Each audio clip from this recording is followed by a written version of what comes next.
So we'll be starting the session in a couple of minutes. My name's Paul Jackson. For those of you that don't know me, I'll be chairing the first part of this session.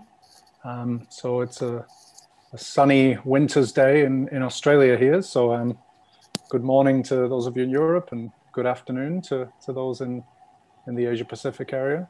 And I just wanted to remind all the speakers that your talks are scheduled for 12 minutes with 3 minutes for questions. So what I will do, if you're seeming like you might be running close to time, I'll give a 2-minute warning in the chat window, just writing 2 minutes. And then if you get close to the end, I'll request that you wrap up the time so that there's time for questions. If we run out of question time, there's always the Mattermost to put additional questions in and follow up conversation that way.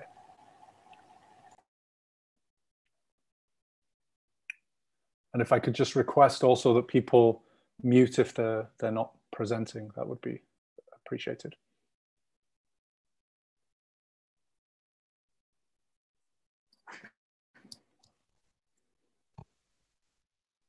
The following message is best viewed on an oscilloscope.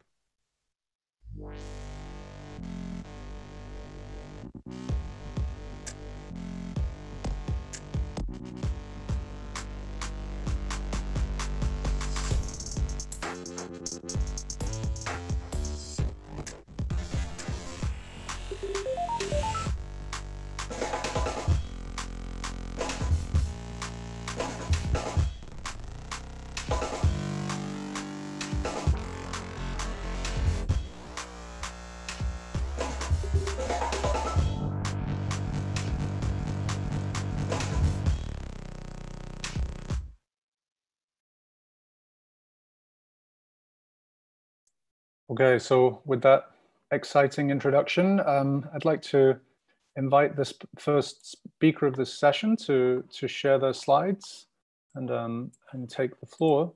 This will be Zhizhong Jing, with the talk titled "Towards Establishing a Second B-Flavored CKM Unitarity Triangle." Could you try and share your slides, please?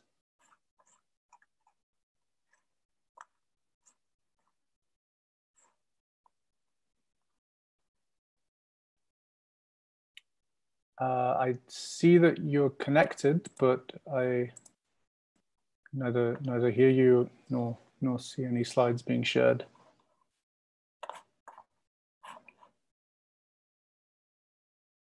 Hello, Zhizhong?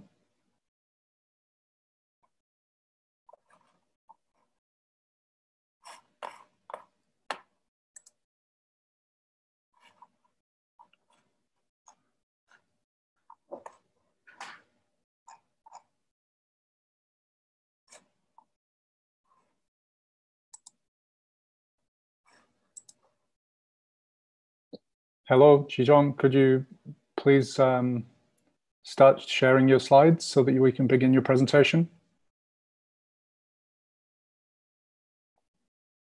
Or could you confirm that you can hear us okay?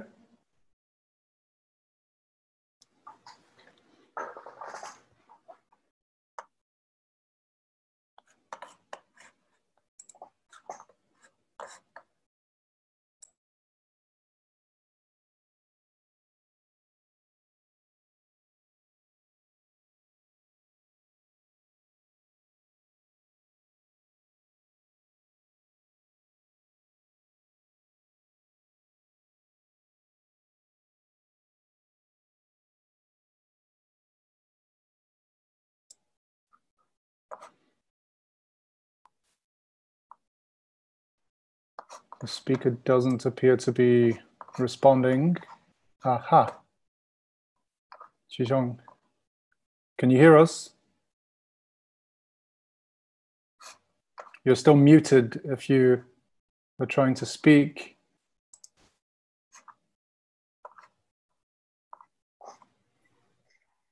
I'm trying to share the screen. Can you hear me? Okay. Yes, I can hear you now very well. I will turn off my video. If you could could try a little more. Otherwise, if this isn't working for you, I can also share slides on your behalf. Yeah, I'm trying again.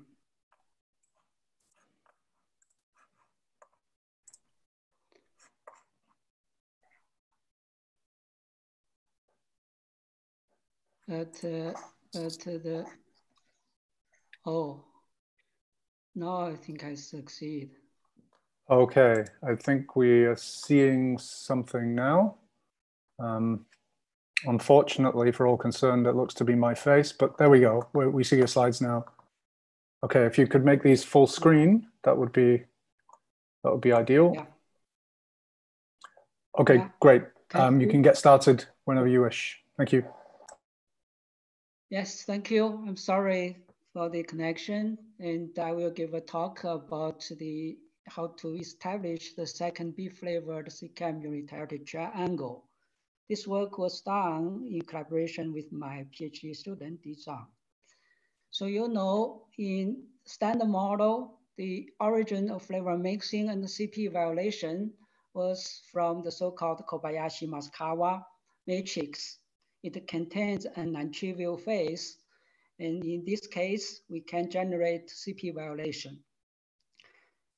So the question is how to test this mechanism. We know the CKM matrix is unitary, so we can measure the moduli of the elements to test the normalization conditions, or to measure the triangles to test the orthogonality relations.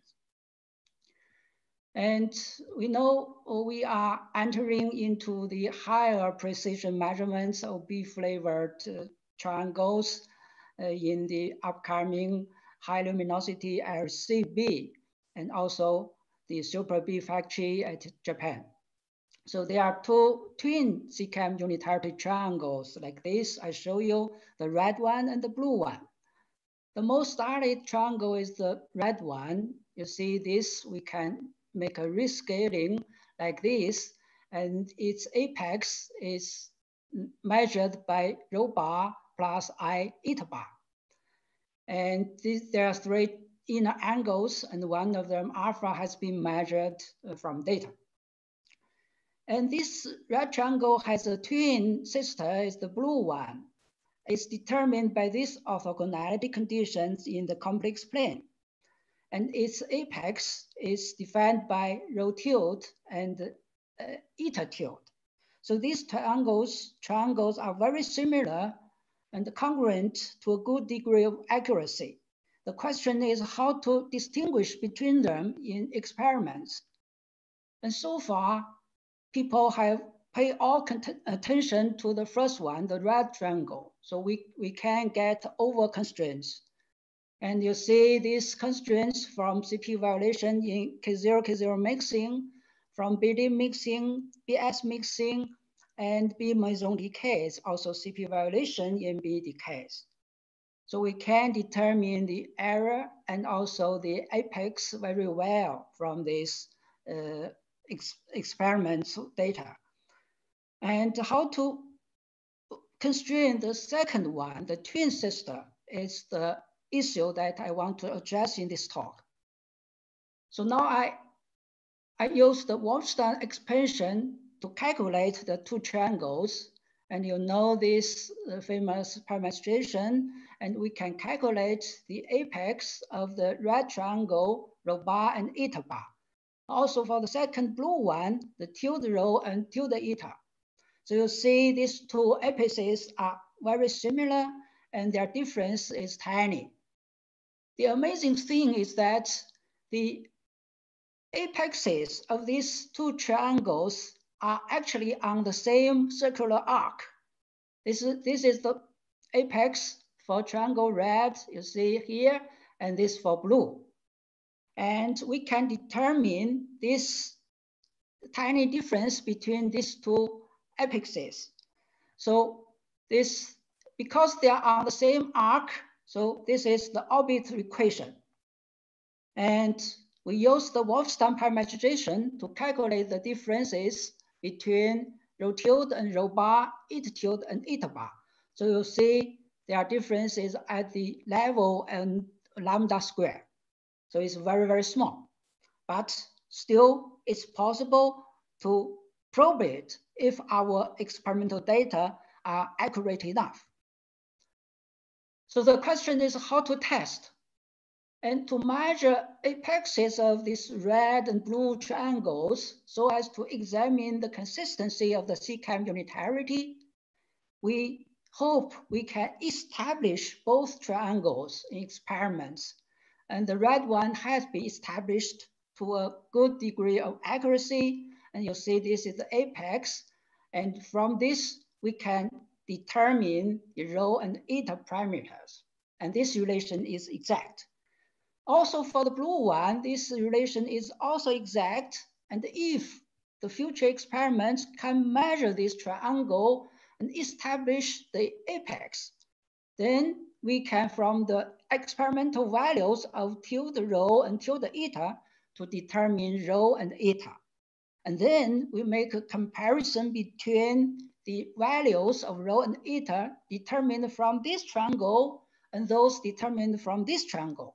And then we can see whether they are consistent or not, or to what degree of accuracy they are consistent. So this is the issue.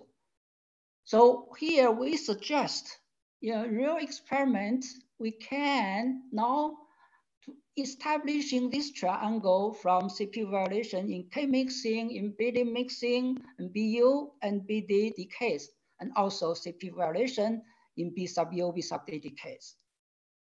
And for the blue triangle, our suggestion is to use the constraints from CPU violation in K mixing, B sub S mixing, B sub U and B sub S decays, and the CPU violation in B sub U and B sub S decays. So in other words, we just separate two sets of data. One is from B sub D, B sub U, and the other from B sub S, B sub U, and then to measure both triangles simultaneously. And here I show you a very useful reference and given by Biggie and Sander about 10 years ago, 20 years ago.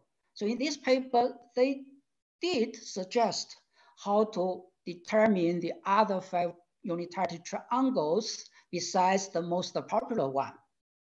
So I think today is the time to determine at least the twin B-flavor triangles and then to make comparison between these two B-flavored triangles and to test consistency of the standard model prediction. So in the second part of my talk, I just show you a two-loop renormalization group equation corrections to these two triangles and to the CCAM matrix. And here you see this is the moduli of 9 elements of the CCAM matrix, and we can determine their evolution with energy scale. Here S1 is the one-loop correction, S2 is two-loop correction. And we found that this two-loop evolution is valid up to the accuracy of lambda fourth. And in the standard model and in the minimal supersymmetric standard model, we can calculate these corrections. And we found that for the Wallston parameters, only for the A parameter, they evolve and they are sensitive to the two-loop quantum correction. And for the lambda rho eta and also this rho bar or tilde bar, they are both insensitive. So this give us information that the two rescaled unitarity triangles are stable against the changes of the energy scale. So if we can determine their inner angles at low energy scale, we can directly confront them with a theoretical prediction at a super high energy scale. And here I show you some integral form of the evolution of Wallston parameters and give some numerical illustrations. Okay, this is the talk of mine, and here I conclude. So my main point is that in the high precision measurement era, signified by super B factory and high luminosity RSCB, it makes sense to probe and establish the other CCAM unitarity triangles. So I find it's interesting to separately establish and compare the B-flavored twin triangles to test the consistency of the standard model prediction. And our calculation shows that tiny differences between the twin triangles are there, and their stability against two-loop RGE running with energy scales are quite okay under control. And the same study can be extended to the other 4 CCAM triangles and can be extended to the electronic unitarity triangles in the neutrino and lepton sector. Thank you for your attention. Okay, thank you very much for this nice talk. We have time for one quick question if there's some clarification wanted or a quick comment. If not, we can always follow up on the Mattermost or in the chat window and discuss offline. So I don't see any hands raised. So we'll say thank you to the speaker again for this very nice, clear talk. And we'll move on to the next presentation, which is by Luis Vale Silva. Hi, Paul, can you hear me? I hear you very well, Luis, yes. Okay. And you could share your slides again. We're ready to get started. You can see the slides as well. Very good. I see the slides and I see them moving. So please, whenever you're ready, take the floor. Yeah, okay. So thanks for having me. In this talk, I would like to discuss how we can explore new physics by using dipoles. And this work is done in collaboration with Sebastian Jager and Kirsty Leslie. So let me start with an introduction, and then I'm going to move to a discussion of 4 Fermat operators, which is the main concern of this talking here. And then I'm going to conclude. Okay, so the idea in here is to study this Lagrangian in here, and that this Lagrangian, the dipole Lagrangian, encodes a rich variety of different processes and the properties of fundamental particles, such as electromagnetic form factors, magnetic dipole moments, and electric dipole moments, but also flavor transitions in both the quark and the lepton sectors. And the same Lagrangian can be used to probe the structure of the standard model, but also of new physics, and therefore attest their structures of flavor, including CP violation in the quark and lepton sectors. And to give an idea of the reach to new physics scales, here I show some bounds that can be derived thanks to measurements on electron EDM, on mu-3 gamma, and the neutron EDM. And as you can see in these all 3 cases, we probe very high energy scales, much above the TV scale. And in this conference in here, the topics of Lepton Flavour violation and CP violation, including EDM, are very important. So there are plenty of different sessions that discuss dipole processes and transitions. Okay, so the goal in here is going to be probing new physics. And the framework of new physics I'm going to discuss is the SMAFT. So we have the basic assumption in here is that there's no new degree of freedom up to a very high energy scale, much above the electric scale. And that this is motivated by the fact that so far we have not seen any light particle beyond the ones of the standard model. So at low energies, these new physics interactions among different particles of the standard model, if these interactions preserve the symmetries of the standard model, can be modeled by effective operators. And these operators in here, the Qs in here, they preserve the symmetries of the standard model. And the Cs, the Wilson coefficients, they contain information about this very heavy new physics sector. And so we have a basis for these operators. I'm going to focus on operators of dimension 6. One of the main operators of my talk is going to be this class in here of the Varsal basis. And this set of operators of this class leads to contributions to the dipole operator already at 3 level. Another important category of operators in my talk is going to be this category in here. So contact interactions among 4 possibly different fermions. And by studying dipole transitions and the properties encoded in the dipole Lagrangian, we can probe the Wilson coefficients of non-dipole operators. And this is due to the mixing of different operators of different classes. So the mixing of operators, non-dipole operators into dipole operators is illustrated here for 4 different classes of operators. And as you can see here, even if these effects are generated radiatively, we can still set very important bounds on the corresponding Wilson coefficients. Now, there are plenty of elements of this anomalous dimension matrix that is represented in here that vanish at 1 loop. And the goal of this talk in here is going to be to discuss some cases in which this anomalous dimension matrix vanishes at 1 loop, but is generated radiatively at 2 loops. And then I'm going to discuss the phenomenological implications of having a non-vanishing 2-loop leading order anomalous dimension matrix. Okay, so let me then discuss 4 fermion operators. And we have among the operators of dimension 6 plenty of different 4 fermion operators, which involve different chiralities of the fermions. So in the case of these operators in here, the mix into dipoles shows up at 1 loop. So this is the case for the triplets in here, but also for the singlets in here, which mix into the triplet at 1 loop, and the triplet mixes into the dipole at 1 loop.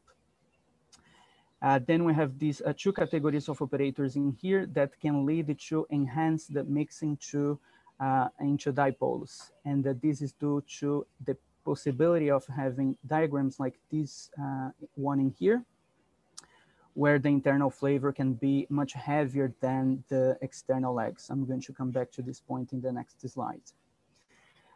Then we have these other operators in here, which cannot lead to diagrams like those in here.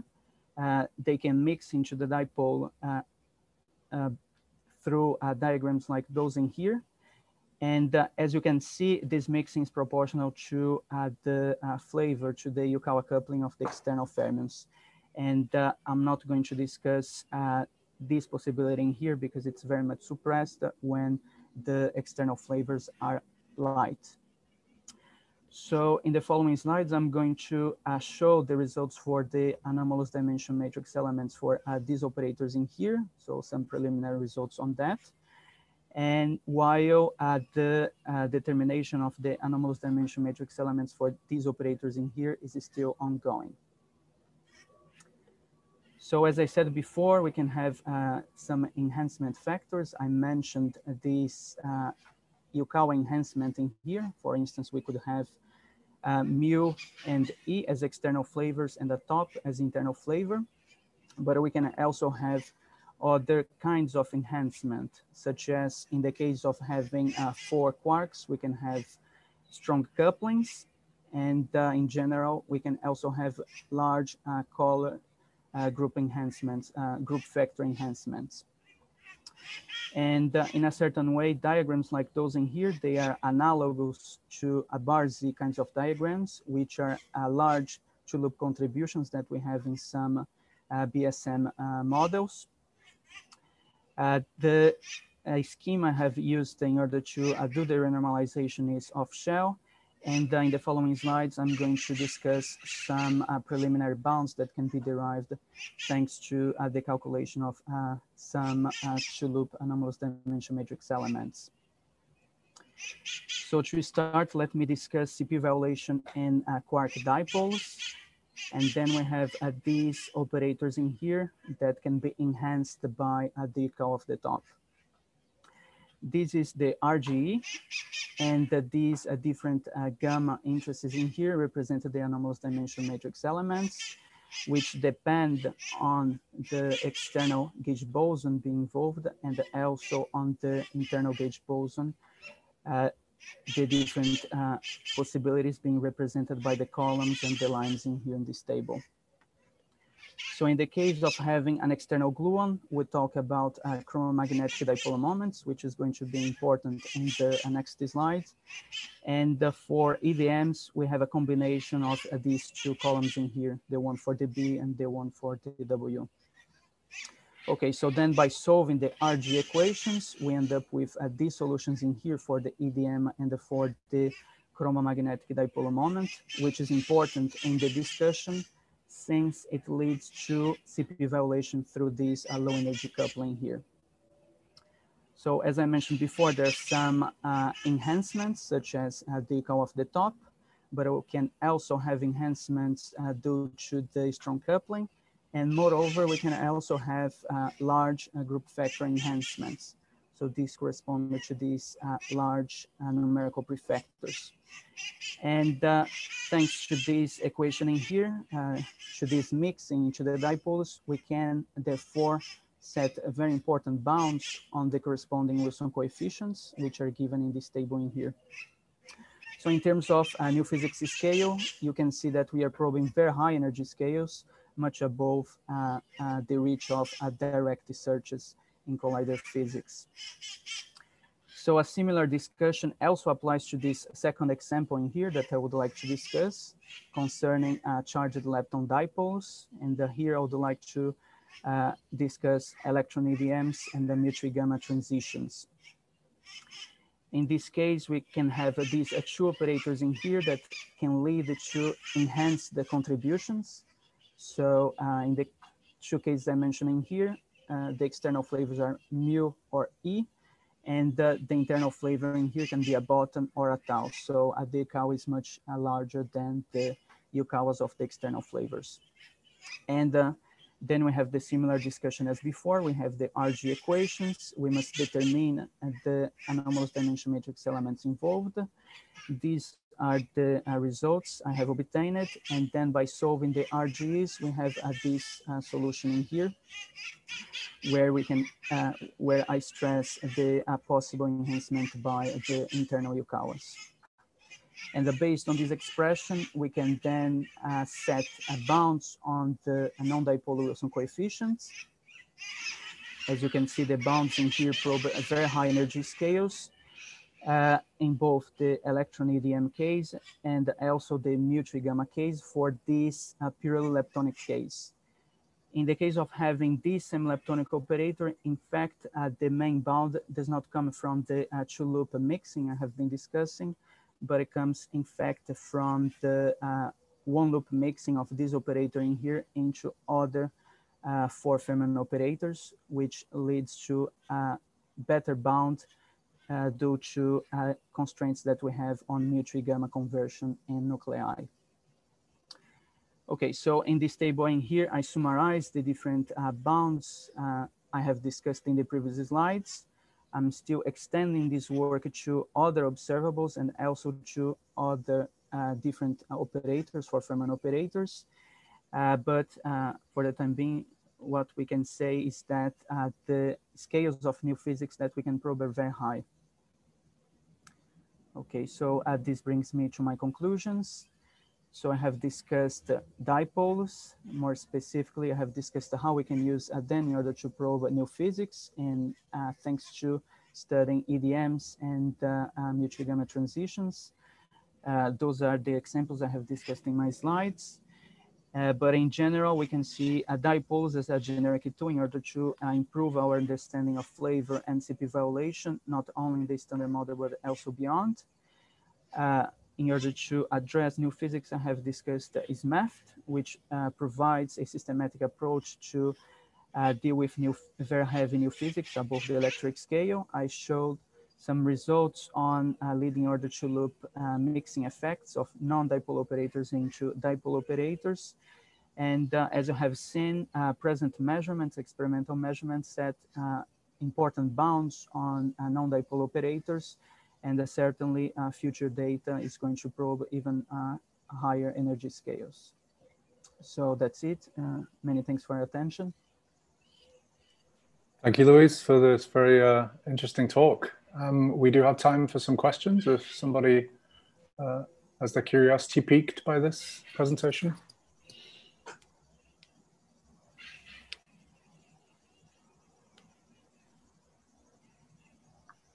In the coming talks, we'll be hearing the experimental situation from the mu2e gamma experiment, so that will be a nice dovetail into the experiments. So, of course, once again, if you don't have a question right now, but something strikes you, please follow up in the Mattermost chat and include a question that we can have discussion offline. But last chance for a question to Louise. No, it seems it was very clear. Thank you very much. Thank you. And we'll move on to the next presentation, which, as advertised, will be the MEG2 experiments and searches for red-muon decays from ICHEP.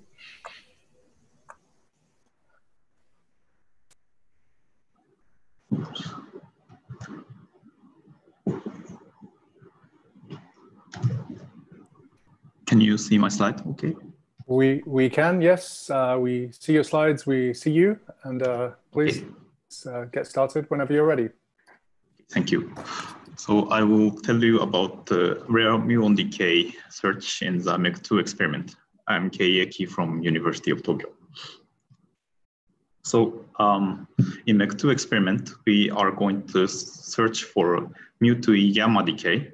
This is a Lepton Flavour violating decay, and this decay mode is interesting because this is a very good probe of new physics.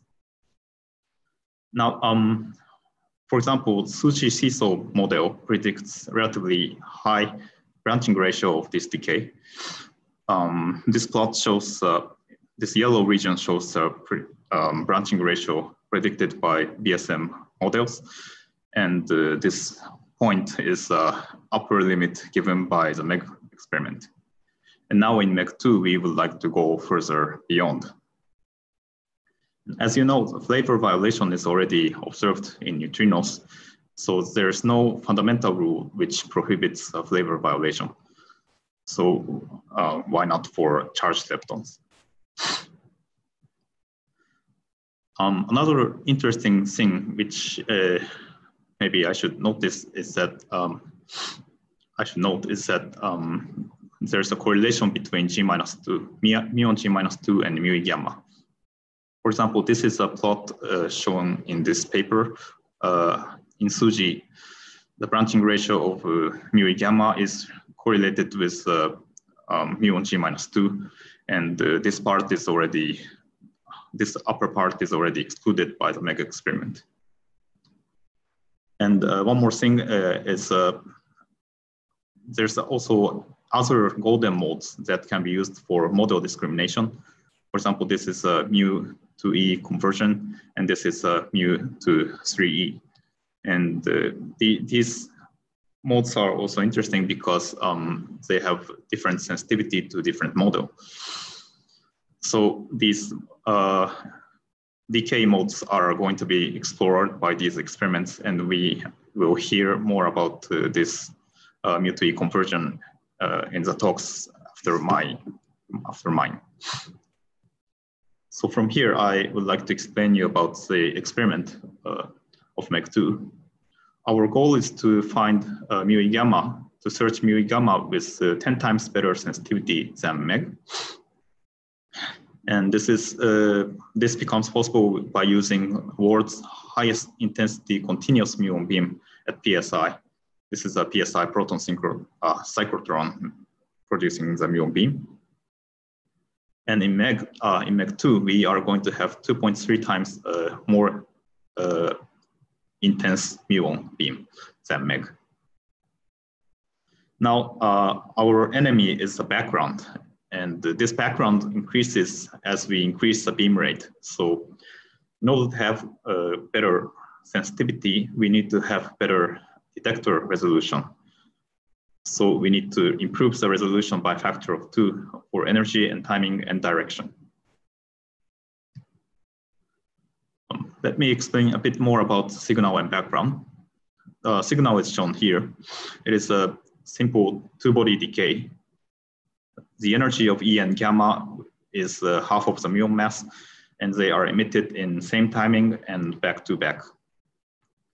On the other hand, the background is the accidental coincidence of gamma and positron, and they have different energy and different kinematics, so we can distinguish them by measuring the energy and timing and position with very good resolution.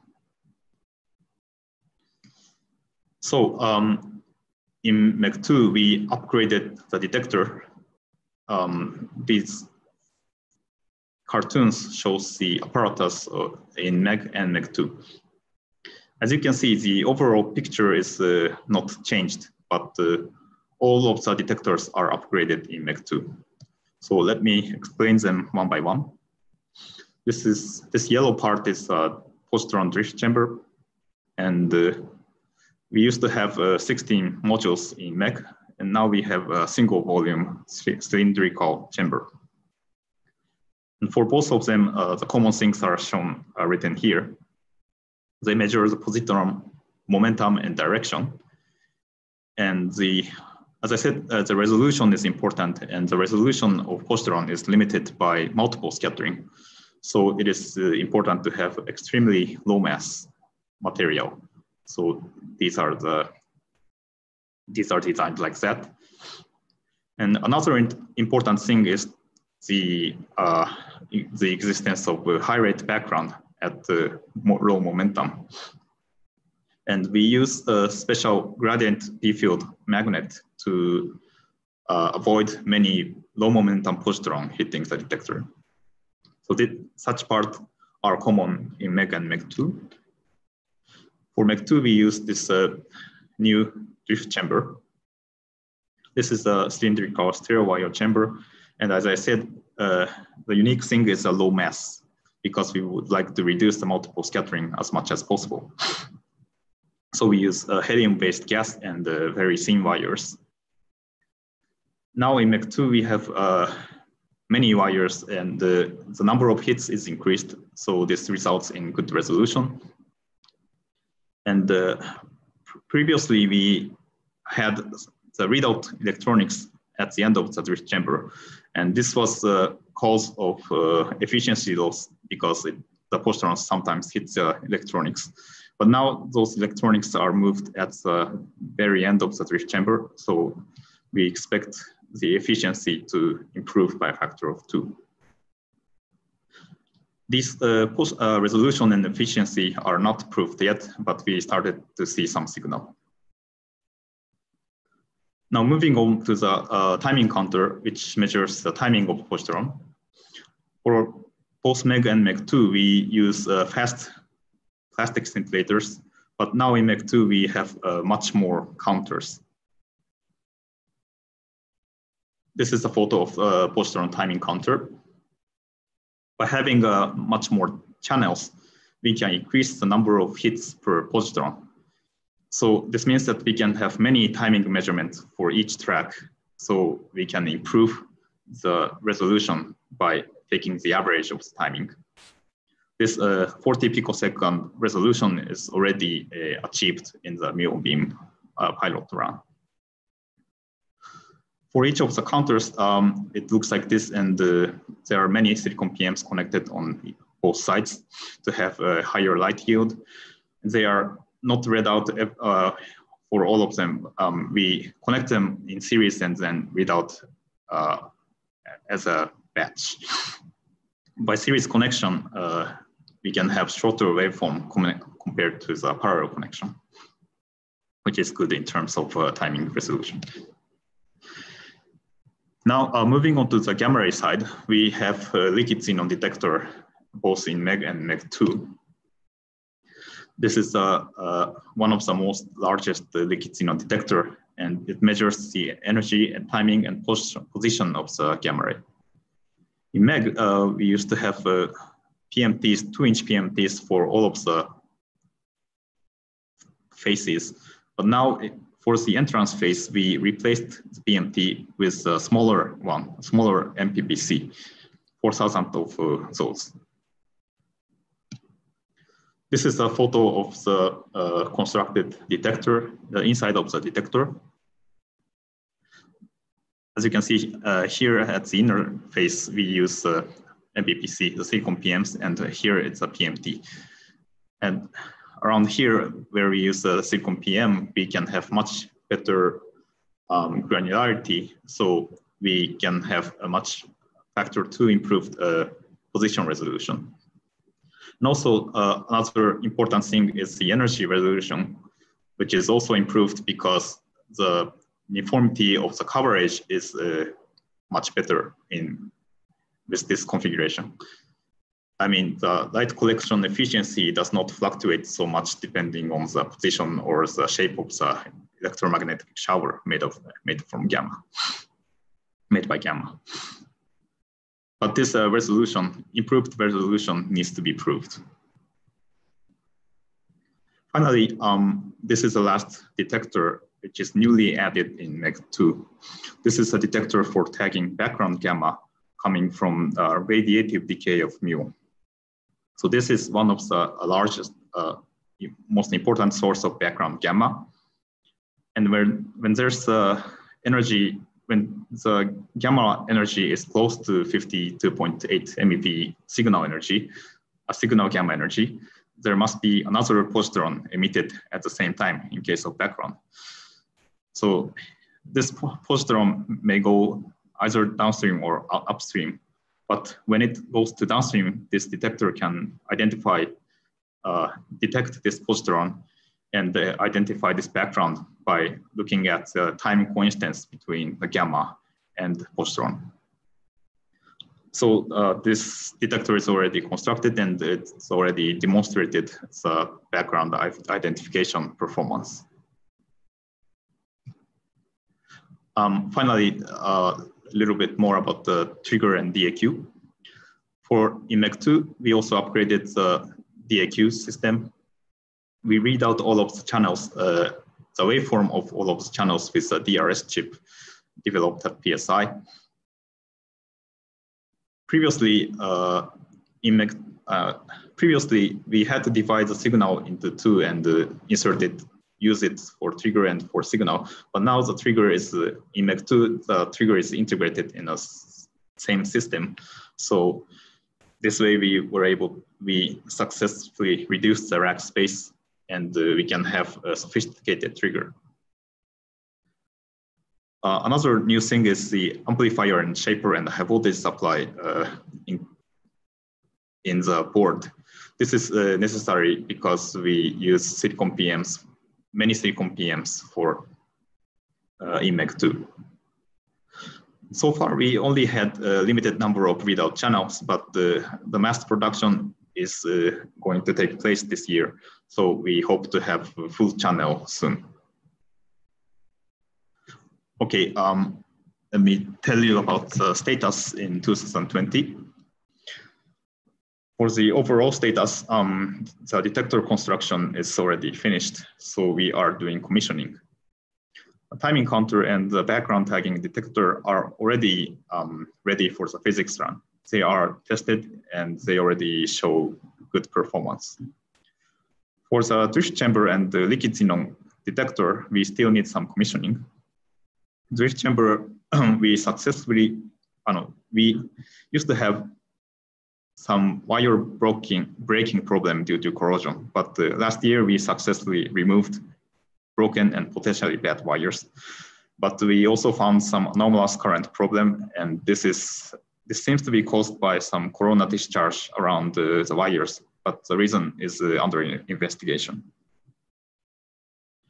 For the liquid xenon detector, we found another problem.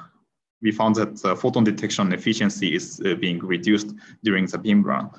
This is likely due to surface damage by VOV photons. And however, we found that annealing is effective to recover this. So this is not a critical problem. Now, in the end of this year, we are going to we would like to have established the stable operation of this chamber. And we also want to test the liquid xenon detector with 55 MeV gamma to demonstrate the performance of the liquid xenon detector. So let me summarize. MeV gamma is very good probe for new physics, and the detectors are already constructed and commissioning is ongoing. And as soon as commissioning run finish, we hope to start the physics run soon. That's all. Thank you very much. Thank you very much for this impressive and very clear talk. We have time for some couple of questions. I see a hand raised already. Please go ahead with your question, Siddhartha. Hello. So, hi. Yeah, so in the MEG1 experiment, can you say a little bit about the result? Like, was it able to observe the mu2e gamma decay? No, we just gave an upper limit because we didn't observe mu gamma. Okay, so this gives the current best limit on mu gamma decay. Okay, thank you.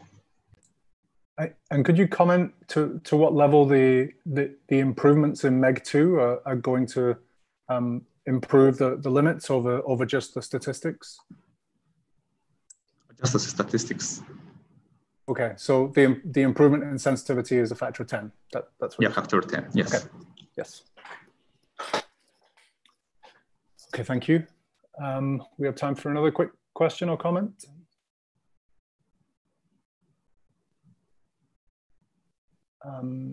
If not, then we'll thank you again and look forward to some exciting new results from MEG2 in the near future.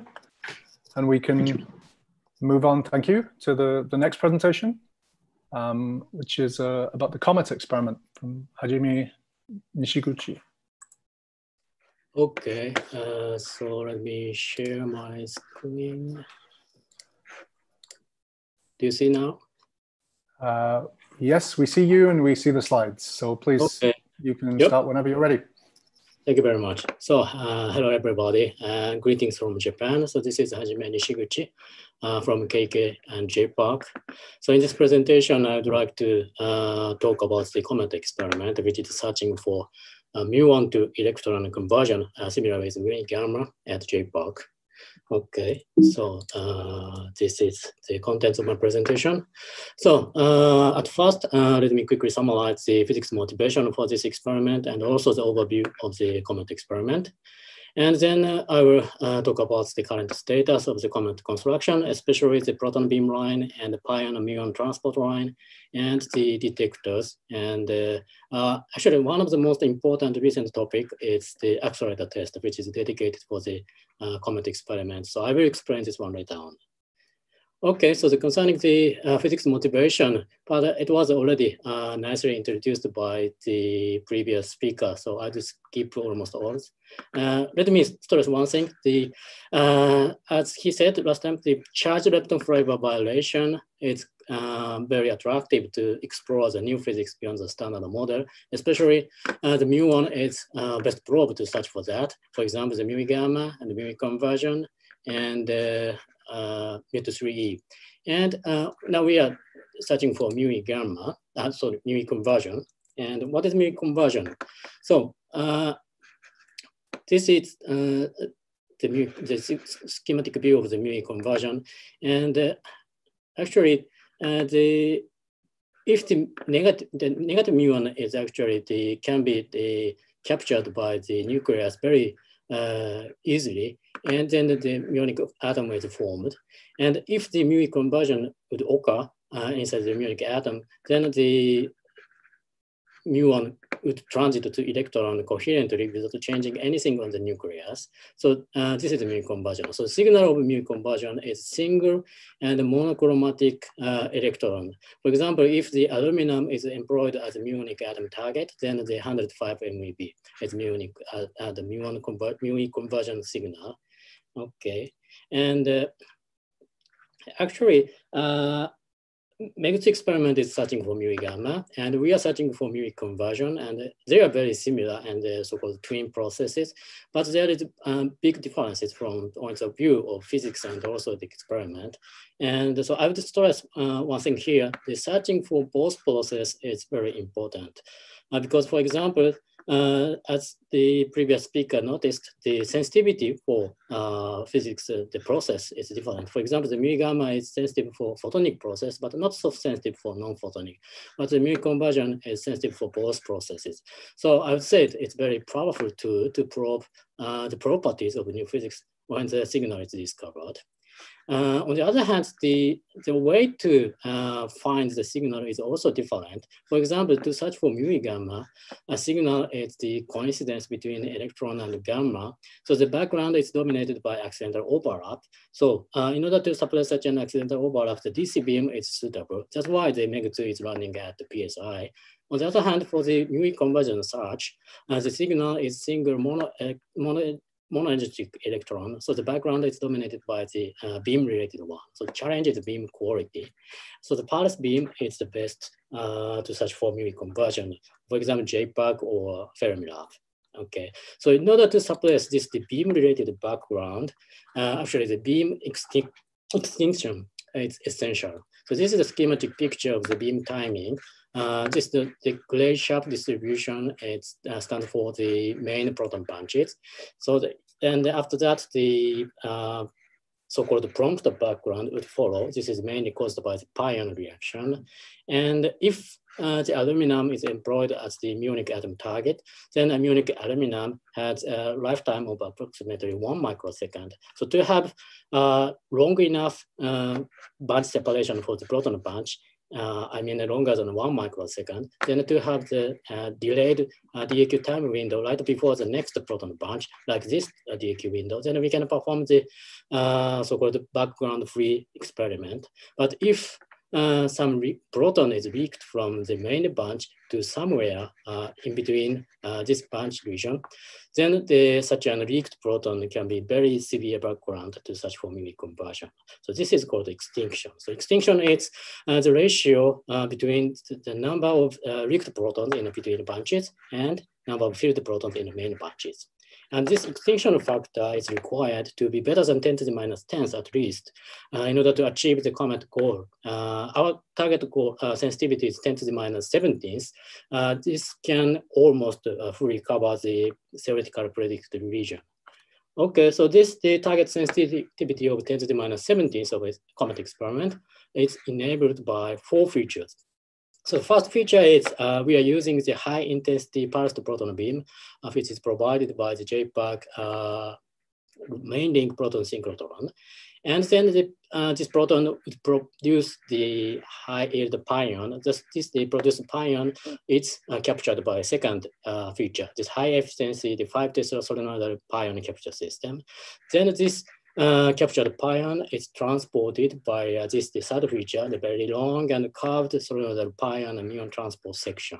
So by using this long and curved solenoid section, we can perform the background elimination very effectively.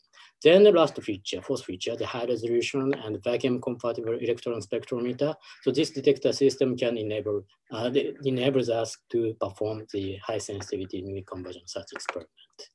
And this comet experiment is designed to be enabled by 2-staged approach. So the first stage, it's called comet phase 1. In this comet phase 1, we will construct the first 90-degree bending, then place the detector system at the exit of transport like this picture. Then we can perform these 2 measurements. One is the direct beam measurement to understand the background beam situation. And even for phase 1, we can perform the mu conversion search experiment with an intermediate sensitivity of 10 to the minus 15th. This is phase 1.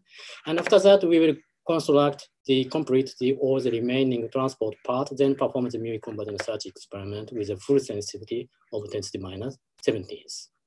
Okay, as I said, in phase 1, we will perform the 2 measurements. The one is the beam measurement, the other one is mu conversion search experiment. So to search for mu conversion, we employed the cylindrical detector system called SIDET. So this consists of the cylindrical disk chamber and the cylindrical trigger otoscope. Because you see, in the phase 1, the transport solenoid is not long enough. So the background pion is still remained even in the detector section. So in order to have a background tolerance, such an how to say, the hollow cylinder design is employed. For the beam measurement, in order to measure all delivered beam, including background, vacuum compatible tracker and calorimeter is improved. So this is called the STREACAR, the straw tracker and ECAR. So the vacuum compatible tracker is enabled by the planar and low mass and straw tracking detector. And for the ECAR, the LYSO crystal, the high resolution and the high density scintillation crystal is employed. And actually this detector concept is same as phase 2 detector concept. So I would say for the phase 1 STREACAR detector would be kind of the real prototype of the phase 2 detector. Okay, so from now on, let me quickly summarize the current status. So the first one is facility construction. So this is the picture of the part of the main link synchrotron of JPAC, and this is the proton transport line to the Hadron experimental facility.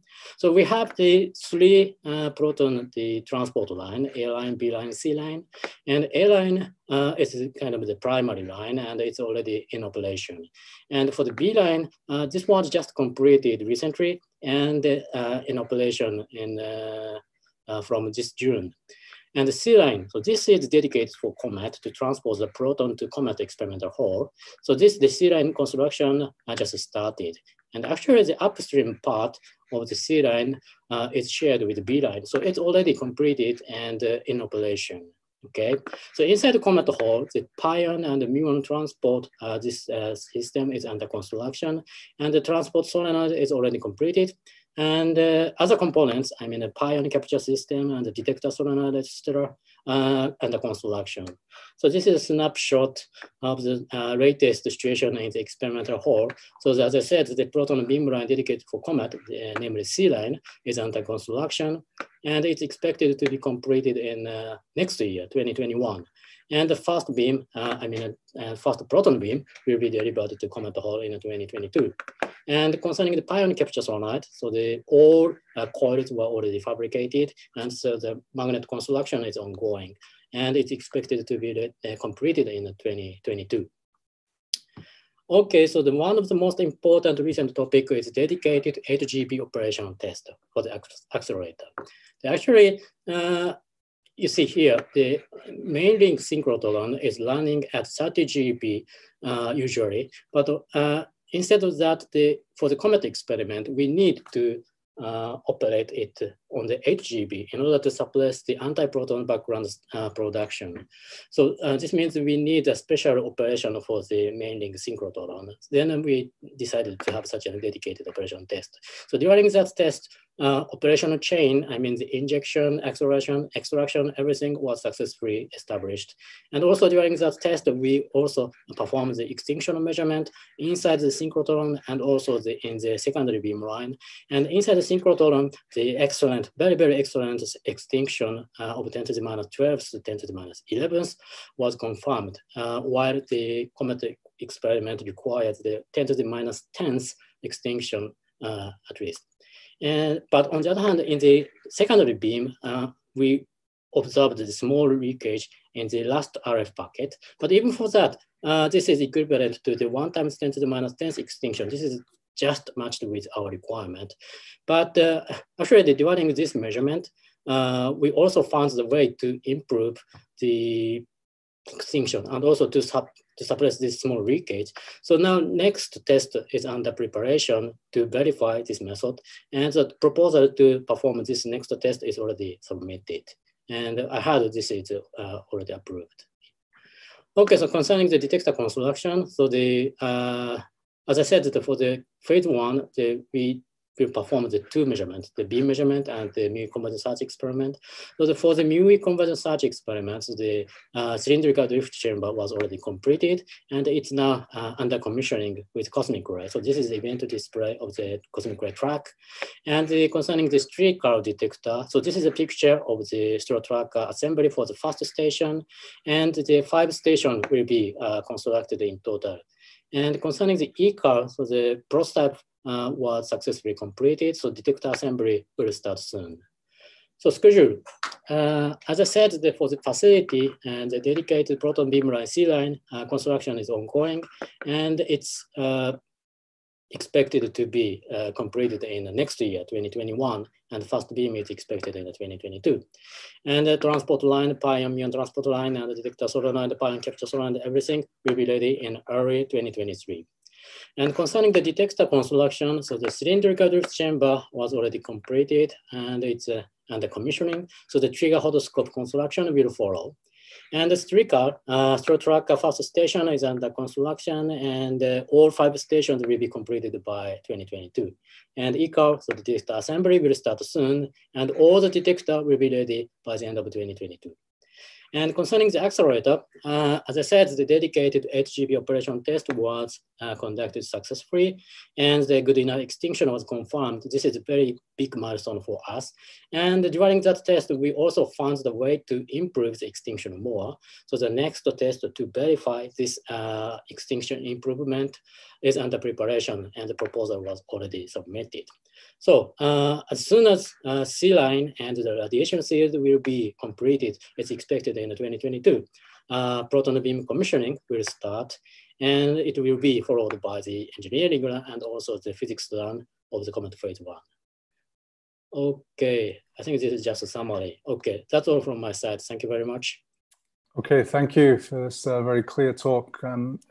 There's time for maybe a quick comment or question if somebody has one. Maybe a quick question from me then. So regarding the schedule for Comet Phase 1, when would you predict first physics results to come out from Phase 1? You mean? Yeah. It's difficult to answer.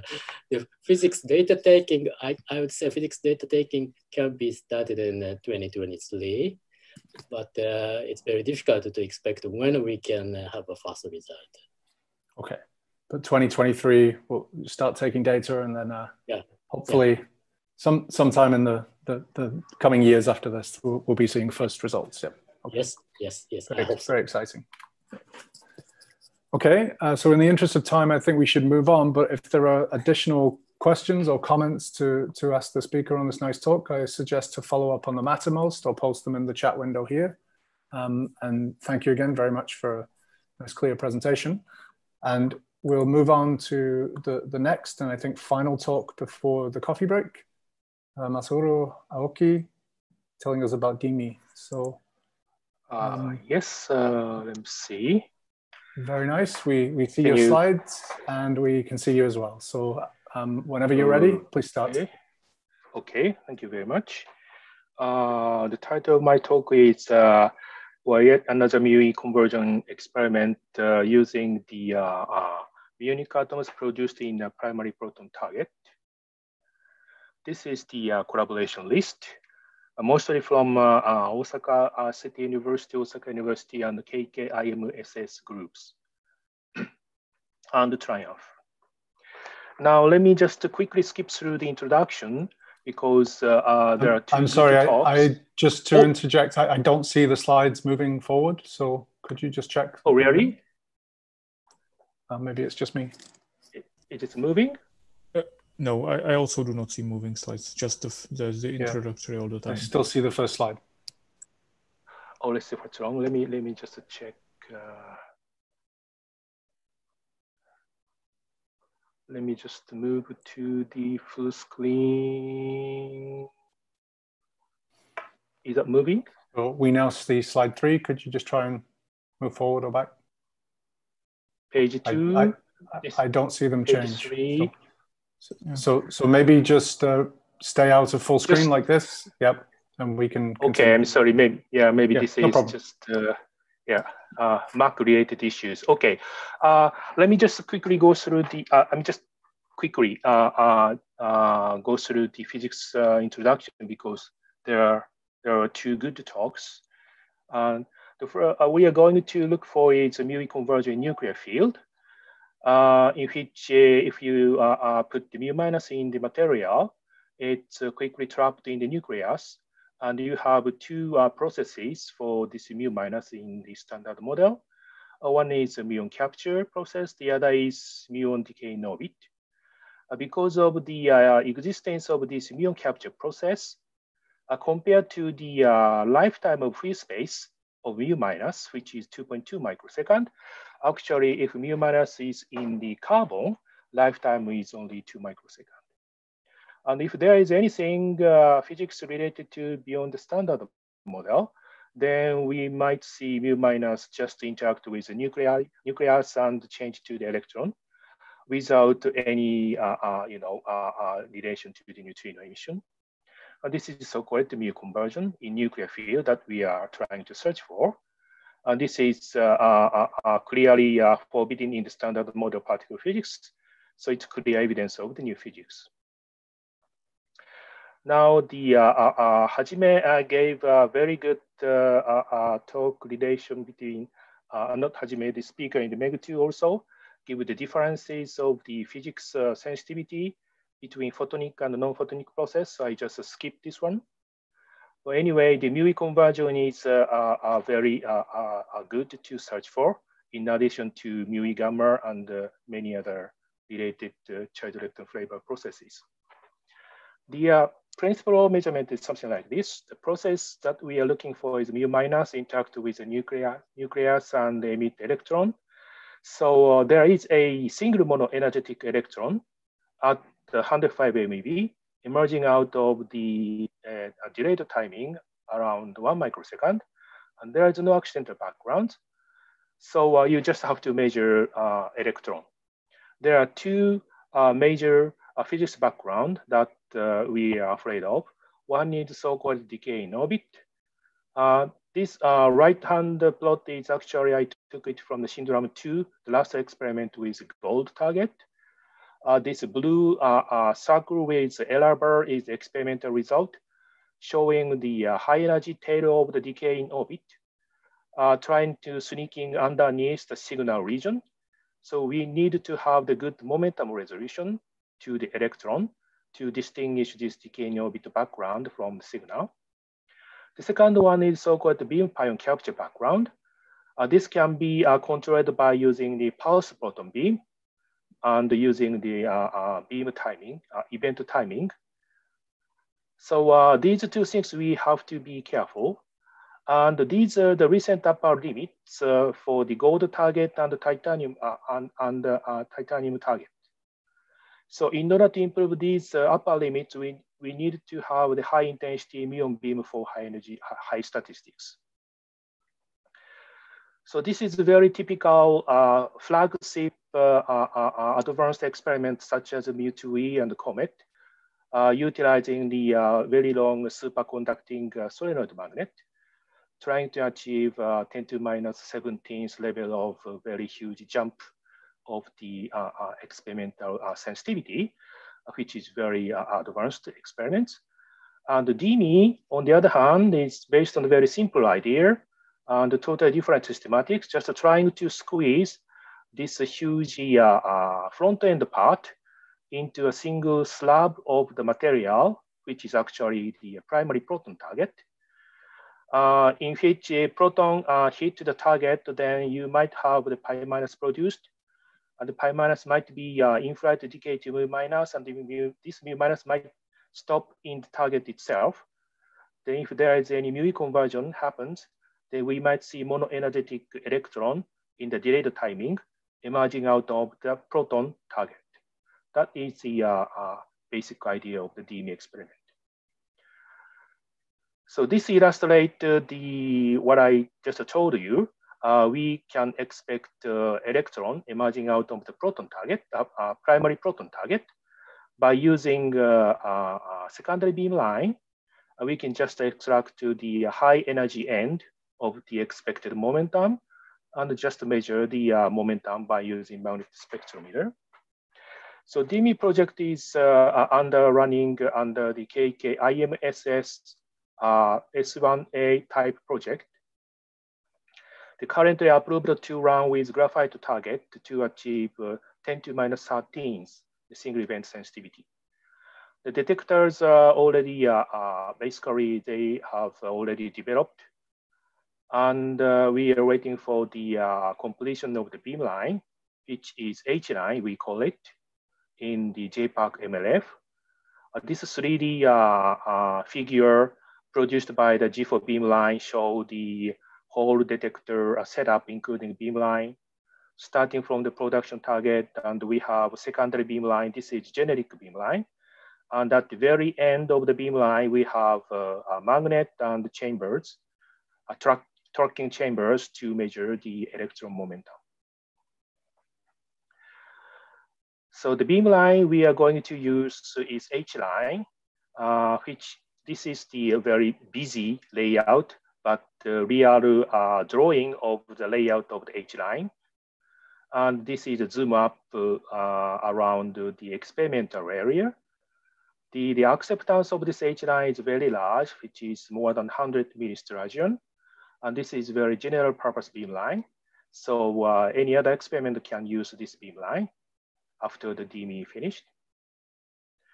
And H1 area is also can time share with other group, and which is under construction, and aiming to have the first beam hopefully within this Japanese fiscal year.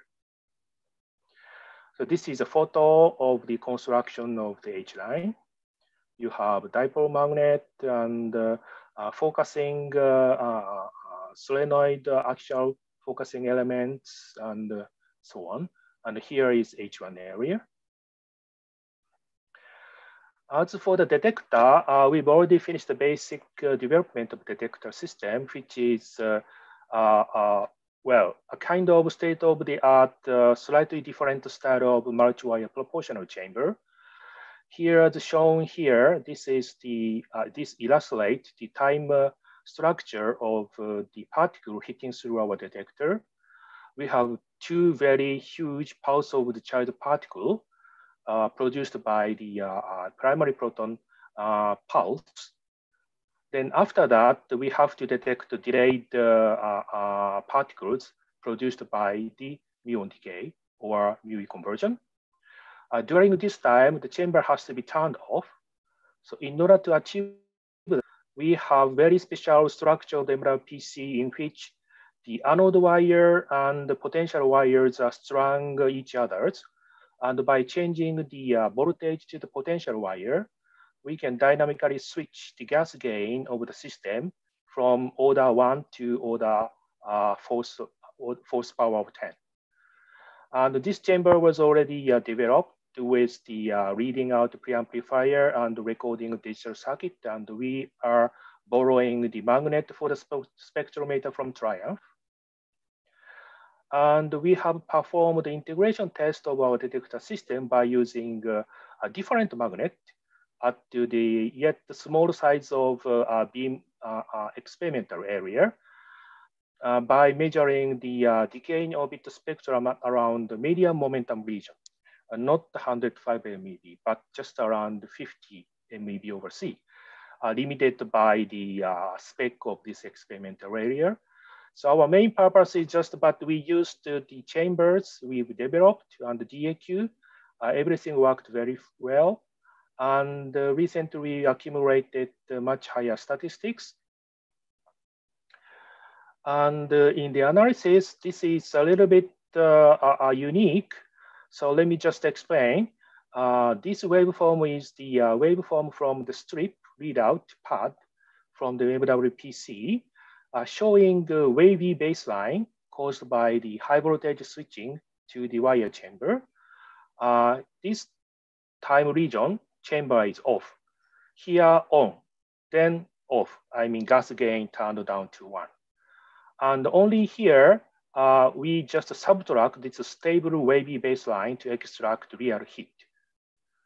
And this process was repeated in every 40 milliseconds, synchronized to the primary proton pulse.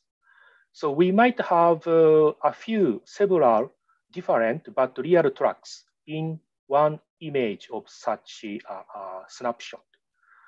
So by taking combination of all of strips information after subtracting the common noises, then we can safely extract the hit information and perform track fitting. And we can use the edge of the Michel spectrum for the momentum calibration. And also we can use the body part of the Michel spectrum to check the acceptance curve. So this is very preliminary DIO momentum spectrum at around the medium momentum region, at around the Michel edge, but we can see the tail, not the sharp edge, because of this is taken by with mu minus. So this is the current status of the DME experiment. So this is the summary. There is a small size, simple experiment is under the preparation, trying to maximize the potential of the major discovery at the JPERC. And we are, the beamline that we are going to use is a generic beamline so that it can be used for many other experiments. And we are hoping we'll have the beamline available soon and just to quickly take the physics data, hopefully. That's all. Maybe just on time. Thank you very much. Yes, thank you. We have time maybe for a quick question or comment. Please raise your hand or speak up.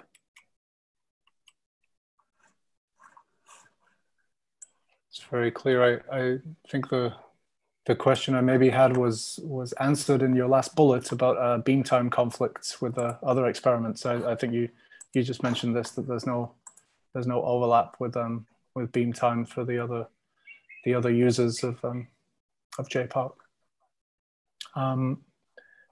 Any other quick final questions or comments to DME, the physics program, the experiment itself?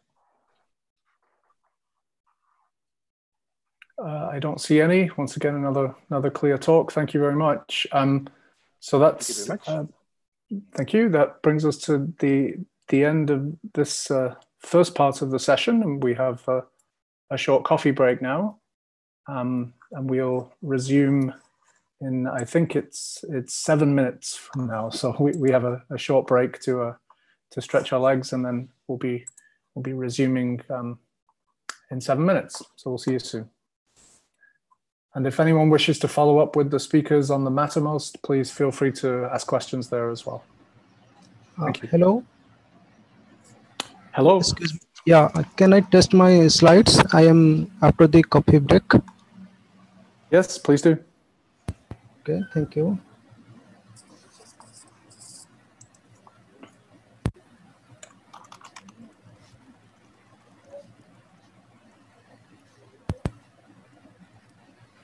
Okay, so we see the slides.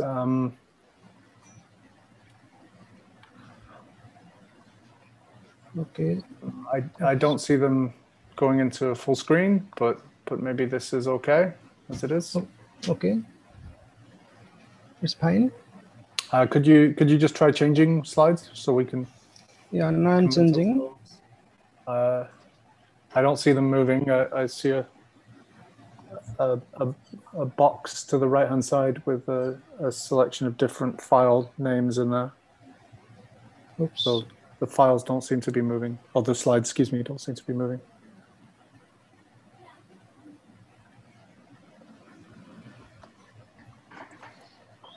Is it fine now? It hasn't changed for me. Oops. 1 second. You could try and make them full screen before sharing them. That is one method that seems to be helping some people. Okay.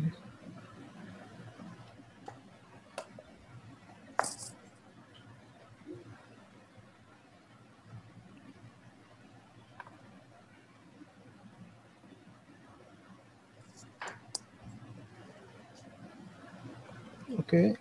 Now, can you see my slides?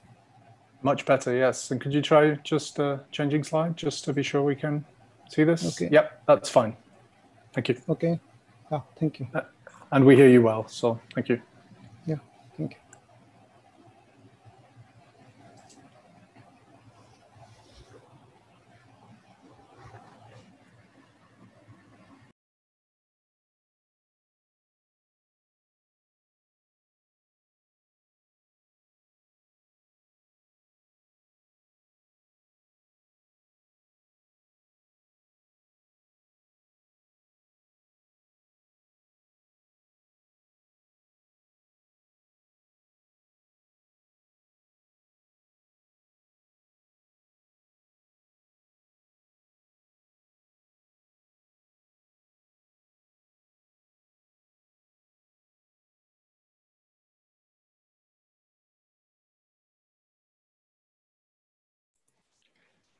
And we'll also be changing the chair of the session for the next part after the coffee break. So thanks to all the speakers and people for keeping to time. And Akimasa Ishikawa will be taking over again.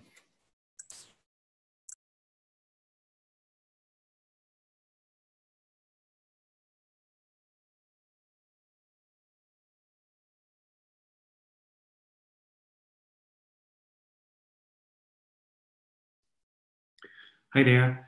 I would profit of the coffee break to try the slides, okay? Yes, please go ahead. Thank you.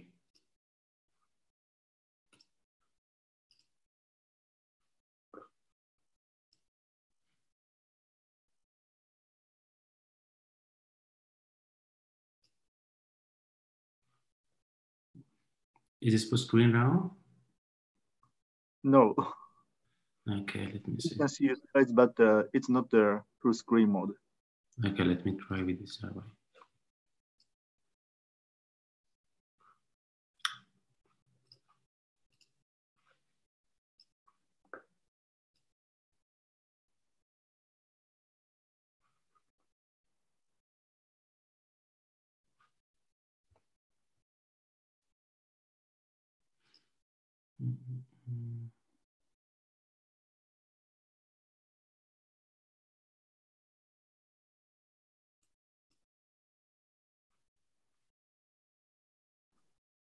Yes, Nice. we can see your slides.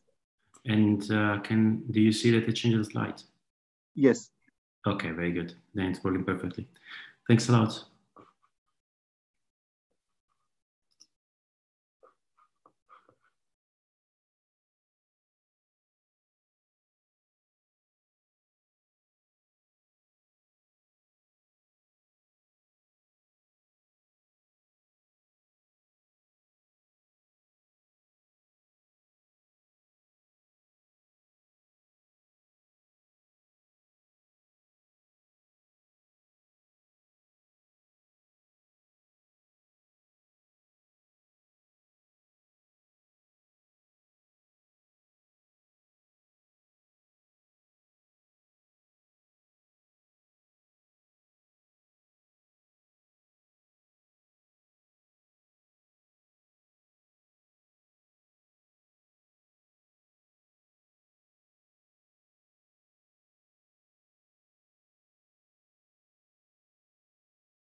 Okay, so it's time to resume the session.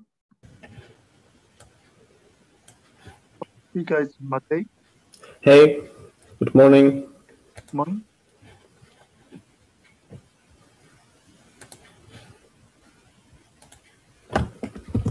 So you should see my slides right now, okay? Yes, please go ahead. Okay, so good morning. My name is Maciej Hudec. I'm from Charles University in Czech Republic. These are names of the people I worked with on the projects I will be presenting. And I'll be talking about how we confronted Quark-Lepton unification with Lepton Flavour universality violation. So first, let me start with a little bit of motivation. So first, very generally, during non-observation of new physics, you can exclude only models beyond the standard model extensions that are non-decoupling, while for the decoupling models, usually only the bounds on observables usually only bring bounds on parameter space of the models. While once new physics is hopefully sometime observed, we will be able to exclude the models as a whole, which means in all parts of the parameter space, which I'm personally pretty much keen on, and I find it interesting. So during this talk, I will not introduce Lepton Flavour universality violation and B-meson anomalies, because I believe that in this session everyone is aware of it. So I will simply assume that we know it. And I will, during the first 10 minutes, I will hope that that some of those anomalies will be confirmed as physics beyond the standard model. And I will stand those anomalies against theory of minimal Quark-Lepton unification, which is pretty much interesting and non-trivial thing, because Quark-Lepton unification predicts a lot of leptoquarks, and as we all probably know, and we could have seen it even in this conference, leptoquarks are very useful or very convenient to explain the B-meson anomalies.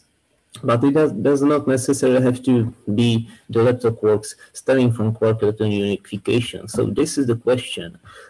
I would like to stress that I will not be presenting tailor-made models made for explaining the B-meson anomalies, but models that were suggested before those universality violation signals were known, and models which are nice because of their minimality and such properties. So the question is, can we explain B-meson anomalies in the language of minimal Quark-Lepton symmetry models? And if not, then if we fail, it means that we have succeeded to exclude some nice model, which is, by the way, the only thing that science can do, right? Just to show that the minimal SU4 models were used even before. This is a sample list of some papers about those kinds of models. The last two are ours. And so what do we actually mean by minimal Quark-Lepton unification? So we have 3 points. First point is the minimal extension of the standard model gauge group SU4 times SU2 times U1. This is the minimal extension which enables Quark-Lepton unification, which means that in the old Partisalam idea of supplementing 3 colors of quarks with leptons and forming a tetraplet out of them. The second notion of minimality means that we have no extra charge fermions, only standard model ones. On the other hand, we have right-handed neutrinos there, and optionally we can also add some extra singlet in order to incorporate inverse seesaw mechanism. And the third notion of minimality of those models is the minimal scalar sector. So we introduce only those scalars that are needed in order to reproduce standard model at low energies. As you can see, we didn't ask the model for leptoquarks, but anyway, many of them appear even in the minimal model. Now let me state just some few very general remarks about leptoquarks that are unrelated to Quark-Lepton unification. So if I write a sample lepton interaction like this, then this is the interaction matrix. And if I want to induce Lepton Flavour universality violation with the lepton works, then I need that the columns of this matrix differ. On the other hand, whenever there are two or more non-zero columns, we also introduce Lepton Flavour violation processes such as mu to E gamma that we heard about, or K long to A mu, and so on and so on. So usually when one has no constraints on how to choose this interaction matrix, people usually put most of the elements to 0, but this is not automatically possible in our case, where the pattern in this matrix is dictated by the extended gauge symmetry. So what leptocores do we have in our minimal model? So first we have the gauge leptocore U1. It's very well known to be very convenient for describing the B-meson anomalies. However, due to its gauge nature, its interaction matrix matrices must be proportional to unitary matrices similar to CKM or PMNS matrices. And if one takes this constraint seriously, one finds that the Lepton Flavour violating the constraints from Lepton Flavour violation are quite stringent. Usually, for a typical point, it's about 2000 TeV, and for a well fine-tuned point, it's about 60 TeV. The Lepton Flavour violation is always there because unitarity tells you that all the columns must be equally populated. So we have with a gauge vector leptoquark in the minimal model, you have no chance to explain the B-meson anomalies without getting into conflict with other things. And we have the scalar with quantum number 3 to 1.5, which is not very convenient for the description of the B-meson anomalies, the current ones. And then there is a scalar R2 with quantum number 3 to n plus 7 over 6. It is usually used for explaining RD, which however doesn't work here, at least in the perturbative regime. But you can also do something with RK there. I will talk about it later. Just shortly, one should check that you can really assume that this R2 leptoquark is the lightest BSM field and the others are much heavier. So this check is done by investigating the scalar potential, and one finds out that it is really possible. So, and with this scalar leptoquark, what can we do with that? In the extended gauge symmetry tells us that its interaction matrix cannot be chosen arbitrarily, but must follow this pattern. It consists of combinations of elements of the unitary mixing matrices U and V that we know from the gauge, or that I introduced for the gauge leptoquark, and those are combined with the relevant fermion masses. It's similar to standard model Higgs, the couplings of which are proportional to the relevant fermions. So as this leptoquark couples to right-handed leptons, it doesn't interfere, its contributions do not interfere with the standard model ones, and therefore in order to get RK lower than 1, you need it to couple it with electrons, not with muons. We know that it's not the most preferred scenario, but it still can somewhat work. So furthermore, as I said earlier, the leptoquark interactions generally introduce or induce lepton number violation like mu to E gamma, and so on and so on. In order to get rid of those very stringent constraints, what one needs to do is the following thing: to set the arbitrary mixing matrices such that the laptop Quark does not does not talk with muons at all. And this is, I believe, really the only way how you can deal with it to all orders of perturbation theory. So this is the pattern of the interaction matrix of the laptop Quark, which does not violate muon number and can explain RK with a laptop Quark mass about 1.5 TeV. However, there is still something interesting in the tau sector as well, and combining those two elements leads to the following penguin, which then is responsible for neutrino-less flavor, Lepton flavor violating tau decays. And if one correlates those two processes, those decays and RK, we ended up with this picture. And in this picture, this belt, this purple triangle is what's allowed by our model.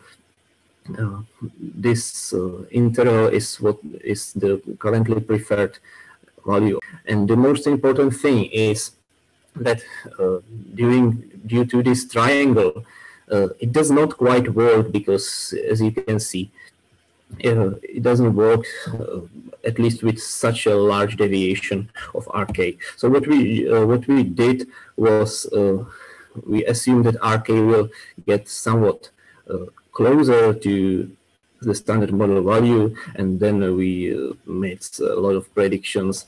You can find them in this paper. So, just conclusions: the minimal Quark-Lepton unification is incompatible with the current values of the B-Manson anomalies, while if the excess in RK is smaller, they can be accommodated partially. We have a lot of predictions for Bell 2, such as tau to E gamma, which will be a really good test of this model, and predictions for proton-proton colliders. You can find them there or in our paper. I don't have time to talk about the second part, which is, however, was just one slide, so it doesn't matter. Thank you for your attention, and I'm ready to answer your questions. Thank you very much. Any comments or questions? Okay, Luis. Hi, can you hear me? Yes. Hi, Matej. Can you go to slide 8, number 8? So you said, it's okay. So you said that couplings to muons would be prohibited at all orders in perturbation theory, right? Is there a symmetry that protects these couplings? Yes, I mean, if neglecting other contributions to muon number violation, like from the other extra heavy fields and from neutrino mixing and so on, if you consider just standard model and this laptop Quark, then muon number is simply conserved, perturbatively conserved via symmetry, because there is no vertex which would violate it. Okay. Thank you. Yasmin? Can you hear you? Yeah, can you hear me? Yes. Hi, I was just wondering, you were mentioning that you could have couplings with electrons for explaining the right-handed part. I was wondering how the new result from LHCb on K-star EE at low Q square, if it has an impact on your model or not at all? Actually, I didn't think about it, but I think it's and it doesn't prefer like this variant. Yes, this is what I'm presenting is really simply the best one can do with this model, and if it's yeah, I know it's not the best scenario you can find on archive or best fitting scenario. But we were trying to do the best one can do in order to say, yes, this model really doesn't work. So yeah, about LHCb, I think it goes against our predictions. Okay. Okay, so thank you very much. Let's move on to next talk by Carla. Yeah, can you hear me well? Yes. Okay, so let me also share my screen. I think you should be seeing it by now. Yeah, please go ahead. Okay, so yeah, thanks to the organizers for the opportunity to present the last results of LHCb on lepton universality test in electroweak penguins. So electroweak penguins are flavor-changing neutral currents, which only occur at the loop level in the standard model, as you see here on the diagrams, and this makes them very sensitive to the potential effects of new physics that could affect branching fractions, angular distributions, among others. And the fact that these are loop transitions also makes them, allows us to access much larger new physics scales than direct searches, which is very useful given the absence of direct evidence for new states. So in fact, in the recent years, we have some intriguing deviations in rare BDKs, both in differential branching fractions and angular distributions, which were detailed yesterday by David, but also in lepton universality test, as you see here on the right, where the standard model predicts a value of 1 very precisely, and we see systematically lower values both in RK here on the top and RK star on the bottom. So what are actually these lepton universality tests? So what we do here is that we basically try to check the property of the standard model that says that leptons of different generations couple identically to the electroweak bosons. So this is what we call lepton universality. Now this has been experimentally confirmed in the first and second generation in the decays of, for example, Phi or JEP-Psi mesons. At LHCb, we are measuring this in B decays, and in particular, what I focus here on is in B2SLL transitions. So we basically study the same B process, same decay, but with muons or electrons in the final state. So you see here in this R ratio, and we actually measure this in a given Q² region, where Q² is the square the lepton invariant mass. The nice thing of these ratios is that hadronic uncertainties cancel here, which gives a very clean theory prediction and does a very stringent test of the standard model. So, of course, you can test the lepton universality also in other sectors, and I refer you to the other talks in this session on that for this. Okay, now I will focus on results from LHCb. So just let me remind you that LHCb is a single arm forward spectrometer, and it's characterized by a very precise momentum resolution here, which actually exceeds the capabilities of the electromagnetic calorimeter at the energies relevant for B physics. And it's also characterized by very good capabilities in terms of particle identification, both for electrons and muons. We have taken data during the run 1 and 2 of the LHC, where we have collected around 3 inverse femtovar at 7 and 8 TeV, and around 6 inverse femtovar at 13 TeV. So now how we actually measure lepton universality. So in theory, we have this ratio here, which is predicted to be precisely 1. Experimentally, what we actually measure is the ratio of yields of these two processes with muons and electrons, and this is typically taken from mass feeds to our data set, and then also from the ratios of efficiencies between these two decays, which are extracted from simulation and calibration samples. Now, if we want to measure directly this ratio of electrons over muons, this is quite challenging given the differences that electrons and muons have in our detector. So what we actually do is that we exploit the well-tested lepton universality in the JEP-Psi modes to build a double ratio. So what we measure, in fact, in our detector is the double ratio of the rare over the JEP-Psi mode for muons and electrons. And then the efficiencies are also normalized between the rare and JEP-Psi modes for both electrons and muons, which allows to cancel largely the systematic effects on this measurement. Moreover, we also exploit this property to do a stringent cross-check, which is to measure the single ratio of the JEP-psi modes going to muons and electrons that we call RJEP-psi, which allows to control our efficiencies. Now, what do I say that electrons and muons are so different? Well, there are mainly two reasons at LHCb for this. On one hand, there's the large occupancy that we have in an hadronic machine, which has a larger impact on the electromagnetic calorimeter than the muon chambers. And this has a direct impact on the trigger thresholds we need to apply at the hardware level. So you see, as an example here, what we use in run 1 and run 2, and you can see that we need really much harder thresholds for electrons, which means that we have then lower yields for the signal mode. This is mitigated by including also in our analysis events that are triggered by different means, in particular by the hadron trigger or even independently of the signal, which means by any other particle in the decay. So the analyses are then performed in various trigger categories. On the other hand, at these high energies that we have at the LHC, the electrons radiate a large fraction of Bremsstrahlung energy while traversing our detector. Now, this is a challenge, in particular if Bremsstrahlung is emitted before our magnet, because then the trajectory measured by our tracking system does not account for all the total initial momentum at production. We have a recovery procedure in place for this, where we look basically for clusters in the electromagnetic calorimeter that match the trajectory of the initial electron. Of course, this procedure is not perfect, and in fact, due to the worse electromagnetic resolution than for the tracking, in the end, electrons have a worse momentum resolution that also implies a worse mass resolution in the final modes. Now let me move to the latest results by LHCb on this sector.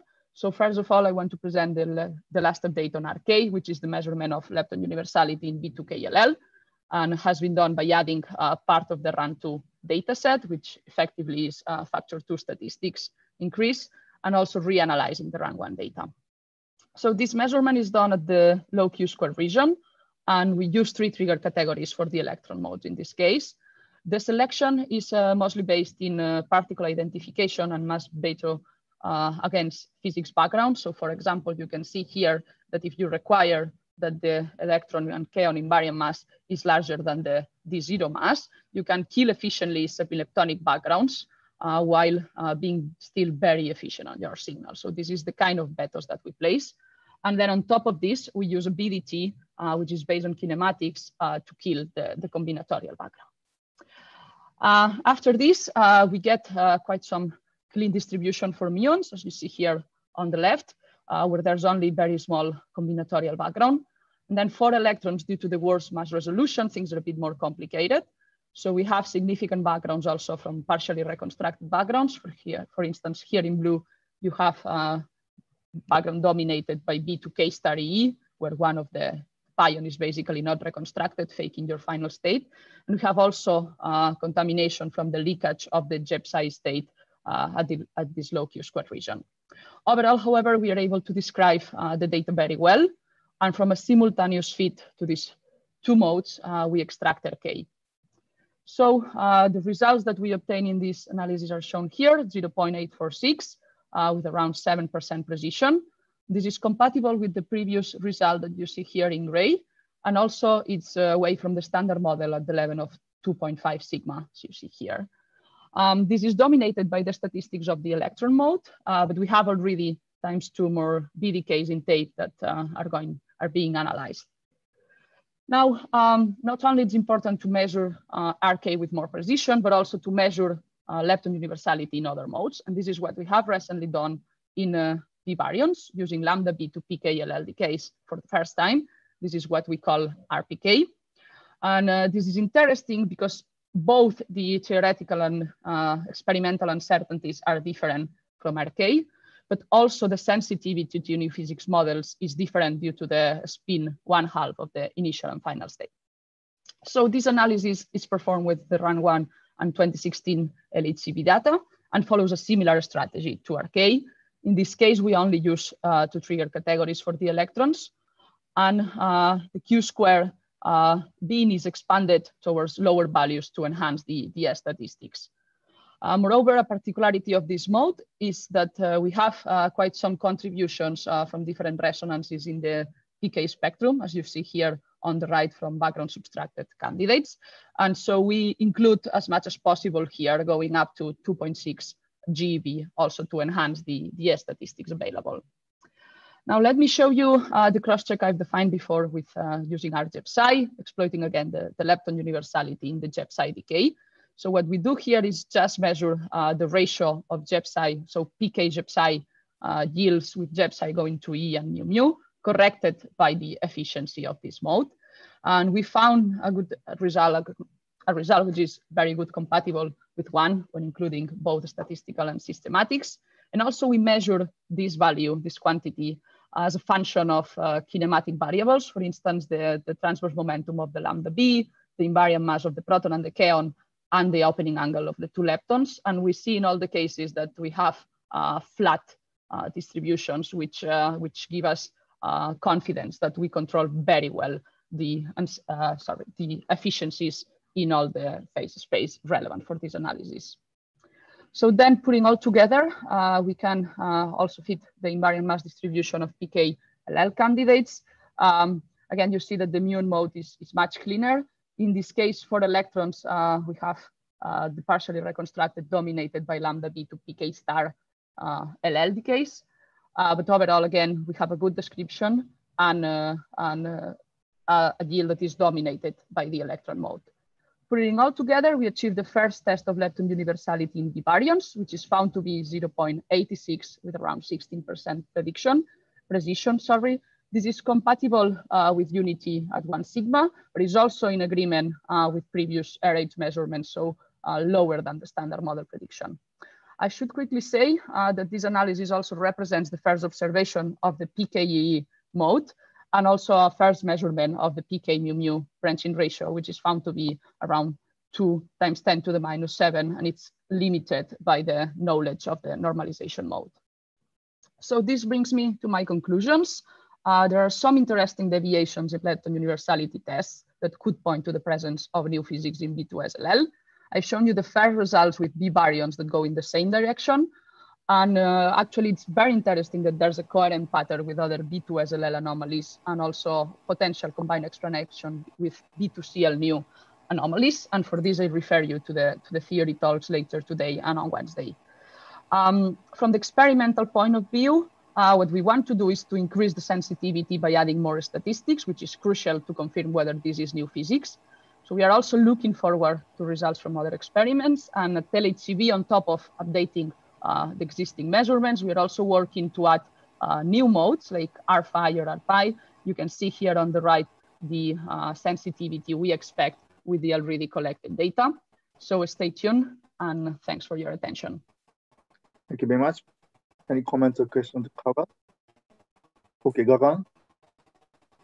Yes, Kala, very nice talk. Just a small question about the RK measurement presented in the final, whatever we presented in slide 4 or 5. Yes. So of course it is, as you said, statistically dominated. As far as the systematic part, do you have in backup or somewhere just to understand what is the major sources of systematics here? Is there somewhere coming from for the electron part, the contribution on the lower side, the PDF, so what is the major source of systematics if you have? Thank you. Yeah, I think I have a slide on that indeed. Let me go there.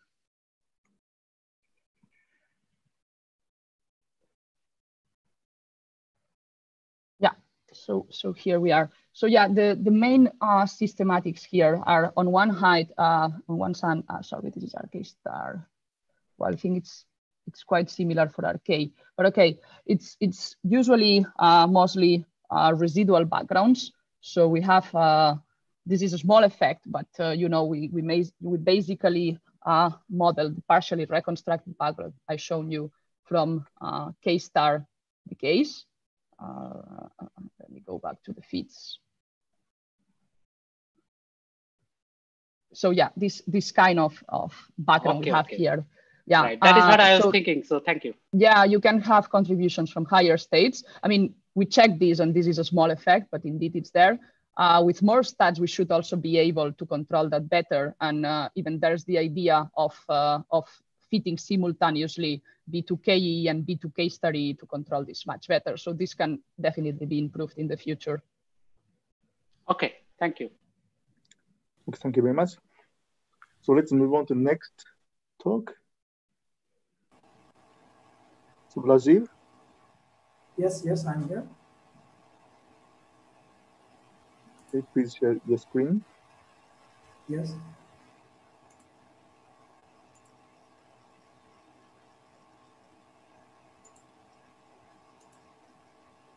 So is this fine? Yeah, please go ahead. Okay, so I thank the organizer for giving me this opportunity. So today I will be talking about the complementary test of Lepton Flavour universality violation.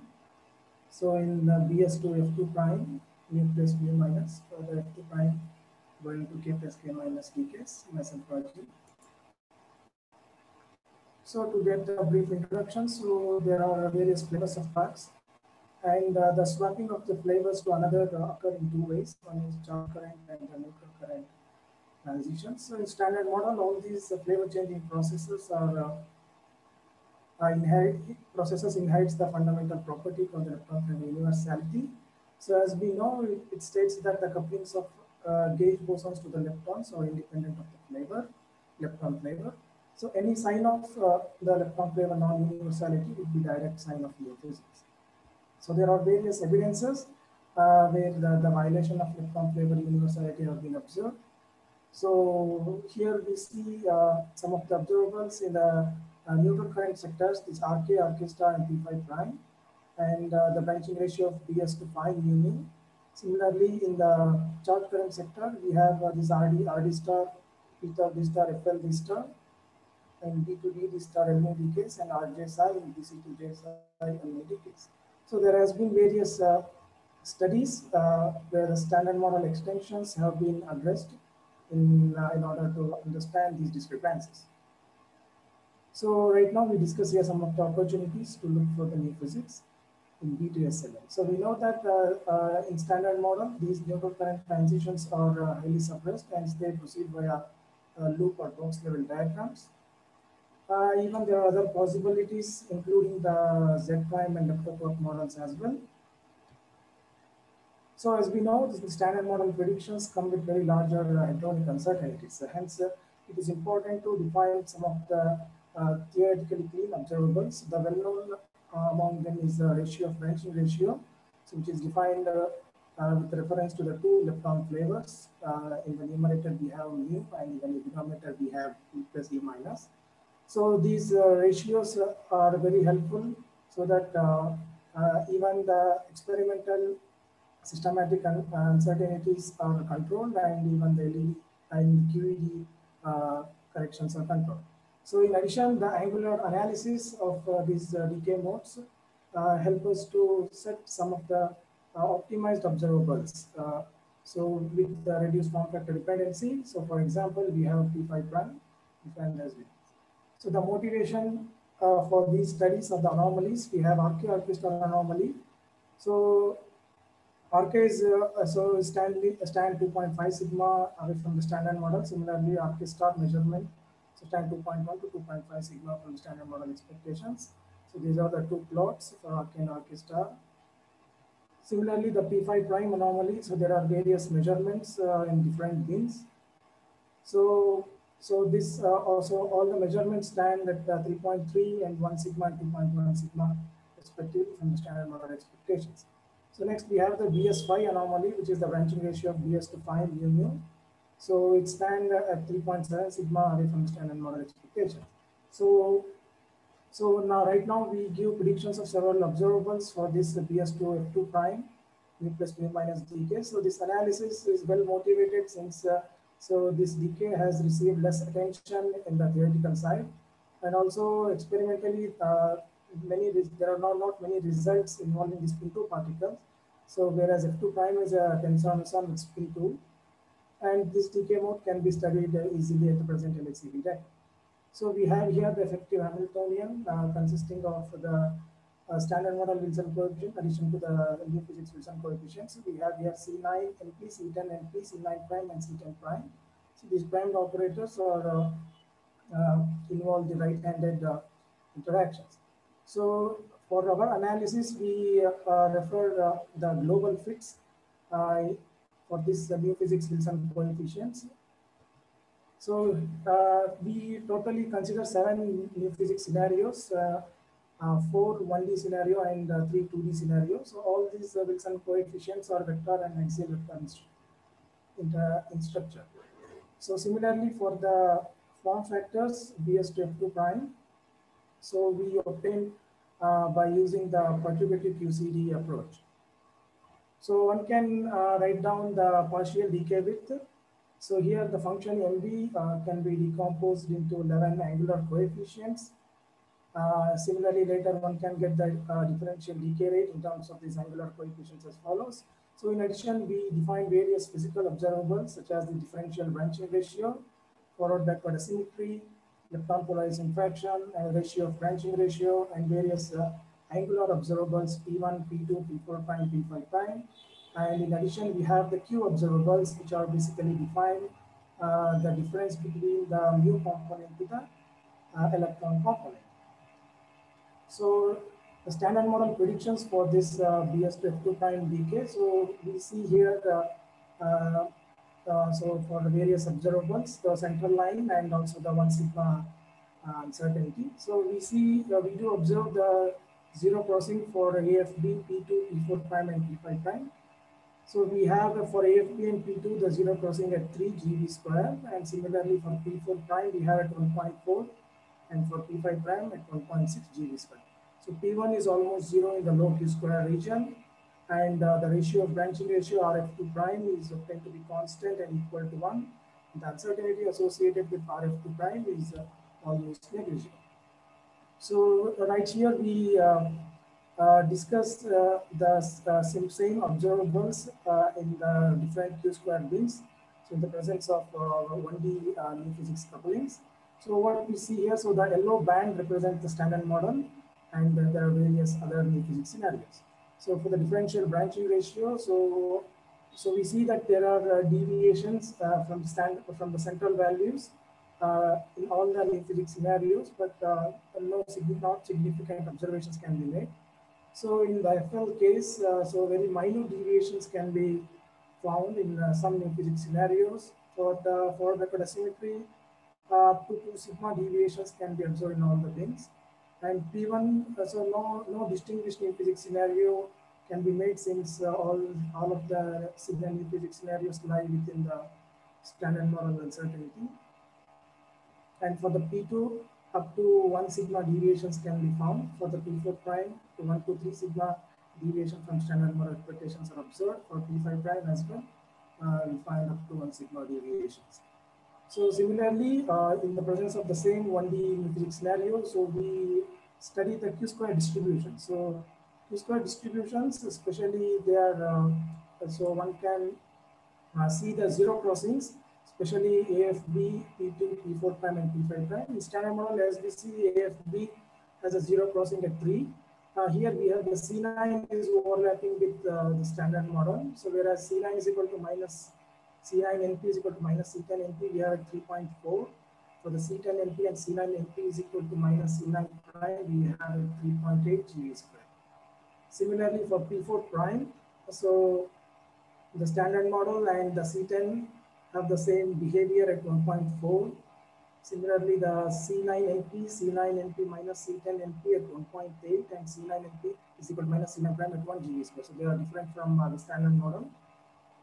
Similarly, for P5 prime, we do get the different zero crossings in some physics scenarios at 1.8 and 2.2 GeV square. So right here, we can see the bin-wise plots in the presence of these 2D new physics scenarios. So similarly, like 1D, so we have 3 sets of combinations of these Wilson coefficients. So we do have quite more deviations in the differential branching ratio.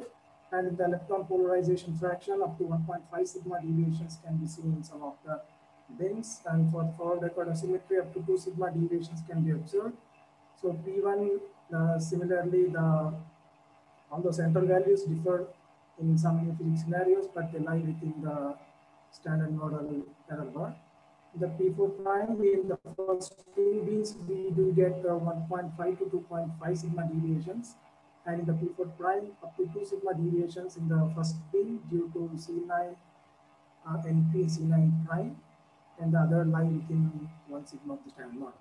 Even for the P5 prime, the central values we get that central values differ by some new physics scenarios, but they are consistent within 1 sigma of the standard model. Similarly, the Q-square distributions, we do get the zero crossings different from all the 1D scenario as well as the standard model. So we want to see here the Lepton Flavour universality test, and particularly these observables such as R and Qs. So the specialty of these observables here is the uncertainties are very less in these observables. Hence, the new physics scenarios we observe here very huge deviations from the standard model expectation in many of the NP scenarios. Similarly, in the case of in the presence of 2D new physics couplings, so we do get very huge deviations in the presence of these 2D new physics coupling. So to conclude, so we see that the band ratio for BS to F2 prime mu is of the order of 10 to the minus 7 standard model. So in most of the new physics cases, the branching ratio is reduced in all Q squares. Except for the C line, the zero crossing for AFB is shifted to the higher Q square values. So in the case of Lepton, the lepton polarization fraction, the P seems to be reduced and shifted to the higher values of Q square compared to the standard model. The observables R and Qs observe different significant deviations from the standard model in most of the new physics scenarios. And it is worth to mention that the zero crossing in AFB is quite interesting in order to check the Lepton Flavour universality violation. The measurement of all the variables, various observables for this particular decay mode in future can shed more light to identify the possible new physics, and it provides the complementary information regarding the RQ-RQ star anomaly as well. Thank you for your patience. Thank you very much. Any comments or questions?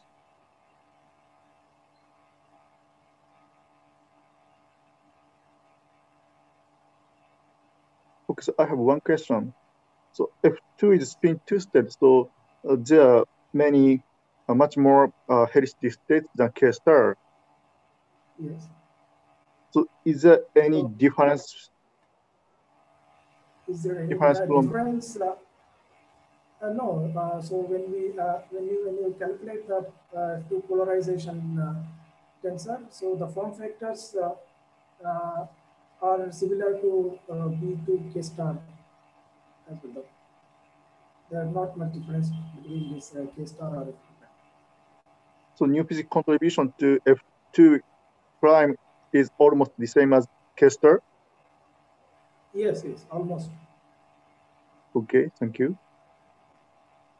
Okay, is there any other comments, questions? If you have, please raise your hands. It seems not. Okay, so thank you very much, Rajiv. Thank you. Okay, so let's move on to next talk by Devasis. Hello. Yes, I'm here. Hello.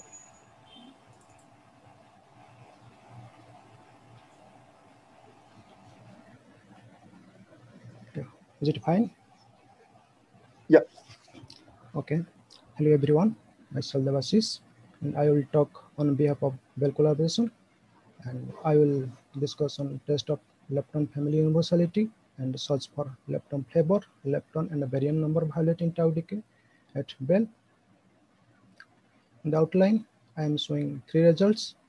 First one is test of lepton family universality, ARC study B2 KLL decays. Second one, lepton flavor violation in B decays B2 KLL prime. The third result, I will show lepton flavor, lepton lepton, and a baryon number violating tau decays, tau going to proton, and to lepton, where lepton may be muon or electron. In this slide, I'm showing KKB accelerator ring and a bell detector. As you know, the KKB is an electron-positron collider, which mostly collides at a central mass energy 10.5 at GeV. It is where the BB bar cross section is 1.1 nanobar and cross section of tau tau is around 0.9 nanobar. So it is a B factory as well as a tau factory. During the enter in physics run, Bell collected around 1 inverse autobahn data at different resonance and off resonances. Here I am showing a little introduction to lepton family universality. As we know, in standard model, the electroweak coupling of gauge bosons to leptons are independent of their flavor, and the property is known as lepton Flavour universality. The B decays of B2KLL are B2SLL Quark label transition, which constitute a Flavour charging neutral current process. Such processes are forbidden at tree level. However, they can proceed at a loop level. Here I am showing two diagrams, a penguin diagram and a box diagram. To test lepton family universality, the ratio of branching fractions are determined in this study. This is basically branching fraction of K, B to K mu mu over B to K E E. This will be useful to explore new physics since the common experimental systematic uncertainties and other form factors are cancelled out. In this study, we search the charged as well as neutral decay channels using Epsilon 4S datasets of 711 inverse femto1. Signal extraction is done by 3 variables with the beam constant mass, the change in energy, and the neural network output, which is the background suppression variables.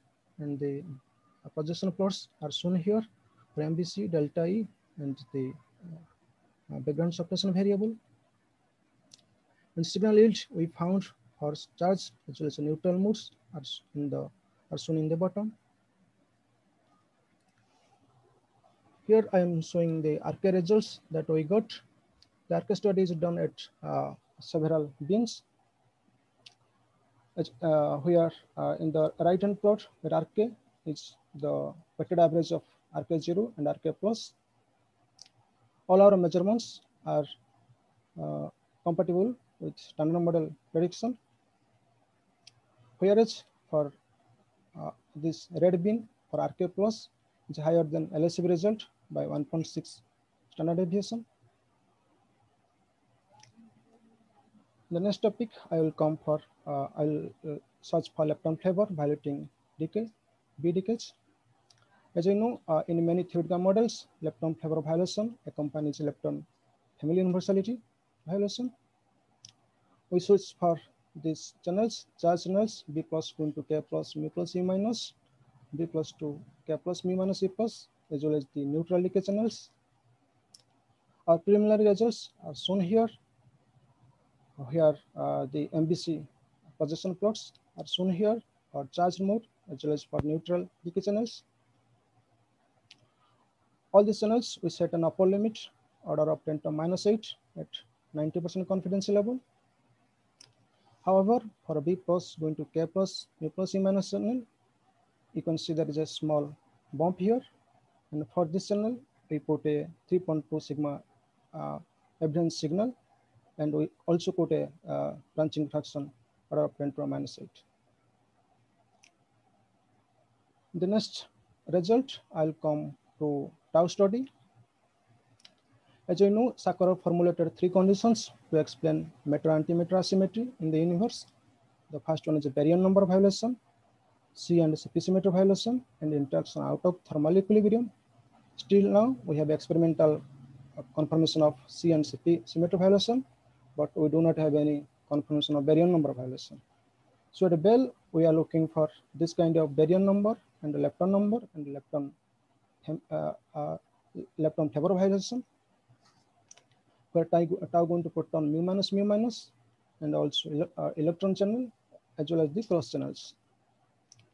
Any observation of this kind of process will be a clear signal of new physics. On the right hand side, I am showing a Feynman diagram for tau minus going to antiphoton mu minus mu plus, and the reference is given here where the theoretical study is done on this analysis. For LSCB set the first upper limits on this kind of decay, tau minus going to photon mu minus order of 10 to minus 7 using 1 inverse 51 PP collision data. In this slide, I'll discuss about the set of data that we are using for our study and the reconstruction process, and then I will discuss on the selection criteria. We are using almost full Bell data set for this analysis. For tau study, we use the optional 4S resonance data as well as the off resonance and optional 5S data set. For the starting signal, we use two variables, the reconstructed tau reconstructed mass and the change in energy. In the right hand side, I am showing a plot for reconstructed mass and change in energy. Where this is from signal Monte Carlo, where the red box shows the signal region and the region outside the box, the sideband region, where this green belt, the strip, is used to predict the number of background in the signal region. The selection criteria, here I have mentioned the basic selection criteria from impact parameter cut to the polar angle cut. Then I am using we are using a 3-1 best topology to select tau events and reject high multiplicity event. This basically in the signal side, we need 3 tracks, whereas in other side, we need 1 charge track. And this is done by a plane perpendicular to the thrust axis. In addition to that, we use particle identification criteria and some other event set variables we use in our analysis. Also for electron channels and tau minus going to photon mu minus channel, we use a gamma conversion value to reduce gamma conversions. In addition, for tau minus going to antiphoton E minus E plus channel and photon same sign electron channel, we put a cut on sum of initial energy to be less than 10 GeV in order to reduce 2 photon and radiative HAVA backgrounds. Then I am showing a sideband plots for tau minus going to antiphoton E plus E minus channel, whereas the left one is top left is reconstructed mass and right one is the change in energy. As I discussed, for this channel, we put a gamma conversion vector on the invariant mass of oppositely charged track with electron mass hypothesis. Here I am showing in the bottom plot the invariant mass of oppositely charged track in order to suppress the HAVA contamination. Here you go the results. We found one event from antiphoton E plus E minus and photon E minus channel and photon mu minus channel in the signal region, whereas for other 3 channels, there are no event in the signal region. Our number of observed events are consistent with the background prediction. In the next slide, I'll show the expected number of background in the signal region. So as the number of observed events are consistent with the expected, so we put an upper limit on the signal yield using Feldman-Kosinski method. Here I am showing a calculation of tau minus going to antiphoton E minus mu plus channel branching fraction. So we do not find any event in the signal region, and the expected background in the signal region is 0.4 plus minus 0.63. The upper limit we found on the signal yield 2.2 at 90% confidence level. The right hand side, I am showing a scanner result for p value versus the signal yield. So the branching fraction, upper limit on the branching fraction will be order of 1.9 10 to minus 8 at 90% confidence level for tau minus going to antiput on the mu minus mu plus channel.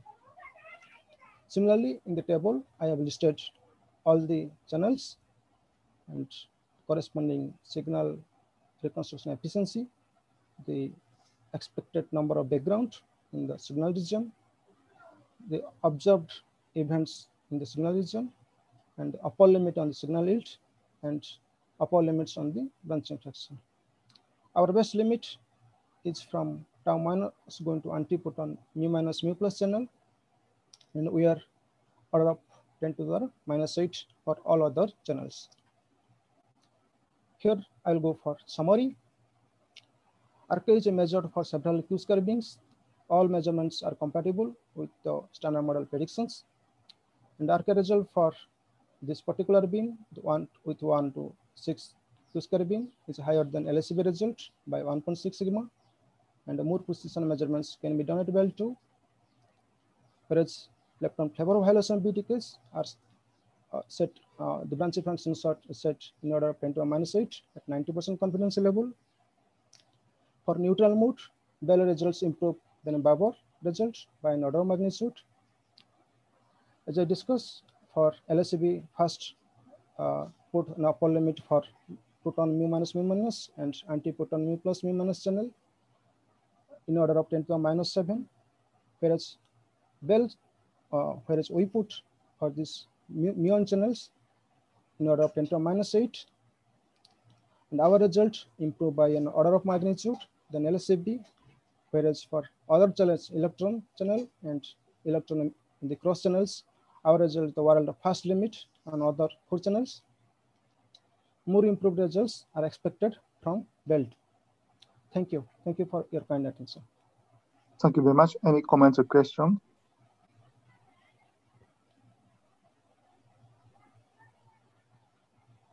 Okay, so tutors.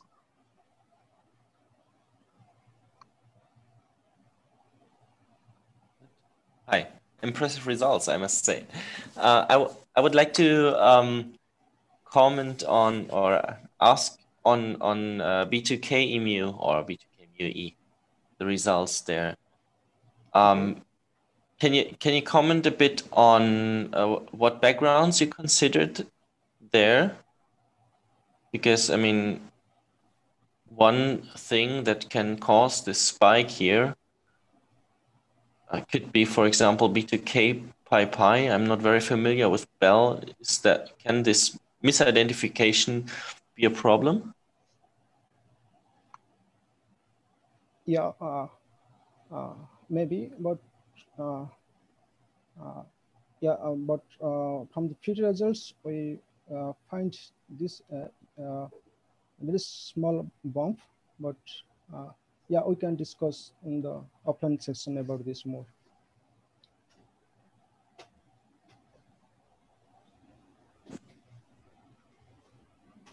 Okay, Gagan. Yeah, it's just a follow-up comment. So indeed, the possible peaking background from K pi because of the particle misidentification of pion that has been very carefully studied in this channel. We think this may be one or few events which are kind of golden event having very high likelihood in this continuum suppression variable. The last there are three-dimensional fit. So we think it's just statistical fluctuation for a few events, but there's no issue from the peaking background estimation, just to comment. Okay, thank you very much. Yeah, it's also quite would be quite surprising if you see a very if there was this very significant signal in B2K plus mu plus E minus, but not in B2K plus mu minus E plus. Can be true, but it's pretty unlikely. Okay, Matt. Hi, yes, just to follow up. An additional reason why this would be a bit unlikely is, of course, that there is already an upper limit from LHCb with a branching fraction of about 6 times 10 to the minus 9. So this this also argues in favor of a statistical fluctuation. Yeah, sorry, I didn't mention it. I was one of the proponents there. Yes, Titus was too modest or too polite. Okay, so thank you. It's time to move on. So the next speaker is Luca. Yeah, hi there. Hi. I'm sharing the screen. Okay, do you see the slides? Yes. Okay, please go ahead. So thanks for letting me speak in. What I'm going to speak about is a Flavor model, trying to explain the Flavor puzzle, and it is inspired by the minimal Flavor violating one, but it's going beyond it. So let me start with a very single slide of introduction. The Flavor puzzle is essentially summarized saying that we don't know the hierarchies among the Fermi masses. We don't know the difference between the CK matrix and PMS matrix. We still don't have a very precise measurement of the CP violation in the lepton sector. And this is giving freedom to construct different models, but this represents a lack of information for us to construct a more precise or more dedicated model. We don't know whether the neutrinos have normal inverse ordering, and still another freedom, and we don't know the nature of neutrinos, if there is Majorana or Dirac. These are all unknowns that would help us to determine the model beyond the Flavor puzzle. There are different solutions, so attempts to give a solution to this, to explain the Flavor puzzle. They go look into different directions, so continuous symmetries, discrete symmetries, anarchical models, or some other type of approaches.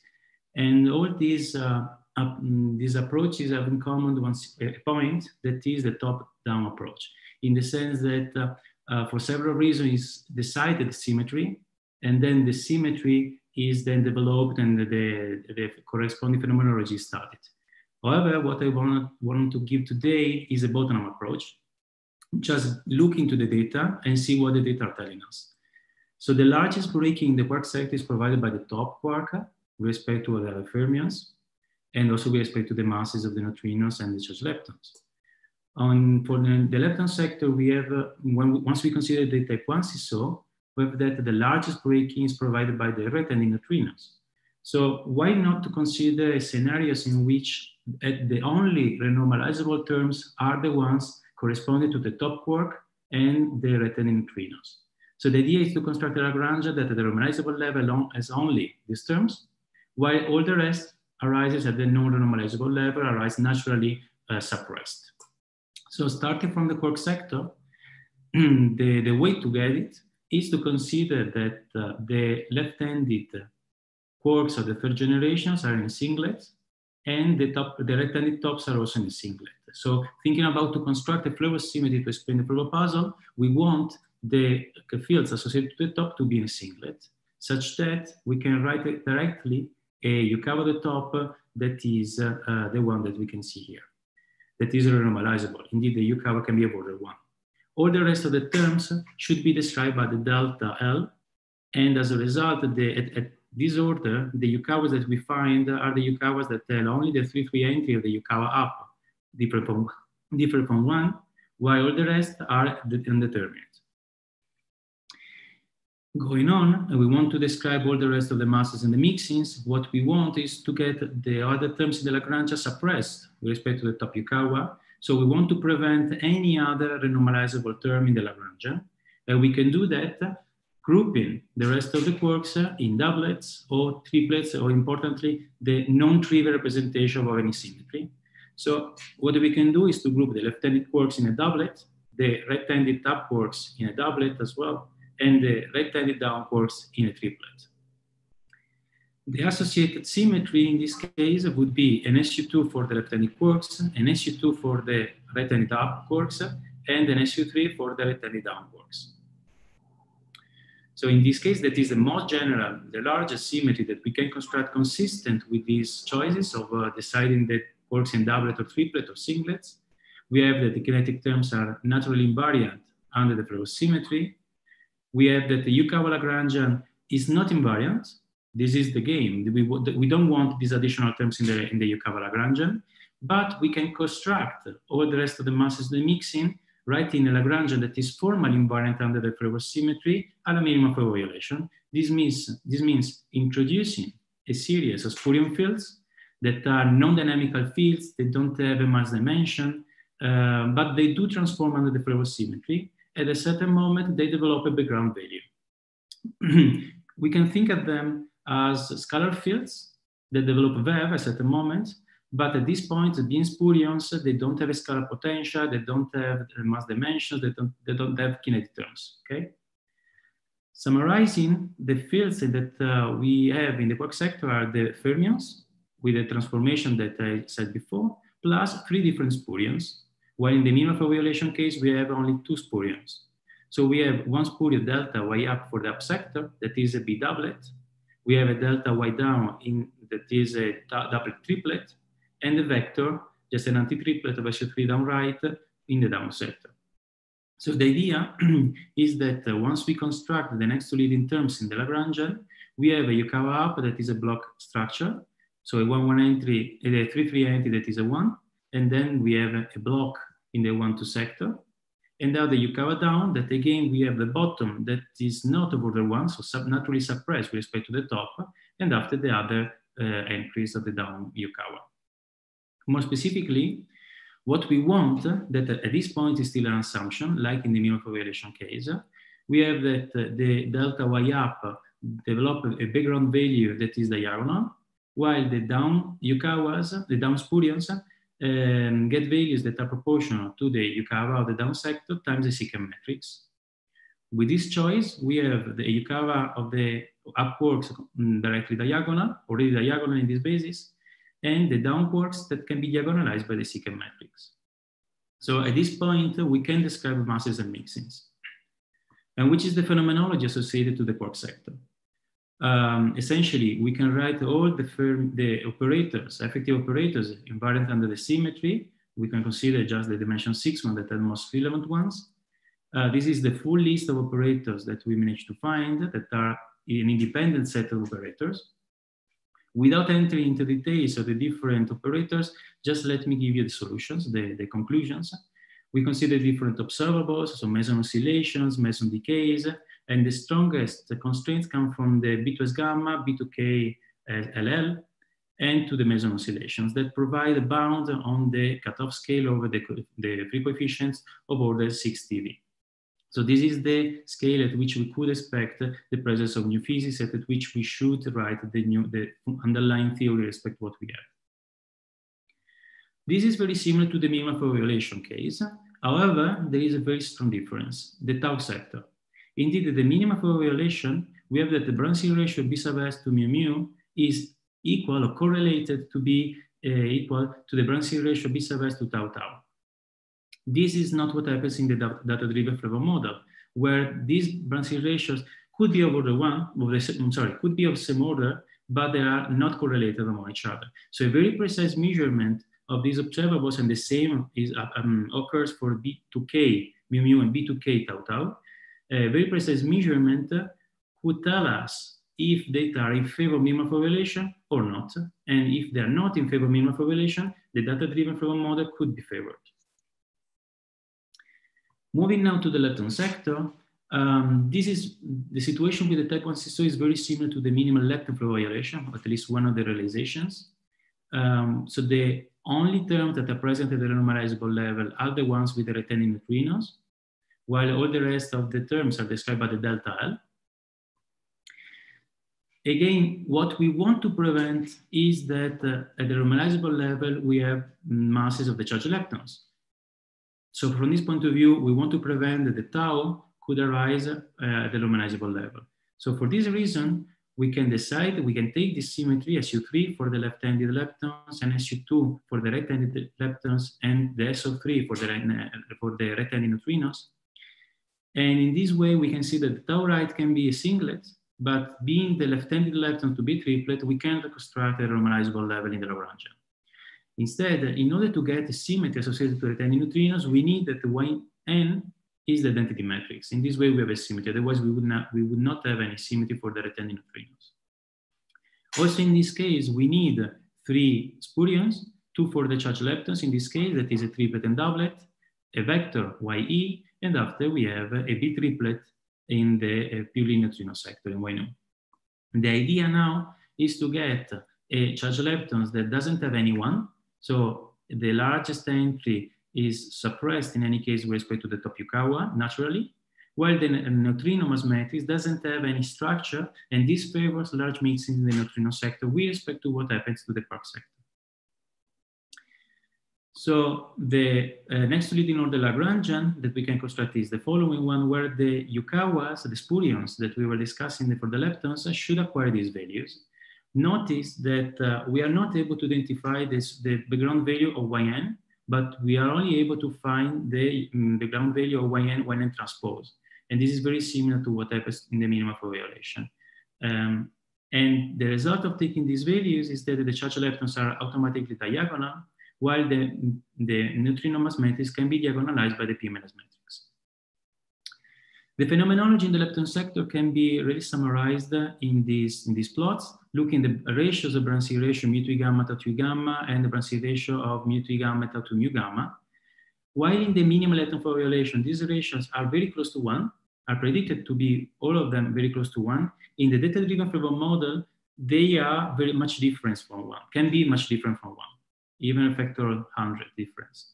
So even if it is futuristic, especially for the possibility of measuring the tau decays, this could be, again, another possibility to distinguish the data-driven Flavor model with respect to the minimum lepton Flavor violation. Finally, let me arrive to the last part of the talk, that is the justification of the Flavor alignment. In the minimum Flavor violation, there is no justification of the Flavor alignment in the sense that there is no way to explain why the spurions in the minimum for violation do acquire the background values that they need to. And this is what we discussed in these papers. However, in the data-driven Flavor model, there is one explanation. That from this point of view, we are going beyond the minimum for violation. What we have to do is to promote the different spurions to be dynamic as scalar fields. So now they are really scalar fields. So they have kinetic terms, they have mass dimension. So whenever we write them, we need to write them suppressed by the cutoff scale of the theory, and we can construct a scalar potential and minimize the scalar potential. So we did it. These are the terms, the invariants that can be written in the scalar part of the scalar potential. These are the invariants that can be written in the lepton sector of the scalar potential. And without entering into much into details, I don't have time to do that, but just giving you the solution. So we minimize the scalar potential. We found a solution that is compatible with quark masses and mixins, also at the price of the tuning in the parameter scalar potential, at least in the quark sector. In the lepton sector, we do have masses, lepton masses and mixins, in agreement with the data, and we do have the prediction for the Majorana phases. And this is due to the Majorana nature of the neutrinos. In the Dirac case, we will not have such predictions, let's say, or the equivalent treatment of the predictions. So just giving you to simplify the result, here we have the angles, so the mixing angles in the lepton sector in red and blue and green, and phi, the x-axis, is just a parameter that enters in the parameterization of the invariance in the scalar potential. And we see that there are two values of this phi where the three mixing angles enter in their 3 sigma region. So we have to see the values of phi where the solid lines enter in the band between the dashed lines, the corresponding dashed lines, okay? So the minimum of the minimization is indeed compatible with these, the experimental value of the selection data. Moreover, having the prediction for the Majorana phases, we can go look into the prediction for the neutrinos of beta effective mass. And we can see that we have very precise prediction for the normal inverse ordering. And a possibly future prediction of neutrinos of beta effective mass can indeed distinguish within this model if we have inverse ordering or normal ordering. In any case, can give some constraints on this model. And that's all. Thanks a lot for the attention. Thank you very much. Any comments or questions?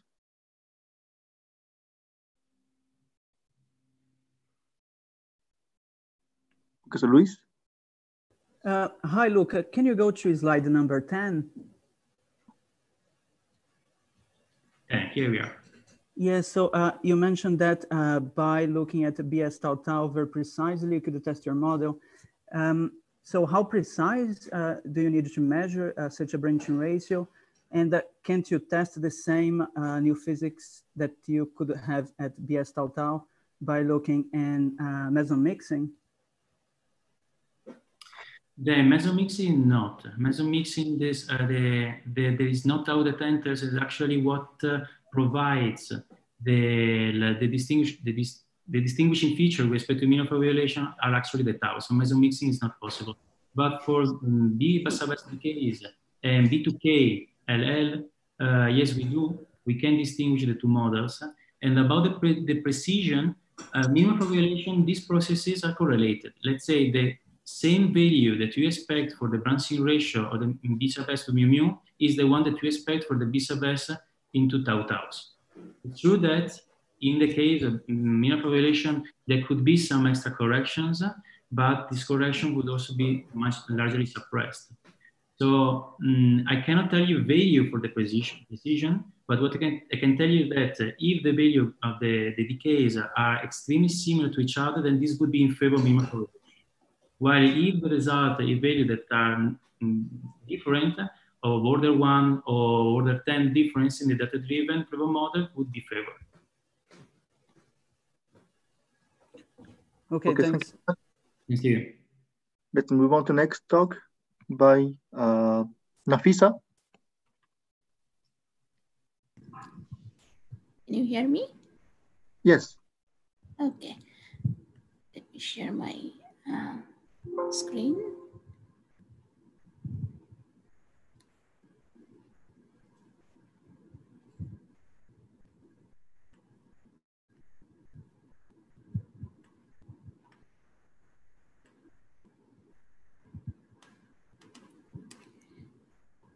Hello, good morning from Canada.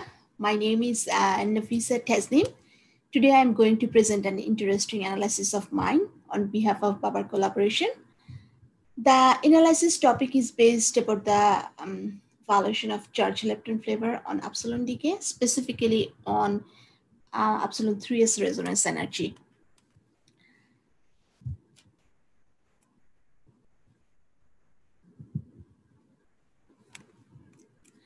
So here is the outline of my talk. I'll try to keep everything in brief. So let's move on. As we all know, all interactions must conserve some quantities such as lepton numbers, types, etc. However, we have observed neutrinos can change from one flavor to another, which is only possible if the neutrinos have non-zero finite mass. So it is evident that lepton flavors can be violated in the nature. Now the question is, how much violation is happening in the nature?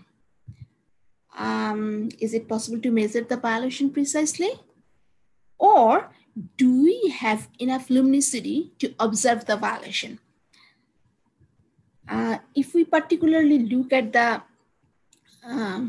mode that was seen in the below part of the slide, you can see that when a muon is decayed to electron through gamma, the water is 10 to the power minus 54, which is way below the experimental observation. So experimentally, it is not measurable. However, if we think about the epsilon sector, the scenario is totally different. So let's look at the answers to those questions in my next slides.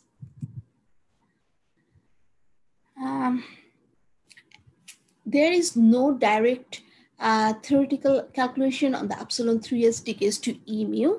So we calculated that theoretical constraint on the limit indirectly by reordering the incoming and outgoing particles on a muon that decays to 3 electrons. So according to the paper, which is Nusinov's ETL paper, the branching fraction is less than 10 to the power minus 3. However, we report several orders of magnitude more sensitive than this indirect limit. I will come to this point when I'll show my result. So let's move on. Here you can see some of the existing experimental searches regarding the epsilon decays. Babar has always proven to be a leading experiment, particularly in the epsilon decay sectors. Such as you can see, epsilon 3s goes to electron tau or muon tau. Those were reported by Babar experiment. And here we are again going to report the first experimental measurement of decay of epsilon 3s goes to E mu, because you can see from the diagram, like Babar has an excellent luminosity over Bell experiment, which is 10 times more than Bell experiment, 20 times more than Clio experiment, and we have an excellent luminosity for epsilon 3s data, so we are in a good shape.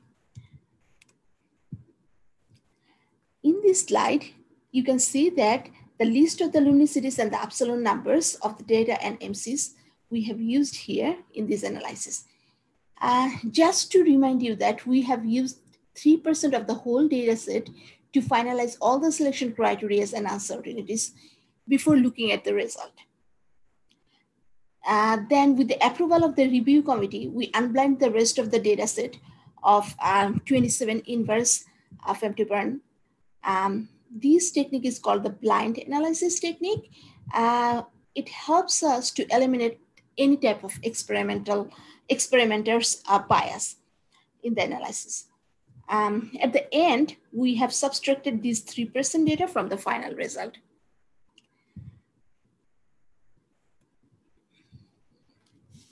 In this slide, you can see that how a typical electron-muon event can interact with the Babar detector. Obviously, we want an event of 2 primary tracks of electron and muon. And you can see that the electron produces shower in the electromagnetic calorimeter, and the muon deposits its energy on the muon detector. So the 2 primary tracks are having totally different interaction with the detector. So it's giving us confidence to measure it properly. As you can see, the main source of the background are coming from either the tau pair or mu pair or electron pairs. So using the appropriate kinematic cuts and particle identification, we have to remove all these backgrounds. Then, if you look at the look at this slide, you can see that when electron positrons collides at the epsilon 3s resonance energy, a stream of different particles were produced. We need a special background filter to collect 2 primary track signals of electron and muon from these streams of different particles. So after collecting those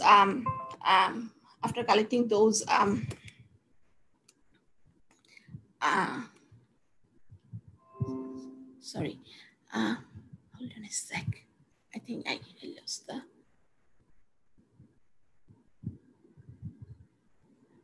I'm sorry. I lost the.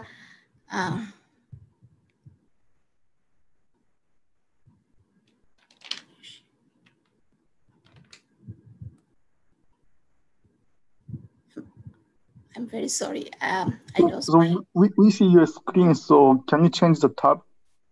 Yeah. So we see your email, but yeah. We can also see the tab for PowerPoint presentation. Exactly. I'm looking for the presentation. Okay. Yeah, we can see the slides. Yeah.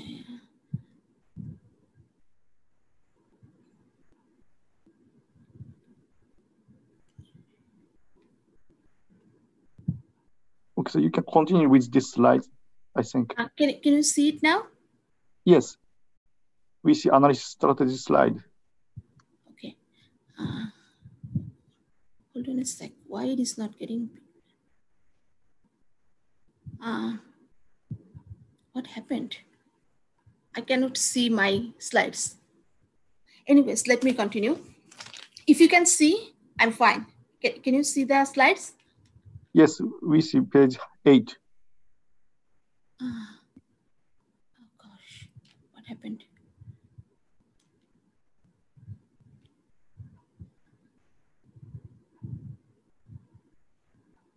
Okay, here we are. So as you can see, like, we have applied the furthermore selection criteria to surface the background here. And those backgrounds could be faking as the signal events. And as you know, when it comes for the PID selection, the tighter the selection that you choose, then it would remove a lot of backgrounds. At the same time, it can eliminate your signal candidates. Even so, I mean, we were very careful to choose what PID selection we would use. So we have, engaged 16 different combination of PID selection, and then from there we have optimized our PID selection. So you can see in this slide that in this plot, the mass distribution of the electron muon collected only by using the background filter, and all the colors even that you are seeing in this plot are the background. So as I mentioned, we have used our different selection criteria to remove them all. So this is at the very beginning how it looks, and then eventually we remove all of the background events and then collect our candidate signals. In this slide, I'm trying to provide you an idea how we separate the background events with our own selection criteria. You can see there a circle has formed on the Lepton momentum plane in the signal Monte Carlo in the first plot. So we are expecting our signal candidate events should be also found within one such circle of radius less than 0.01.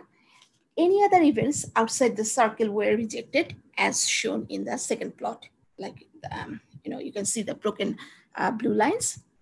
So this is the way we were collecting our signal candidates and rejecting the backgrounds. So in this slide, you have seen that after applying all the selection criteria, the signals are looking like this.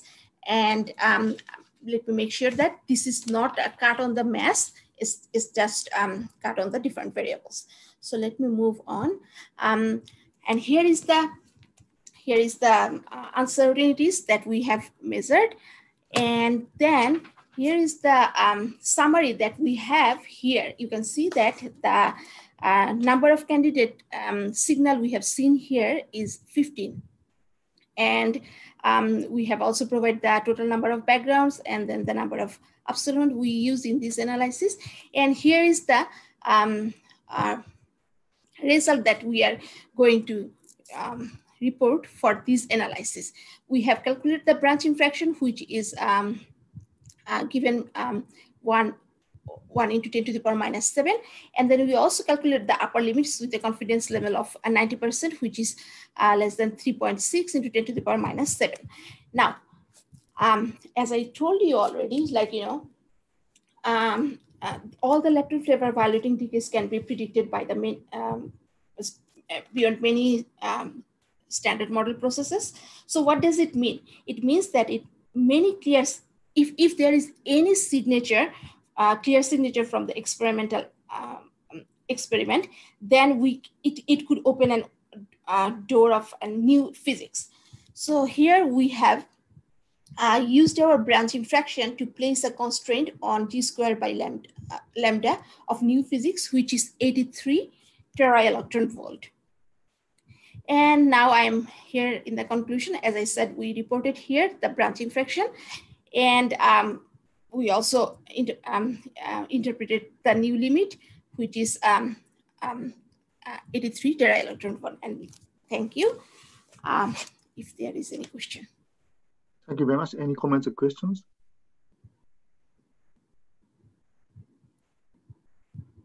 Seems not. So is it possible to measure lepton flavor universality in epsilon 3s decay to EE and mu mu? Do you have a plan? We have reported only epsilon 3s goes to E mu.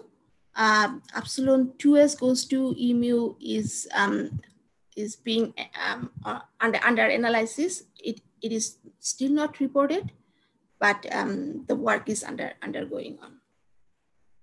So I mean lepton flavor universality in epsilon 3s to EE and mu mu. Yes, I mean the other two modes were already reported. So the universality to this measurement, I have to check. There should be, it should be the universal, the universality should hold there, but I have to check the numbers. Okay, thank you. Any other comments, questions? It seems not. Okay, thank you very much, Nafita. Okay, thank you. I'm sorry for the mess in the middle. Anyways, thanks. So let's move on to next talk. Tomasz? Yes, I'm here. Can you hear me? Yes. I will try to. So Nafita, please don't share. Nafita, please don't share your screen. Yeah.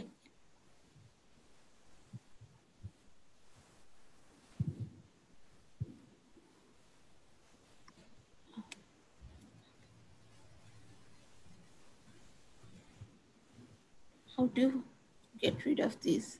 Okay. Yeah. Okay.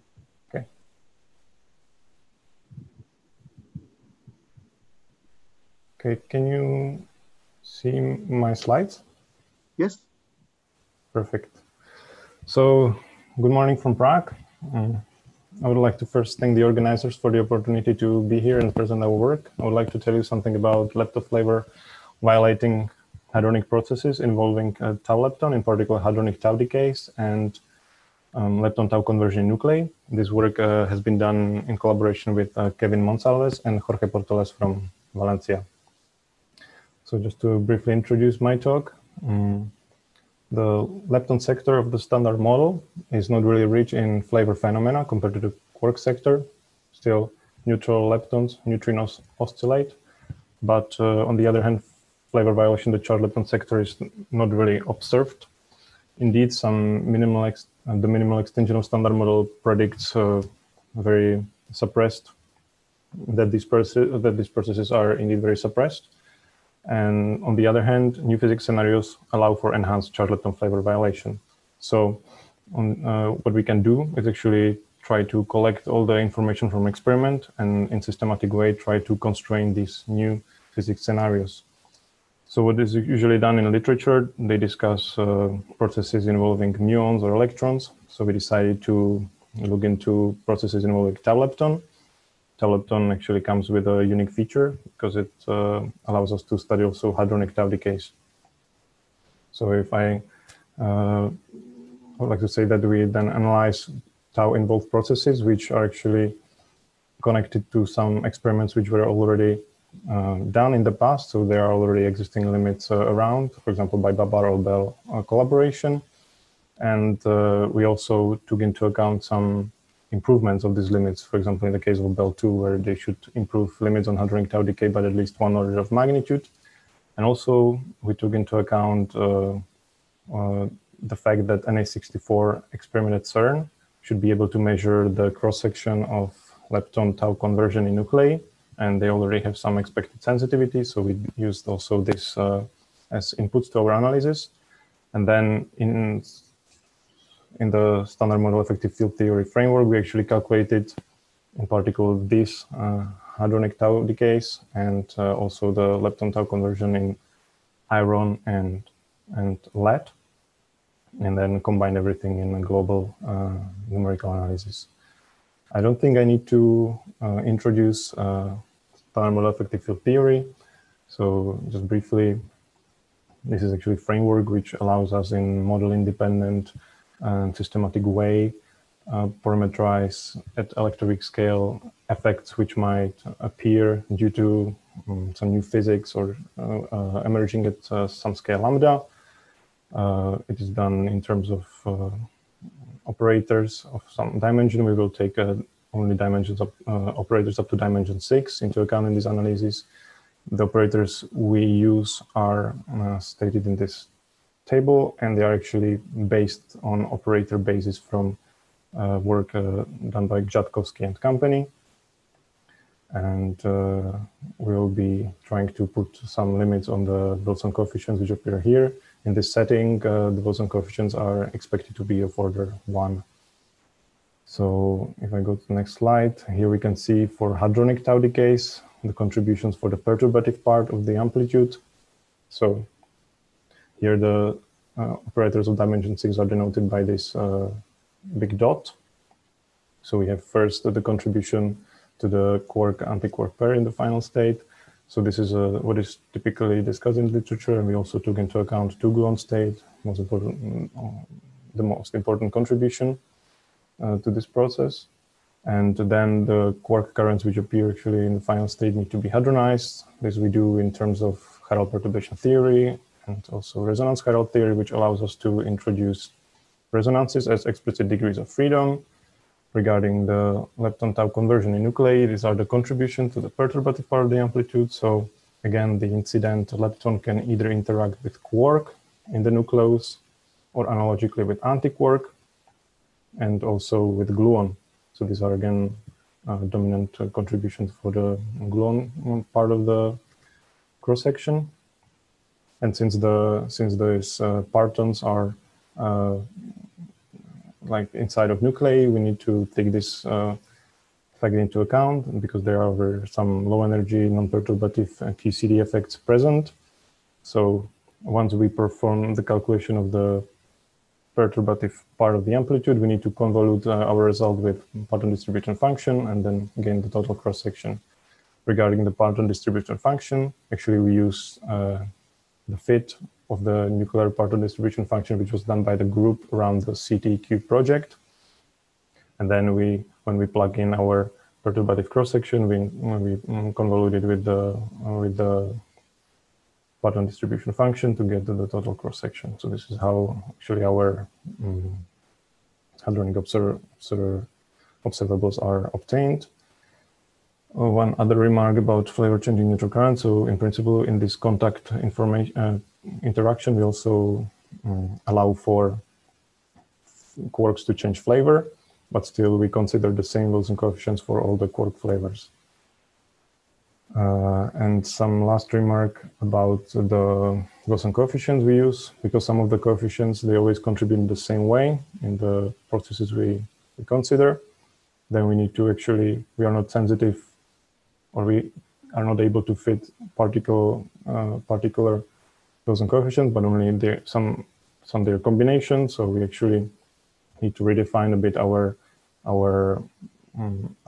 set of the variables we fit. But in the end, we end up with 15 free parameters, which are ready for the global numerical analysis. So what we actually do, we have this bunch of hadronic observables, and each of them then depends on several Wilson coefficients. So what we do, we can actually fit this ratio of the Wilson coefficient and the square of the scale we're interested in.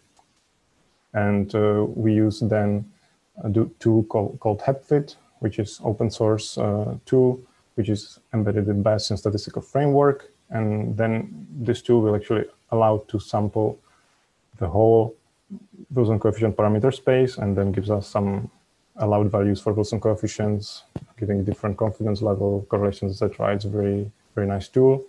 And when I said Bayesian, I also need to say something about priors. So at the beginning, we assume that we actually use flat distribution for the Wilson coefficient. So we actually say that any value for the Wilson coefficients is equally probable.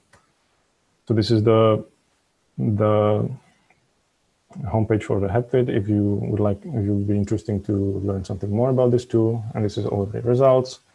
So this plot might look a little bit messy at the beginning, but actually it's pretty easy to read. So regarding the hadronic tau decays, we have here the limits given by Bell in the shades of blue. So there are like eight lines plus one given in shades of blue, which correspond to the limits from Bell, and then the shades of red correspond then to improved limits, improved expected limits by Bell 2. And basically, considering that the coefficients would be of order 1, you can actually extract the information on the scale where the physics corresponding to this Lepton Flavour violating phenomena emerges. So this is translated into this table. So we see, for example, if only the coefficient C gamma would be responsible for new physics, we could say that new physics emerges above 120 tera-electron volts. On the other hand, there are coefficients which have much weaker bounds. So this is a correlation metric. So we see that some of the coefficients are rather correlated, which then translates in these plots into the fact that if we actually perform individual analysis, it means that if we would just set non-zero only one of the Wilson coefficients, we would gain much stronger bounds than in the case when we allow all of the coefficients to vary. So we see that actually if there are some correlations among coefficients, then the sensitivity is actually somehow diluted among more coefficients which are correlated. So we are actually getting much more conservative results, assuming all of these coefficients non-zero at the same time. For completeness, I also show you results for mu-tau conversion in iron based on expected Na64 sensitivity, and we see that the limits are much weaker than compared to hadronic tau decays. And again, this is translated into the table where we assume for coefficients that they might be of order 1. So just to conclude, I would like to say that we've been studying model-independent, we perform model-independent numerical analysis of standard model effective field theory dimension 6 operators, which are related to Lepton Flavour violating processes involving tau lepton. So we studied actually altogether 28 hadronic tau decays, and for cross-sections related to mu-tau conversion on iron and on lead, out of which the constraints imposed by mu-tau conversion in iron were the strongest. For the experimental inputs, we used present Bell limits and also expected limits which should come with the Bell 2.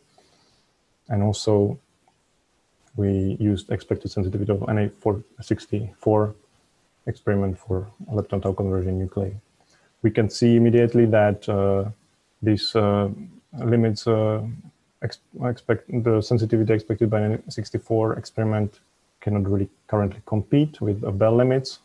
Another improvement, at least 2 orders of magnitude, would be necessary, but then it would really provide valuable complementary inputs, resolve some correlations among parameters, etc. For the statistical part of the project, we use HEPFIT tool, and the paper will actually appear very soon on arXiv. So stay tuned, and I will leave you with some view on Prague, because unfortunately you cannot be here in person, so at least this. And this is the end of my talk. Okay, thank you very much. Any comments or questions, Tomasz?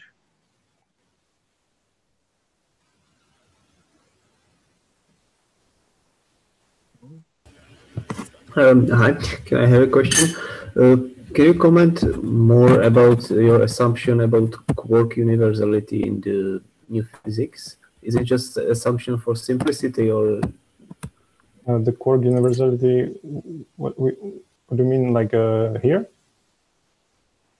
I mean, you said that you assume that all the Wilson coefficients are the same for all the quarks. Yeah, it's just for simplicity. Basically, I mean, like then we wouldn't have more free parameters. Of course, we assume only minimal flavor violation in the quark sector. So basically, that the flavor violation is just given by CK metrics, and the new physics.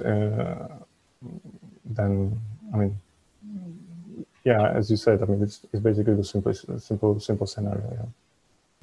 And do you know, like, would the result look different if you went beyond this assumption? Oh, I don't think we tried it, but yeah, we might at least consider discussing it. Yes, you're right. Okay, thank you. Okay, any other comments, questions? Can you go to page 3?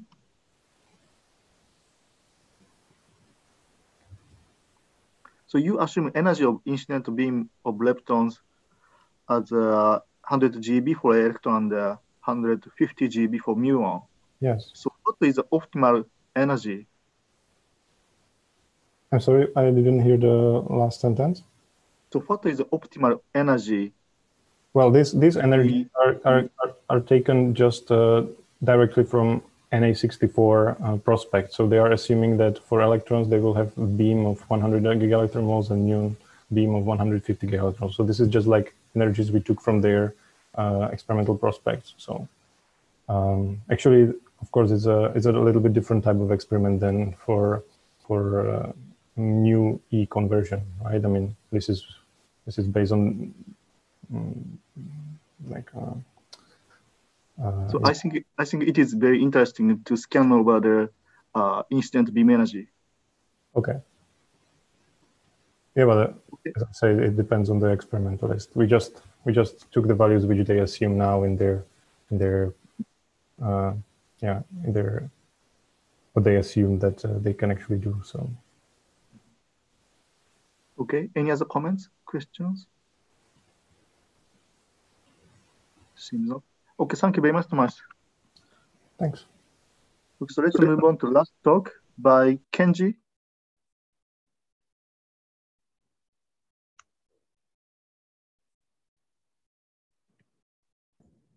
Hello. Kenji. Hello. Yes. Hello. Can you hear me? Yes. Yes, I can hear you. Okay. Then screen is also okay. I cannot see your slides. You can see it here. I cannot see your slides. Again, I'd like to share. How about this? Okay, so now I see. Okay. Thank you. I'd like to talk on the tau physics prospects at Bell 2. First, let me introduce our machine and detector, Super KKB and Bell 2. This is the advanced B factories, and the Super KKB is the asymmetric energy E plus E minus collider at the Upsilon 4S resonance, the 10.58 GeV energy resonance. On this energy, the cross-section of the tau pair is very similar with the B Quark production cross-section. So the B factory is also the tau factory. And there are several challenges to get a higher luminosity. As shown here, we will use a so-called nano beam scheme to get a narrower beam at the interaction point compared to the previous KKB accelerator. The vertical beam size is 50 nanometer at the IP position. And also we are going to use a higher beam current compared to the previous experiment. And with this machine, the detector should work with the higher beam background and also higher trigger rates. Those are challenges. And our target integrated luminosity is 50 inverse at 1. That corresponds to that 5 times 10 to 10 tau pairs we will get, which is 50 times higher than the previous B factory. And this is the overview of the Bell 2 detector. Inside the Bell 2 detector, the electron and positron collide, and inside the detector, we have a vertex detector, and drift chamber, and particle ID, and calorimeter muon detectors. And this is something general purpose, but forward-backward asymmetric energy along with the beam energy, asymmetric energy beam. this is the status, this is the history of the peak luminosity.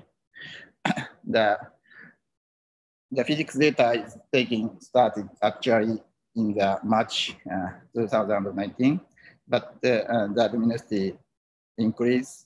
We performed the luminosity tuning during the data taking, and recently we achieved the world record. And the current world record, our peak luminosity is the 2.4 times 34. And this is also the history of the weakly integrated luminosity or total integrated luminosity in the red curve.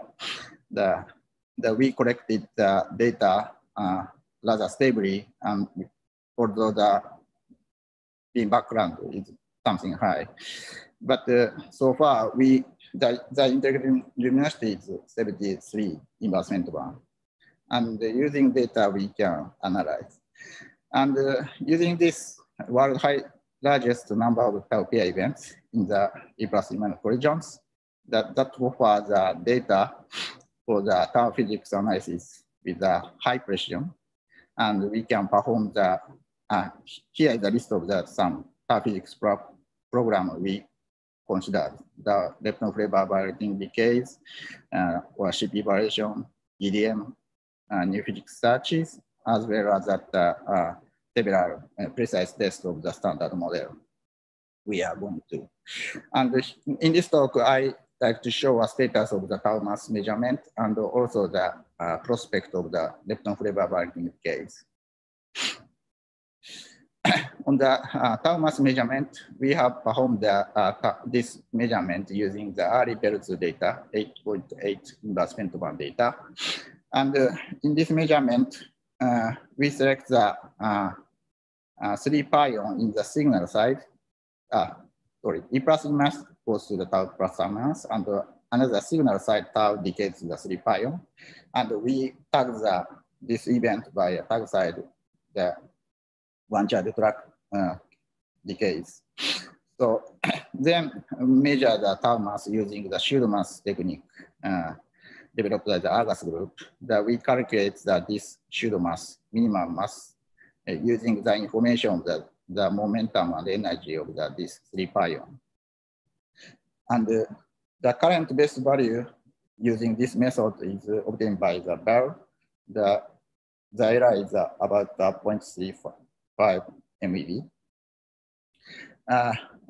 But please note that the tau pair production at the threshold energy, measured by the S3, shows that better result of the systematic and statistical error. Yeah, anyway, we select this event, this kind of event, and calculate this minimum mass. And this is a minimum mass distribution. And we see a clear shoulder around the tau mass region. So we, by fitting this region, we can get the tau mass. And anyway, sorry, dot is data and the histogram is the Monte Carlo expectation. And we see a clear shoulder in the data, so we'll discover the tau pair events as a too. And the zoom in view of the shoulder region is shown here. And we extract the tau mass by fitting the empirical edge function as shown in this blue curve. And then we get the preliminary result of the tau mass as shown here. The statistical error is 0.75 and systematic error is 0.33 MeV. The summary of the systematic uncertainty is listed here. The largest uncertainty from the calibration of the momentum of the charged particles, and it is due to the B-field map. Yeah, anyway, we got a similar systematic error with the previous B-factory results we already get. And we think we can improve using more data and more precise correction. Then achieve the best precision among the shield mass measure. And here is a comparison of the PDG value and the best result and the previous Baba result, and we get this result.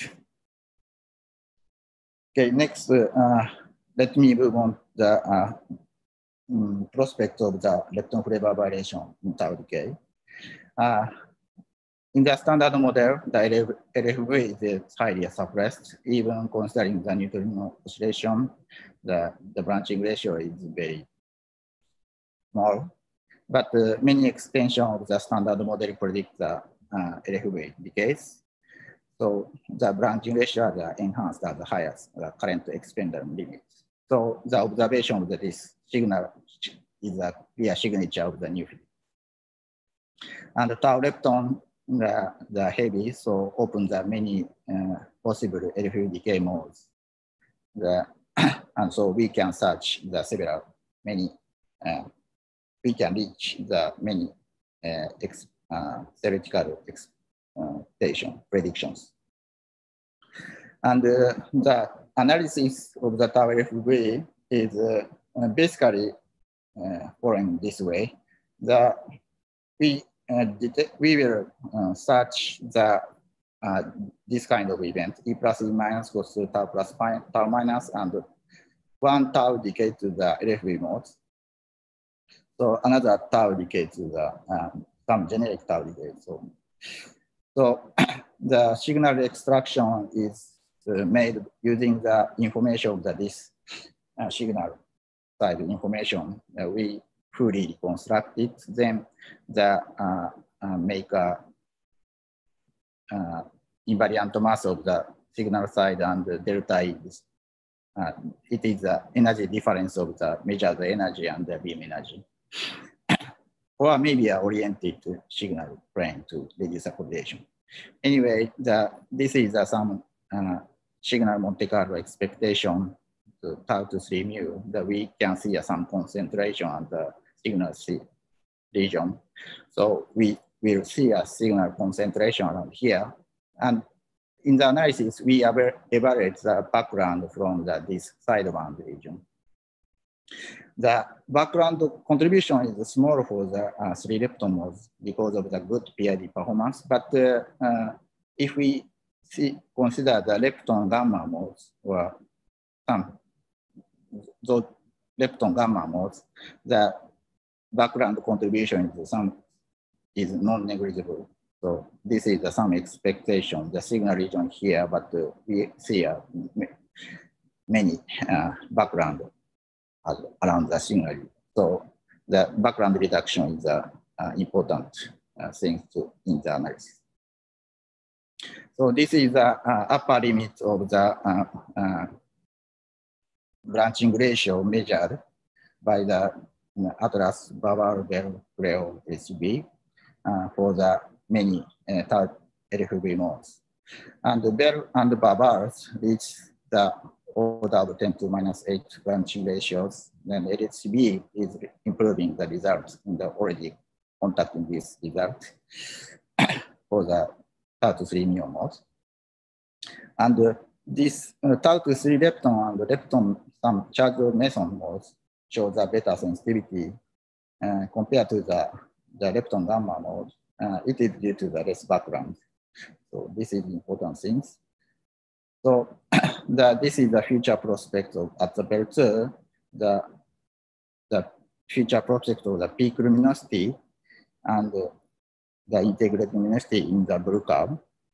Now we will collect the 50 inverse Attoban data by 2031 with upplane detector and also the accelerator at some point. And using this 50 inverse Attoban data, this is the tendency of the upper limit of the branching ratio, and as a function of the luminosity, this is the Leo and the Bell result, and this is the expectation at the Bell 2. And using this 50 inverse Attoban data, we will get this branching ratio sensitivity is order of 10 to minus 10. So background suppression is key issue. So understanding the background, beam background, fake PID, understanding the importance. So now we are going to improve the reconstruction algorithm. And also the intelligent event selection by machine learning technique is something important. So we are trying to improve. Okay, this is a summary. The BEL2 experiment just started. That we achieved the world record luminosity already, 2.4 times 10 to 34th. And the accelerator tuning is ongoing and more data will be recorded. And also we started the actual analysis, physics analysis, and the tau mass measurement by early data shows a clear tau discovery and the promising sensitivity. And we get a preliminary result of this with this sensitivity. And BEL2 will collect 5 times 10 to 10 tau pairs. So tau elf research will reach the higher sensitivity. And we expect that order of 10 to minus 10 branching ratios density. So we will get a more precise result with more data. So please stay tuned. Thank you very much. Thank you very much. Any comments or questions to Kenji? Please raise your hand.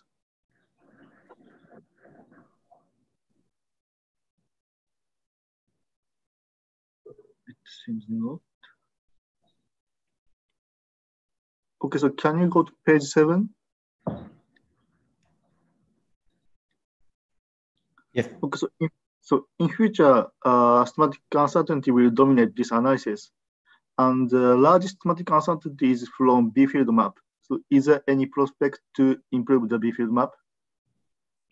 Yes, we are going to make a more precise momentum reconstruction by a calibration using the more data.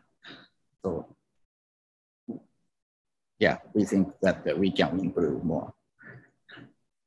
Okay, so can you reach to the uncertainty of BEL3? BEL3, yeah, maybe. Okay, so any other comments, questions?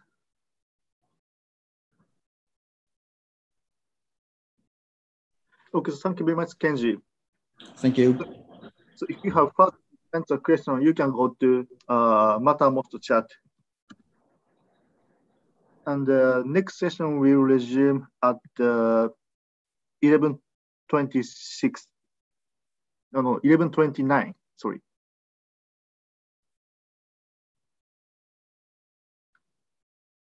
And the speakers at the next session, please check your connection.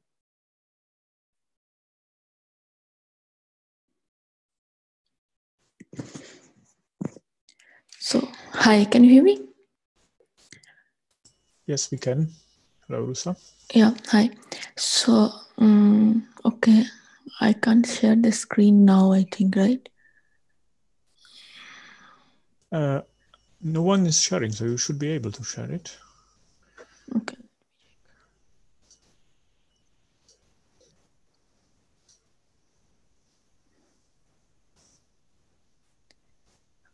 So, can you see?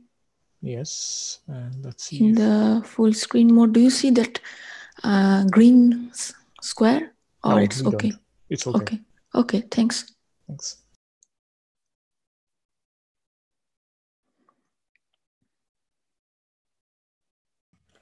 Can I also try my connection? Okay. Yep. Hello, Marco. Yeah, sure. Go ahead.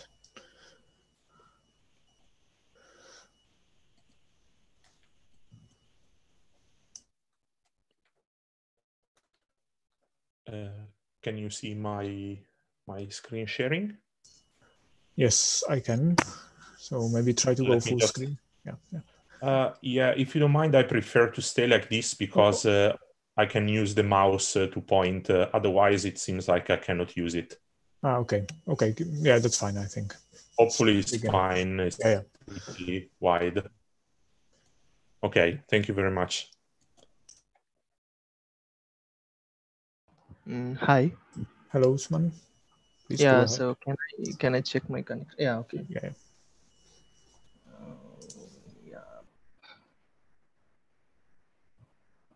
Sorry. Yeah, so can you see the screen? Yes, we can. Will you go full screen or will you leave it like? Yeah, I'm just trying to go to full screen. Yeah.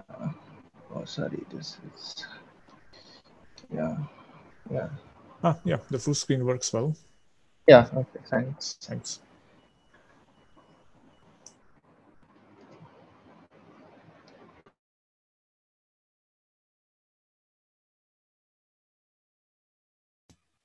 Hello. May I try my slide? Yeah, sure. Go ahead. Yes.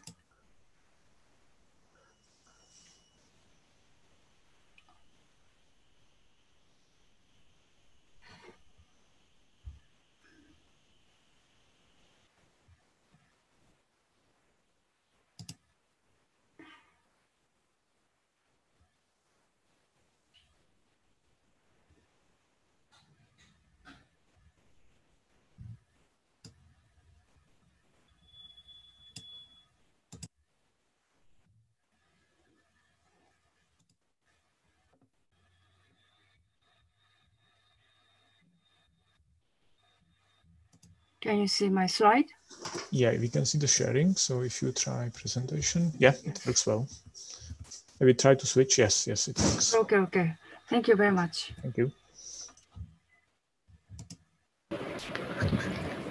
Hello, can I try my screen, sharing my screen Yes, and yes. check? Go ahead as well. Yeah, yeah, thanks.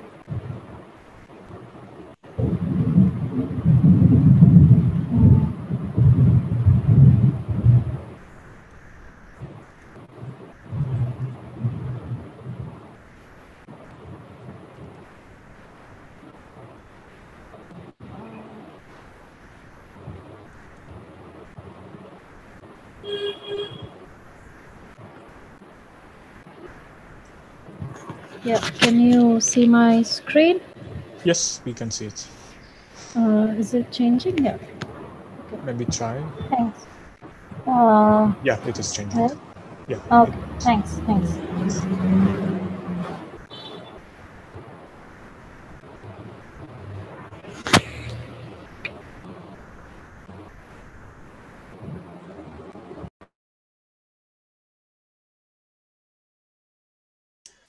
All right, so I think it's time to start.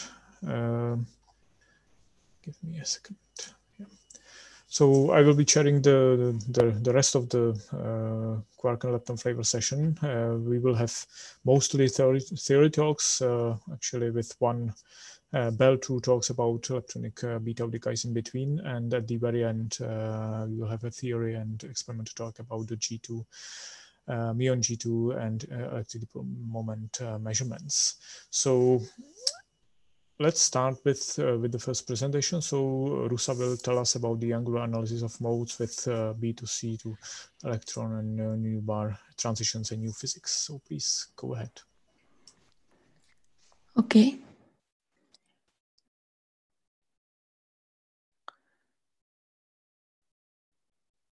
So now you see my screen, right?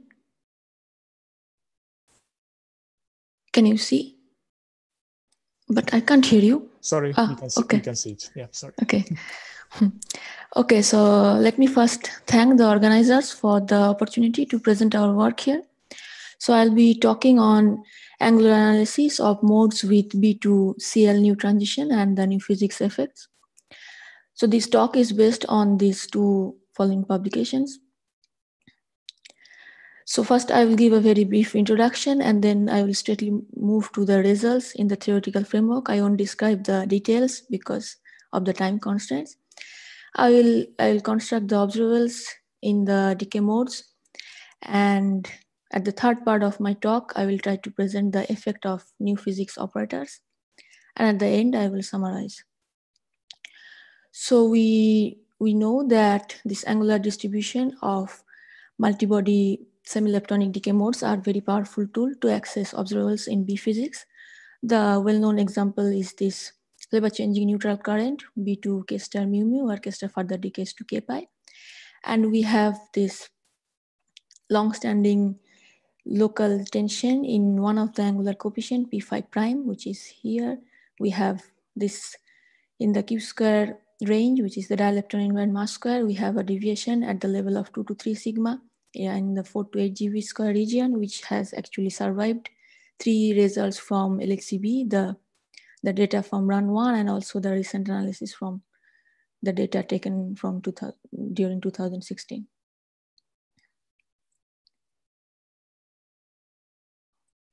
What happened? Why I can't move? Sorry.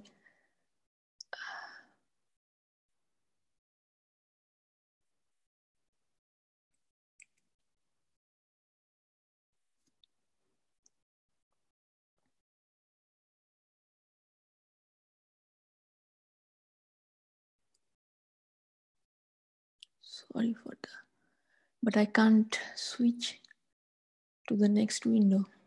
Can you see my screen now? Now not. Okay. Maybe if you, and maybe we should give up on full screen and it may work better. Sorry.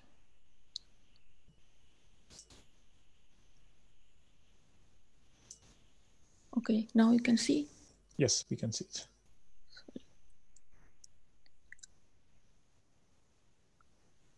So, and also we have this discrepancy in the charge current mode, also with the well-known RD and RD star measurements. And from the recent HFLAV average, we have the combined deviation at the level of 3 sigma. And this also, this actually motivates us to measure the angular observables for this mode also. And this is a tree-level process. So from the theory side, it's much more cleaner than the flavor changing neutral current modes. So now in this talk, I will discuss about the 2 excited charm states, the D star and the D2 star, where the D star is the vector meson and the D2 star is the tensor one. And they are roughly equal, close in the mass, but the width for D star is really small and the D2 star has larger width, but still we can have the narrow width approximation, which is close to this width is close to the K star width in terms of in the flavor changing neutral current decays. So there are previous analyses for the full 4-body distribution for B2 D star L nu and when D star further decays to D pi. And recently with Anna, Clara, and Tony Peak, we have also done the analysis where we include all possible dimension 6 operators, and we also include the right-handed neutrinos. And in a separate study, we also studied the distribution for D2 star, the tensor meson, and this has the same quark level transition and also the same final state, D pi and 1 lepton and the neutrino. So it provides a complementary information. Until now, only Bell and Babar has the measurements for the product of the bunching fractions, which is roughly at the order of 10 to the power minus 3. And it also provides some important background for RD star measurement. So in the theoretical framework, we start this dimension 6 general Hamiltonian, where these O's are the 4 fermion operators. And we include both the chiralities for the quark current and the lepton current. And we have the different Lorentz structures, the scalar and the vector, and also the tensor meson. And when these are sandwiched between the meson states, we have the form factors, the non-perturbative inputs in the amplitude. And these are the Wilson coefficients. Now in the standard model, this decay mode is only the charge current mediated by W. So we have only the V minus A structure. And that's why all the C's are 0 in the standard model, and we have quite simple distribution. And this beyond standard model physics can induce new Wilson coefficients. And I move straight to the distribution done in the well-known helicity frame, where the B meson is at the rest, and we know that the D star or D2 star and the W goes back to back with each other in this rest frame. And we define the angle theta D, which is the angle of the D with the initial direction of D and D or D2 star. And the theta L is the angle for the lepton with the same direction. And there is also another angle phi, which is the angle between the 2 decay planes formed by these products. And in the left side of the slide, we see the distribution for D star in terms of all these three angles. And in the right side, it is for D2 star. I am not going into the details how we got this full angular distribution. Basically, these angular coefficients are functions of transversity amplitudes, which are actually the projections of the particular polarization of the D or D star or D2 star into the amplitudes.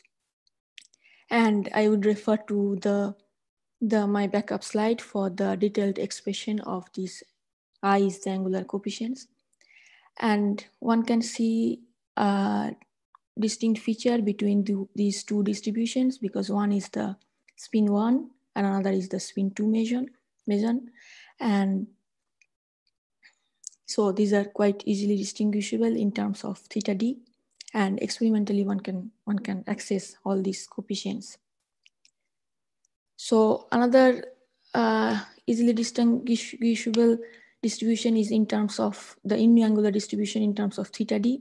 So this can be effective when we have the low statistics, because we don't need to fit, I mean, if we don't have many data, we can't fit all the coefficients, which I showed in the previous slide. So here you can see that the first line, I have the distribution for D star, and by measuring the coefficients, one can have the transverse polarization for D star and also the longitudinal polarization for D star. And in the second line, I similarly have a different coefficients. So this is quite easily distinguishable. And this is actually the artifact of the effect of higher partial wave in this, between these two modes. Now, the difference in inputs in these two modes, they have the same quark level transition. So in terms of new physics, we will have the same Wilson coefficients, but from the theory side, we have different mesons. So we have different form factors. Now for D star, there are many analyses in terms of different theoretical approach, the HQT, the light cone sum rule, and also from the lattice. And for D2 star, there are relatively less studies. And recently there was the result from light cone sum rule, where we have the all form factors for the tensor currents, including the tensor currents for the quark sector. And we also construct some CP averaged asymmetries. So shown in the first part of the slide. So the first one is the well-known AFB in terms of the lepton angle. And then we also define some other asymmetries, the A4, A5, A7, A8, depending upon how we integrate on different angular coefficients, different angles. And here this capital gamma bar is the decay width for the conjugate mode, which has the flipped sign in terms of the weak phase.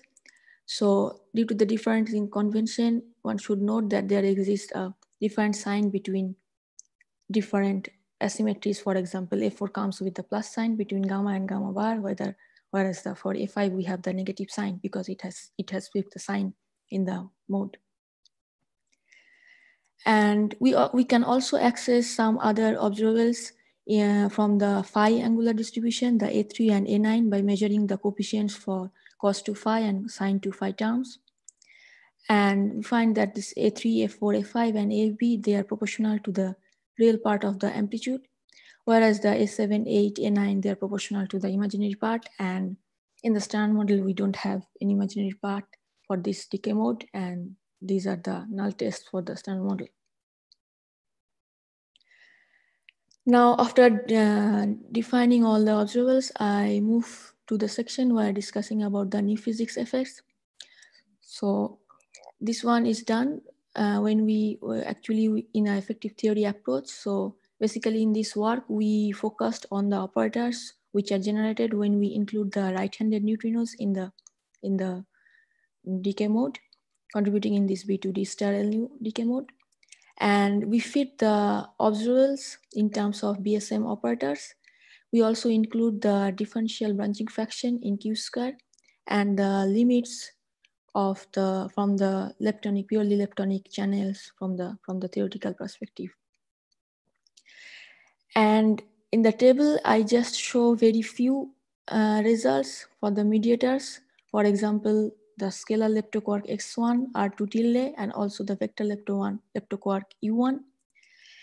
And for the full table, I would refer to our work where we have analyzed all possible scenarios which can arise in this context of the right-handed neutrino. And in the second column, I have the operators which contribute to these decay modes. And in some cases, they are related. For example, the scalar and the tensor for the S1 or the R2 tilde, they are related at the leptoquark scale.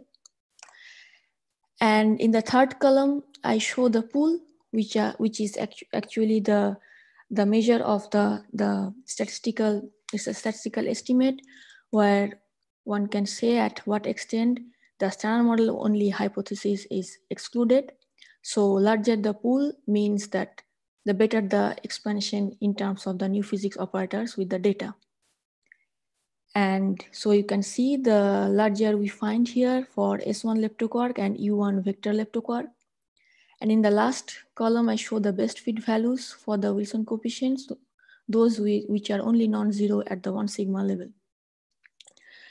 So as I mentioned, this is only the subset of the mediators, and I just choose them because I want to show their effects in terms of the angular observables.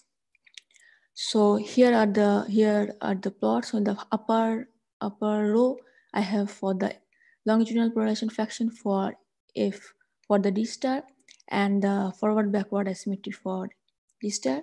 And the lower row, I have the angular terms, the I1, I1S, I1C and S, and then I5.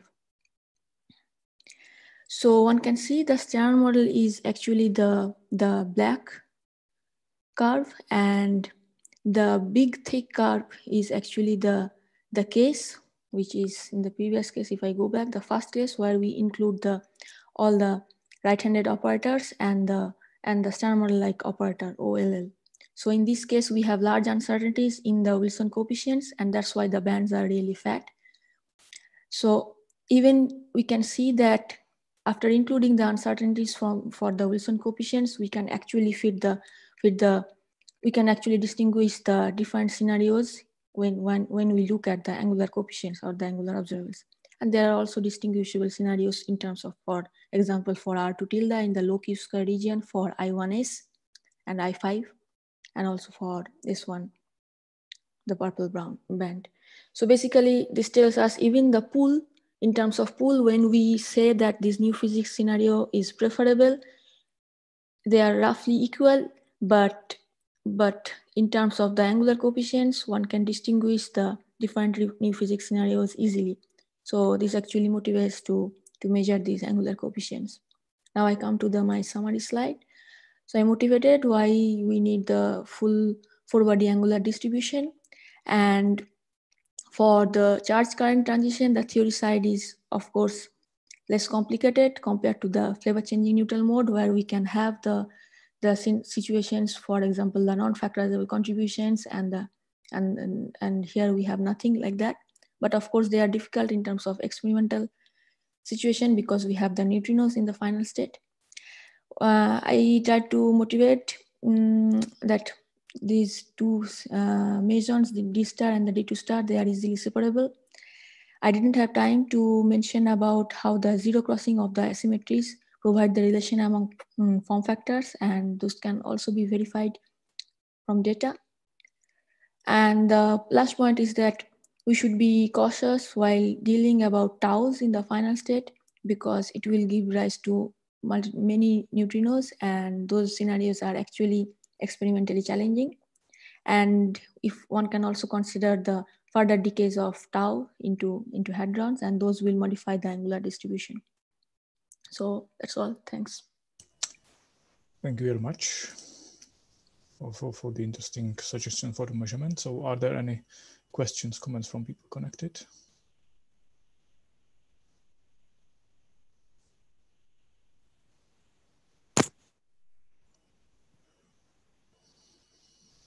Okay, I do not see any.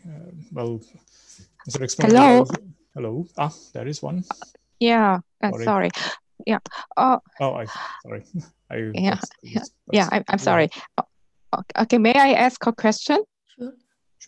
Yeah, about the lepton, the muon is much heavier than electron and tau is much more heavier than muon or electron. So I was wondering if there is a certain term which could be more sensitive with heavier leptons. There is certain what? Can you? Certain distribution which could be more sensitive with heavy mass leptons. Well, it depends. In the low Q-square region, you can see the effect for the angular for all angular asymmetries. In the low Q-square region, you will have quite distinct effect between tau and muon. But as I mentioned, for tau, one really actually has to consider the further distribution while considering the decay of tau. So okay. Yeah. Okay. What if we compare electron and muon? Then it's perfectly fine. But yeah, in the low Q-square region, you will have different signature for all the observables. Okay, thank you. Welcome. Okay. Thank you. Any other question? Okay, if not, then let's continue with the next presentation, which will be by Suman Kubakar, and on the signatures of complex new physics in B2C tau mu anomalies. Please go ahead. Yeah, thank you. So can you hear me and see my screen? Yes, we can hear you and see the screen. Yes. Okay, so I will discuss this the signatures of complex new physics in B2C tau mu transitions, and the talk is based on this archive number. Yeah, so this is a brief outline of my talk, where basically we'll talk about the new physics solutions of B2C tau mu anomalies, where we assume that the new physics Wilson coefficients are complex. And we particularly pay attention to the CP violating triple product asymmetries and what could be the largest possible CP violating asymmetries from the current data in this sector. Yeah, so the standard model is well established, and the right hand, the figure on the right hand side actually show the different interactions between the all possible particles in the standard model, and all the interactions are gauge interactions, and these gauge interactions are identical for the 3 generation of flavors. And so the standard model demands the universality of Lepton flavor. And in B2CL new decays, so these 2 ratios, RD and RD star, are quite good candidate to test this universality, because there is minimal theoretical uncertainty due to almost cancellation of hadronic form factors. And also the present standard model accuracy is of the order of 1%. And the story has been started by Babar at 2012, and there have been several consecutive measurements by LHCb and Bell. But the present measurement, including the latest Bell measurement to 2009, the global average stands here, the red ellipse, and the standard model of these ratios is presented by this cross sign. So the deviation comes down from 4 sigma to 3 sigma. And these 2 ratios indicate towards the violation of Lepton flavor universality.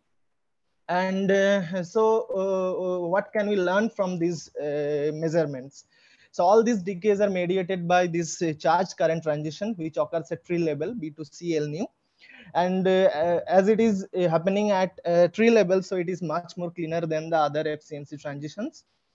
And the measurement of these flavor ratios, RD and RD star, indicate that the mechanism of happening the B2C tau nu transition is not similar to the B2C and lighter leptons plus a neutrino.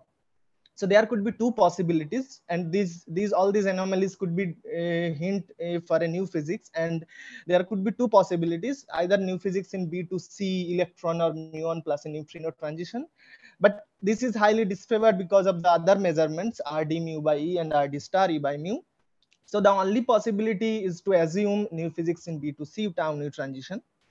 So we assume that, and instead of this RD star, we have other measurements like RZ psi, which is 1.7 sigma higher than the SM prediction, and the P tau D star, that is the tau polarization in B2D star tau nu decay, and this is consistent with the standard model, but the statistical error is quite high. And apart from that, we have recent measurement of longitudinal polarization fraction of D star meson. And the measured value is 1.6 sigma higher than SM prediction. So we consider an effective field theory, and we define our most general effective Hamiltonian by this equation, where the OVL stands for the standard model contribution, where it has the standard structure V minus A times V minus A.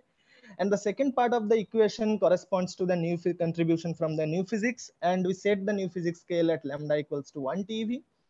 And there could be 3 ways to connect these 4 fermions. So these are the 3 ways, and from each of the diagram we can get one different set of operators. So we can get 3 sets of operators, y, y prime, and y double prime. In particular, this y can give rise to any new gauge bosons, whereas this y prime and y double prime can lead to the lepto-quark models. And these are the explicit structures of all operators corresponding to these 3 sets.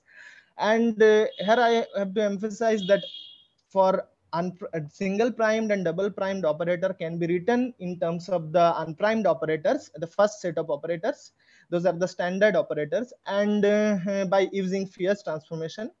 And in writing these operators, we have assumed that the neutrinos are left chiral.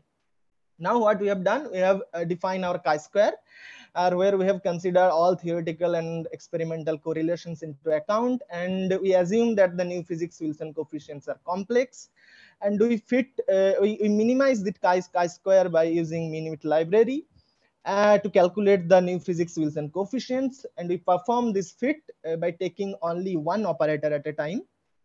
And we choose those Wilson coefficients as the best fit solution, which fall in chi-square minimum less than 4.5. So we got these 4 solutions: CVL, CSL prime, CT double prime, and CSL, with these minimum chi-square values and the pool values.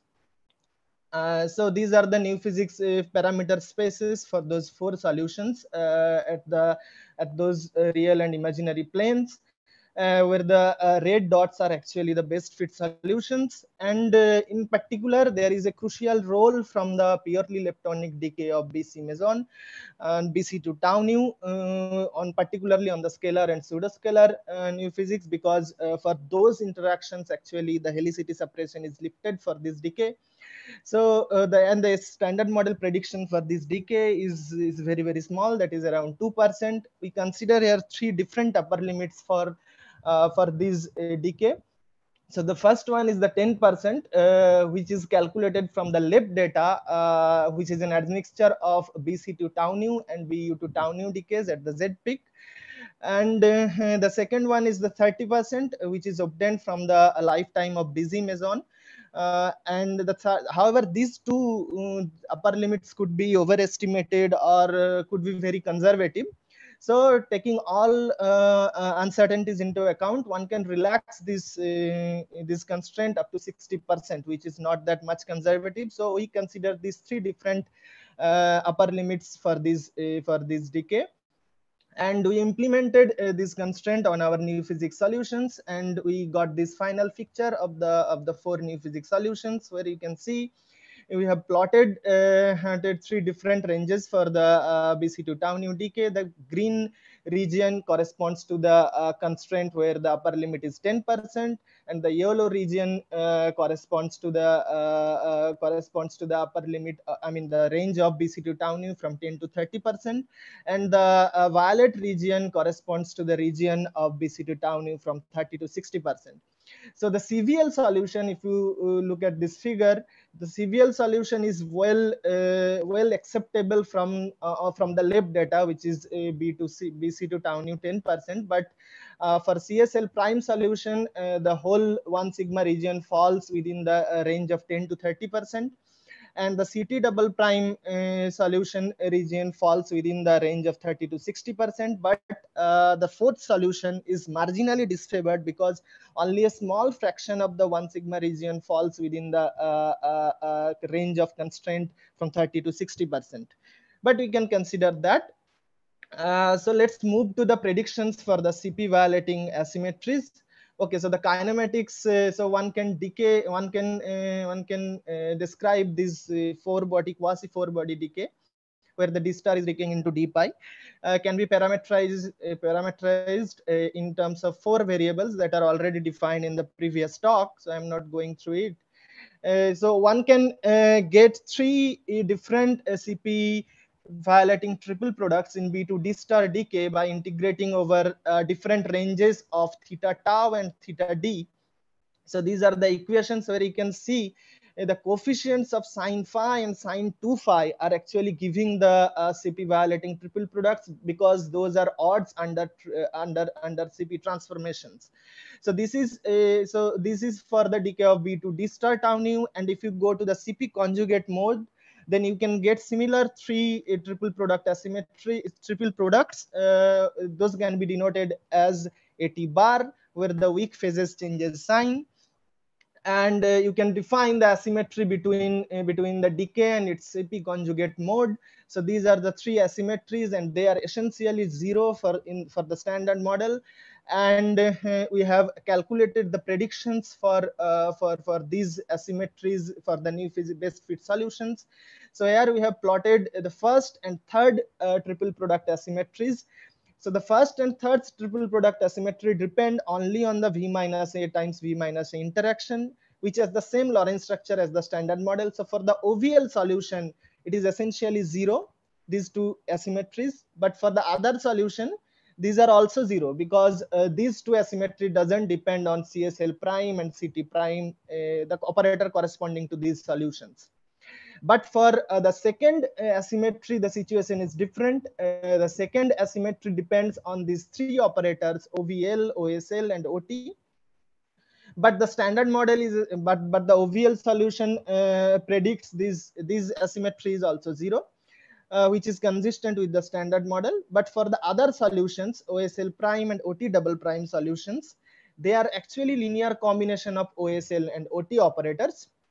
Therefore, we find that we have plotted this asymmetry as a function of Q square, where this black curve corresponds to the CSL prime solution and blue curve corresponds to the CT double prime solution. So for OSL double prime solution, this asymmetry reaches to a maximum only up to 0.7%, whereas for the OT double prime solution, this asymmetry reaches to a maximum value of 1.7% at 5 GeV square. But if you choose some benchmark point from the 1 sigma allied region and try to maximize this asymmetry, then you can find that this asymmetry, the second asymmetry, is almost same for the maximum value of CSL and CT double prime. However, if we consider the case of marginally disfavored solution OSL, then you can see there is a maximum, this red curve, which represented by this red curve, the maximum value of the CP asymmetry for the second asymmetry, it reaches around 2.7% at 5 GeV square. So the concluding line is that the maximum value of CP violating triple product asymmetry is around 3%, which is only due to the scalar new physics solutions. Yeah, so apart from that, we have predicted the values of angular observables which are yet to be measured, like tau polarization and forward backward asymmetry in B2D tau nu and the forward backward asymmetry in B2D star tau nu decay.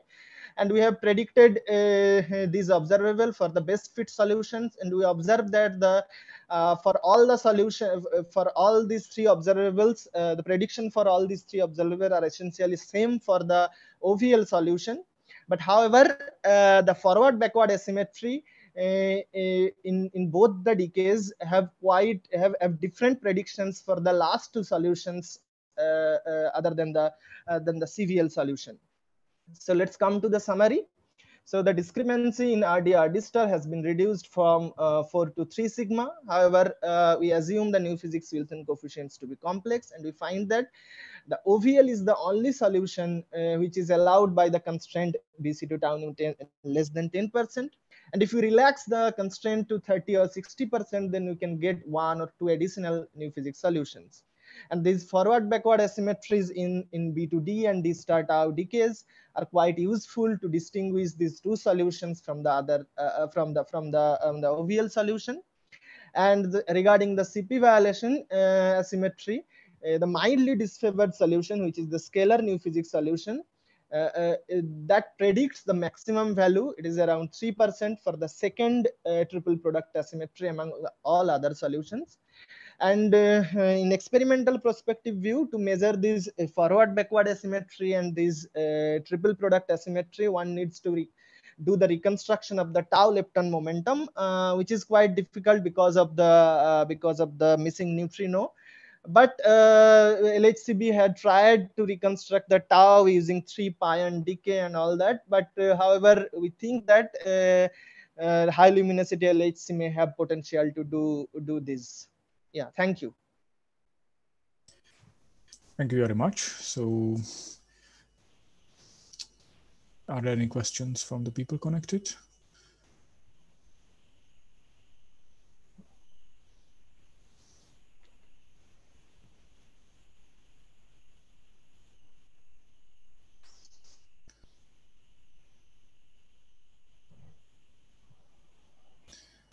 Okay, it does not seem to be the case. No. In that case, I would encourage people to put question to the Mattermost channel in case they find some in the later time.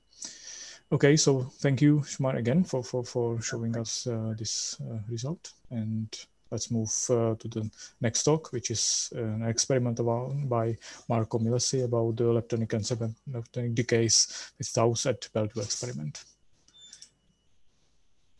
Hello, can you hear me? Yes, we can hear you. Oh, excellent. And I hope you can see also the slides. Yes, we can. Okay.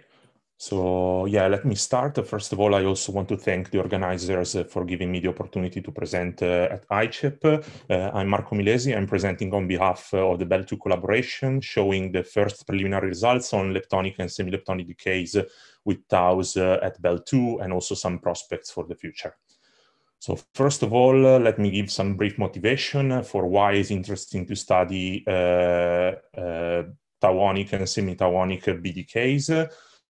First of all, because as it was said in the previous talks, they are a powerful test for Lepton Flavour universality violation, especially some discrepancies that at the moment we see for example, the RD star ratios, which are at the level of 3 sigma, as it was said, could be explained, for example, by beyond standard model Higgs, like the 2 Higgs doublet models, which of course will stronger couple to the tau leptons, and also other new physics models such as leptoquarks.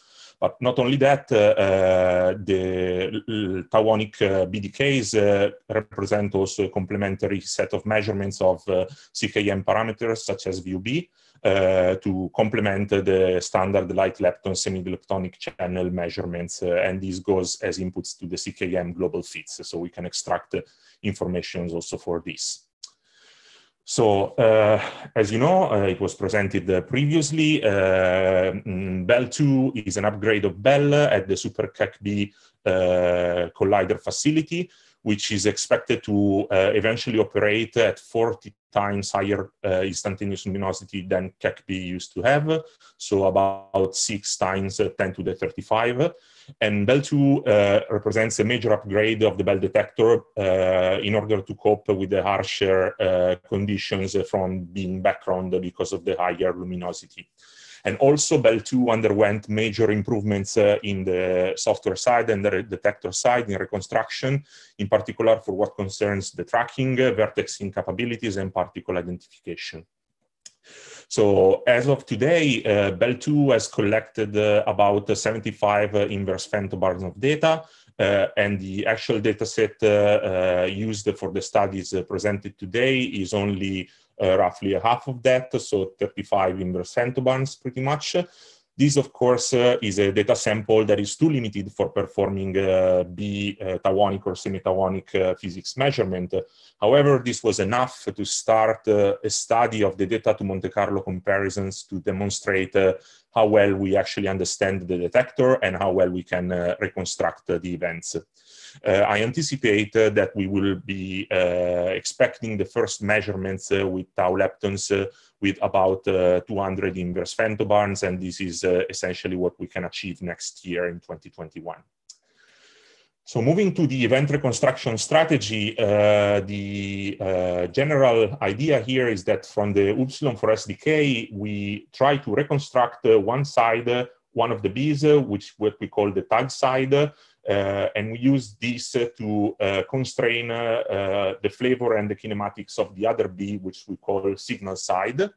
There are different ways of doing tagging. From the highest efficiency and less information, we have the inclusive tag. Then going to the less efficient, but with the strongest information to constrain is the hadronic tag, where we have an exact knowledge of the tag side because we reconstruct everything. And so we can put strong constraints on variables like the beam constrained bus or the difference of the energy of the B tag and the beam. As far as the B-tawonic decays are concerned, most often we reconstruct the B signal through leptonic decays of the tau because in this way we minimize as much as possible the backgrounds. So as I said, we reconstruct the tag, and in order to do this, we exploit an algorithm called full event interpretation. This was presented at ICHEP a couple of days ago by Will Sutcliffe. And essentially, this algorithm is a large set of hierarchical BDT classifiers that are trained on a huge number of possible BDK channels combined together in order to try to identify completely the tag. Of course, the final efficiency that we reach for like an hadronic tagging, it's pretty low. However, this achieves a pretty good purity of order up to 60% with the current setup. And I want to remind that the full event interpretation has been already successfully exploited in the RD star measurement with the semi-leptonic tag analysis on Bell data that was analyzed with the Bell 2 software and that was presented last year at Morionde. And this to date represents the most precise measurement of RD and RD star that we have available. Let me give you a bit further insight on what are the relevant observables for BDKs with taus. First of all, one important observable is the momentum of the lepton in the B signal reference frame, which is crucially dependent on how well we can identify leptons. And this is challenging because leptons from the tau decay will have lower momentum, and this is a delicate region of phase space to separate leptons from the rest of the background. I will also call missing mass squared, which essentially in events with taus will have large values because of the many neutrinos and can be used to separate the signal from B2XL new or pure hadronic final states, which will have a value of missing mass squared closer to 0. And finally, we have the EECL variable, which essentially is the energy in the calorimeter of all the neutral particles that are not used in the reconstruction of both the signal or the tag. And this quantity, we expect it to peak closer to 0 for well-reconstructed signal events with taus and spread to higher values for the background. As I said, lepton identification is particularly important, and so far, we have already performed some measurements in data of the lepton ID performance and also the hadron misidentification probability, calibrating the simulation to data with several what we call standard candles to cover as much momentum range as possible. I put here in the table what are the channels that we studied. So for lepton efficiency, J-psi decays to leptons, or for lepton final states, or radiative BABA and immune for higher momentum leptons. And for hadron misidentification, we use K-short to pi-pi hadronic decays of the taus, or D star to D0 K pi-pi, which is useful both for the pion mis-ID probability, but also the K1. And the plots here essentially show you the distribution of the lepton momentum to show how the different momentum region probed by the different measurements are. And you can check out the new result in the link I put here in the slide.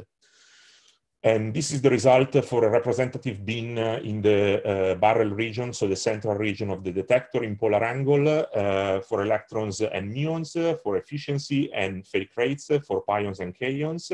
And essentially, we see that we have achieved a pretty good pion rejection for like an efficiency of about 90% for momenta greater than 1 GeV. We are also working to improve the lepton identification at low momentum. This is critical because at low momentum, we cannot really exploit all the subdetectors, in particular the outermost K-long and muon detector, because of the bending of the tracks in the magnetic field, which means they will not reach the KLM. And therefore, we developed a method to combine lots of observables from the calorimeter in a boosted decision tree to improve the lepton-hadron separation. The preliminary results that we have in simulation are very encouraging. We have a large factor reduction in the pion-electron fake rate, and also a sizable reduction in the pion-to-muon fake rate for momenta less than 1 GeV. Going on to the preliminary results for full leptonic B2 tau nu decays. This is a test bench for the capabilities of Bell 2 of performing event reconstruction in these final states. We considered only the electron decay of the tau, and we used the hadronic FEI tagging using the selection that I highlight here in the table if you want to see the details. But essentially, what we achieve on the tag side is a distribution of the beam constrained mass, which is pretty well modeled by simulation in data, and we achieve a 50% purity for correctly reconstructed B-tag candidates by fitting the MBC distribution. And to suppress the continuum, at the moment, we do something pretty simple. We just cut on the angular distribution of the thrust axis of the B-tag with respect to the rest of the event, where in the B-tag events, we expect more spherical symmetry of the topology, whereas in continuum, we will expect more jet-like distribution. So for electron candidates from the signal, we require momenta greater than 500 MeV and a good level of electron identification. And we check the distribution of the EECL that I talked about before. And we also check the sum of the missing energy plus the missing momentum in the center of mass frame, as you see in the plots here. And the statistics that we have now is very limited, but however, we can already tell that there is a pretty good modeling of background in the signal-enriched regions, so high E-miss and CP-miss, and close to zero ECL with the statistics we have. And so we can demonstrate the potential for observing B2 tau nu with a larger data set. Another improvement that we have achieved is to try to suppress the beam background contamination for the signal in the tail of the ECL distribution. And to do this, we developed the BDT to exploit the calorimetric cluster shower shapes and angular position in the context of the B0 DL new analysis, training the algorithm on mu final states, where we are very good at identifying beam background clusters. And if we look at the ECL after applying this BDT, we see that the distribution becomes more peaked towards zero, which is what we want. In terms of prospects for leptonic and semi-leptonic BDKs with taus, for B2 tau nu, we expect to reach 5 sigma observation with 2.6 inverse octobarns, with a total uncertainty on the branching ratio of around 10% with about 5 inverse octobarns. And as for the RD and RD star, we expect a 5% order precision with 5 inverse octobarns. And with the entire 50 octobarns data set of Bell, we expect to have a precision that is comparable to the 1% precision from the theory of the standard model on the actual value of the ratio. And in the future, as it was mentioned before, we will also be able to measure observables that are sensitive to new physics effects, like the polarization of the tau and the D star, or study the kinematic distributions like U square and the momentum of the lepton that were not really like we couldn't really tell much with the Bell data, but we expect to be able to see any effect with the full Bell 2 data set. There's going to be some important experimental challenges in this analysis, in particular studying the backgrounds, like the background from B to D double star L nu, which is critical because the lepton here will be soft, so resemble the one created from the tau. And this channel will require measuring the branching ratios with very good precision and also improve the pi0 reconstruction efficiency to suppress this kind of decays in exclusive analysis.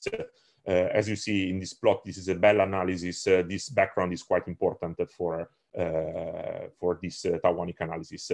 Then for inclusive B2X tau analysis, we also want to be good at handling background from the leptonic charm decays, so the cascade B2D L nu.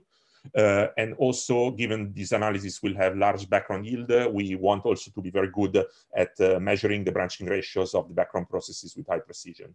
So to conclude, the operations of Bell2 are in full swing. The first analysis on B decays with taus successfully test improved techniques for reconstructing events like the full event interpretation.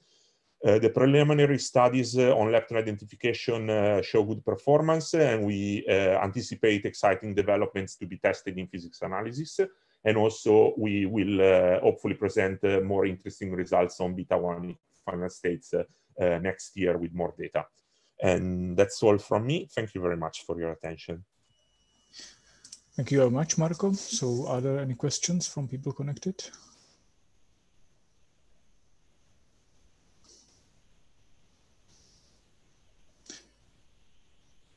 Okay, it's really very nice to see that we will have pretty good measurements already with below 5 inverse autobahns. I was wondering on the previous slide when you mentioned that we need precise branching ratio measurements for the Monte Carlo processes, I guess, for the backgrounds and so on. Do you have an idea? Are we talking about older, better precision, and whether it will be Bell2 who will measure it, or basically all the other experiments? I mean, we do expect the Bell2 to be able to measure these background processes autonomously. In particular, the B2D double star, it's going to be studied as soon as we have more data. Okay. Okay, thank you. Any other questions? Okay, if not, then thank you, Marco, again. Again, I remind people to put more questions to the Mattermost chat. And let's move to the next presentation, which is by Lopamudra, who will present us the flavorful inner doublet dark matter. So another theory talk. So Lopamudra, can you go ahead? Yeah, Marco, please try to stop sharing because otherwise, yeah, thanks.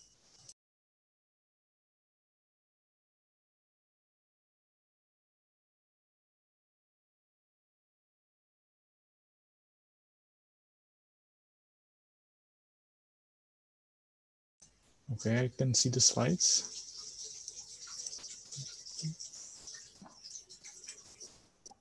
But I cannot hear you. Are you talking? I'm probably muted, I guess.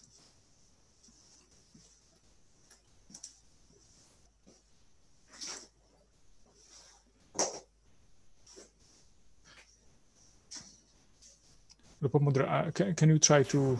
Yeah. Yeah. Can you hear me now? Yes, we can. Thanks. Yes. Just a moment. Yeah.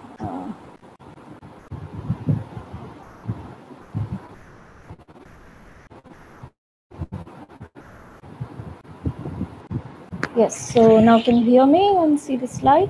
Yes, we can. Please go ahead. Okay. Yeah. So firstly, I would like to thank the organizers for allowing me to give talk about my work. Today I will talk about the flavorful inner doublet dark matter, which is based on this work mentioned here. So as we all know that Lepton Flavour universality is sacred in the standard model, but anomalous results are reported in the semi-electronic PTKs, which hint at the presence of new physics. I mean, we've been hearing a lot about the observables RDRD star, RDRD star, and so on, which deviate from their standard model expectations by more than 2.5 or 3 sigma and so on. Apart from these long-standing anomalies, we also have measurements of the magnetic moments of the muon and electron, and in spite of the very precise standard model predictions, the respective experimental measurements deviate from the standard model prediction by 3.7 sigma in case of the muon and a negative 2.4 sigma in case of the electron. We have also heard talks on by the Koto experiment, where they reported 3 signal events in the KL to pi mu branching fraction, and where the standard model expectation is 0 event there. So the question that I want to address is whether a dark sector can address all these anomalies together. And by the dark sector, I choose the inner Higgs doublet model, which is a very simple extension of the standard model. And it was first proposed by Ernest Marr back in 1977. So apart from the usual Higgs doublet, we have another doublet H2, which is odd under a discrete Z2 symmetry. And therefore, the lightest neutral component of this doublet becomes a stable dark matter candidate.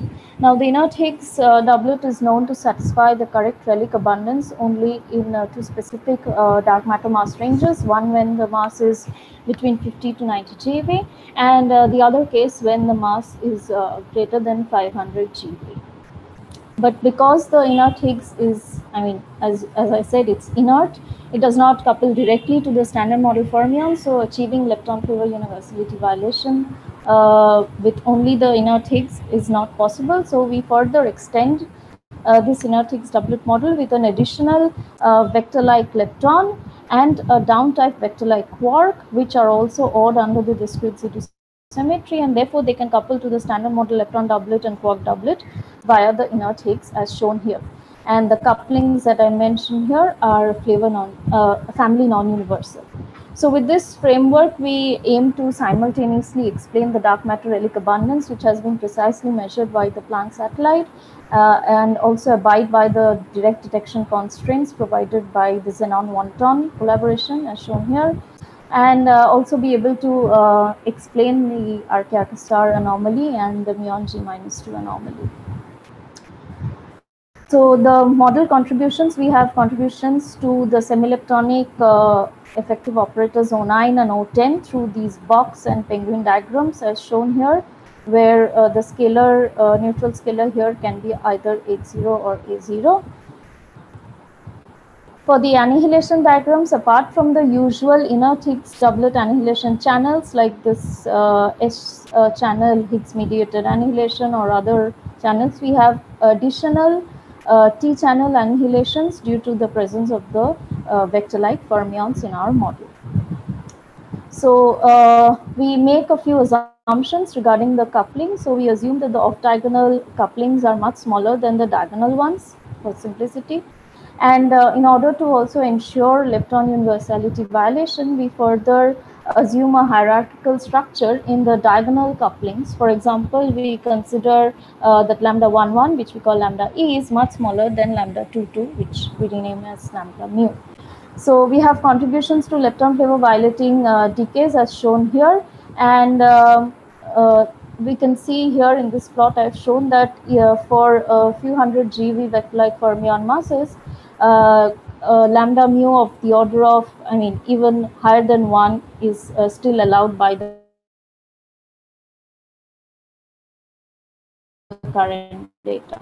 A similar hierarchical structure in the quark sector also helps us to overcome and B to X's gamma. And as I've shown here, for vector-like quark mass not less than say 500 GeV, lambda B as high as 1 is allowed by the data. So with that, we can fix a few of the other couplings, and for simplicity, we consider that all 3 generations of the vector-like fermions are mass degenerate. So we then scan the parameter space of these the relevant couplings and the masses, and the correlations are shown here.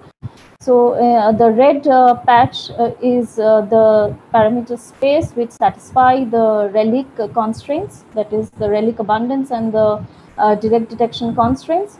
And the blue points here actually satisfy all the B2SLL decay constraints, for example, the RK star, branching fraction of BS to mu mu, and other BB bar mixing, and so on. So, and when we additionally put the constraint of the muon, we additionally put the constraint of the muon magnetic moment, the blue points shrink to these green points that are shown here.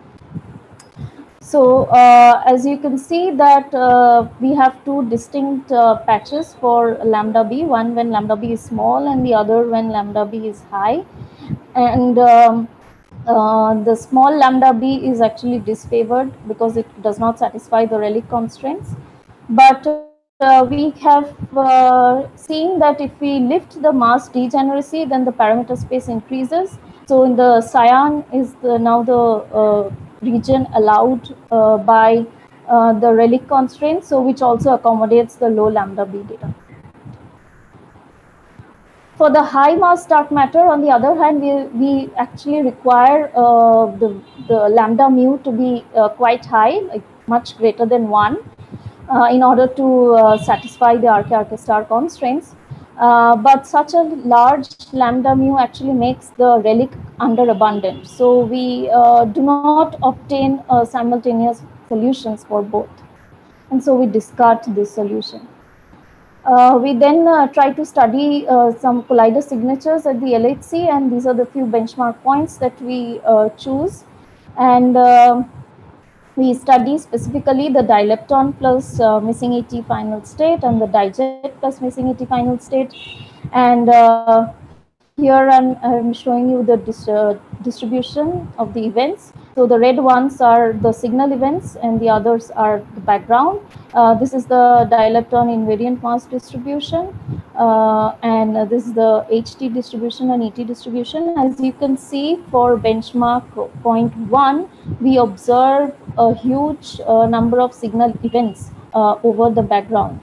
So when we put a cut on the dilepton final state, a cut on MLL greater than 200 GeV and HT greater than 280 GeV, we find that the signal significance actually crosses the 5 sigma mark even at the present luminosity reach of the LHC. And because LHC has not seen any excess in these channels, so we can clearly say that benchmark point 1 is in danger. And if you remember, I had highlighted the benchmark in green color. So it actually, that benchmark, in that benchmark, we had considered quite low mass fermions, both for the vector-like lepton and the vector-like quark. And so we can say that they are ruled out.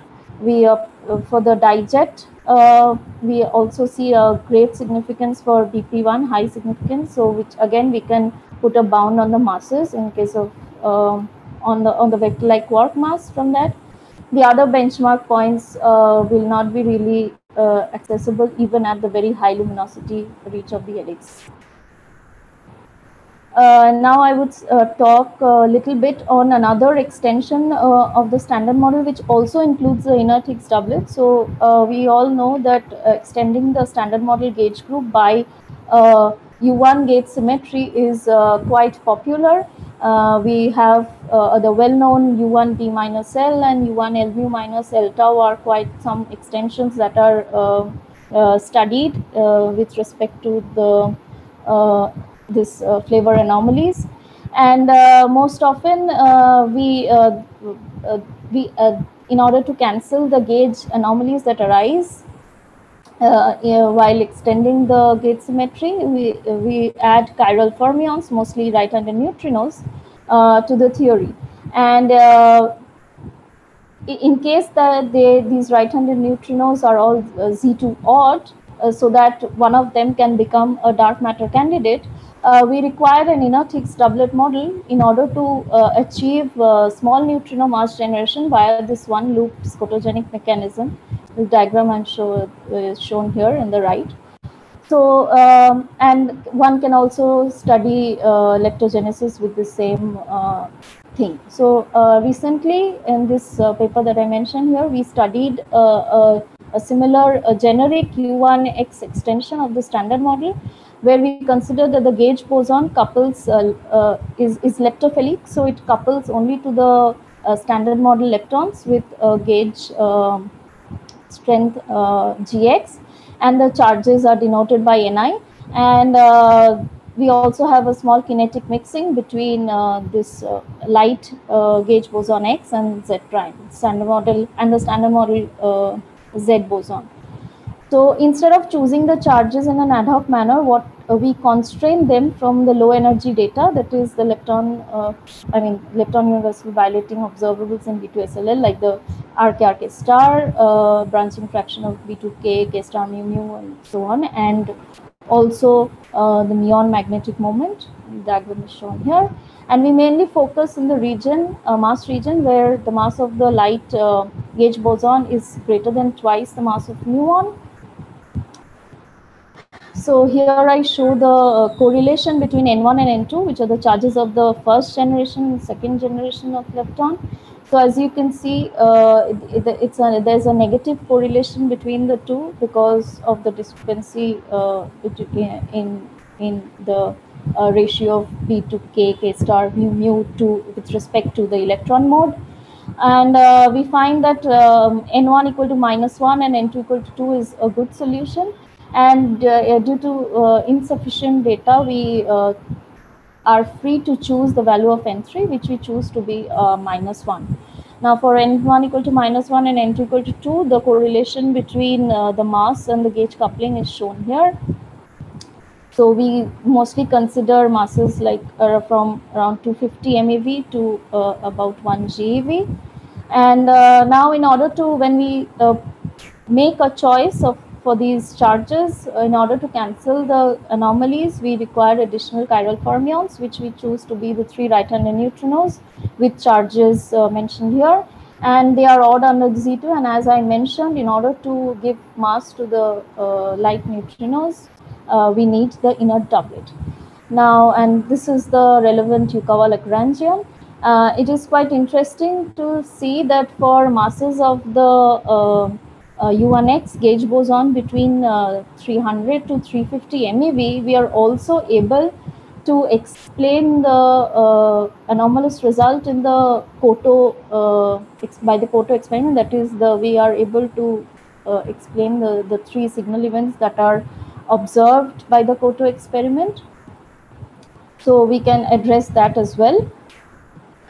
Now, with the presence of the right-handed neutrinos as well as the inert Higgs doublet and the gauge boson there, we are able to additionally address the following phenomenologies. One is the Lepton Flavour violation, which comes from due to these type of loop diagrams. The electron magnetic moment, the RD star due to a vertex correction given by this, and also some Higgs invisible and Lepton Flavour violating decays. So I won't go into the details of the results because of the time constraint, but you are free to check out this article for the interesting results that we shown here. And we have also, in this case, in this talk, I have mostly focused on the model with in presence of an inert Higgs doublet. But for a similar model without the inert Higgs, I would request you to go through this article. With that, I would like to end my talk. Thank you. Thank you, Lopamudra. So, are there any questions from people connected?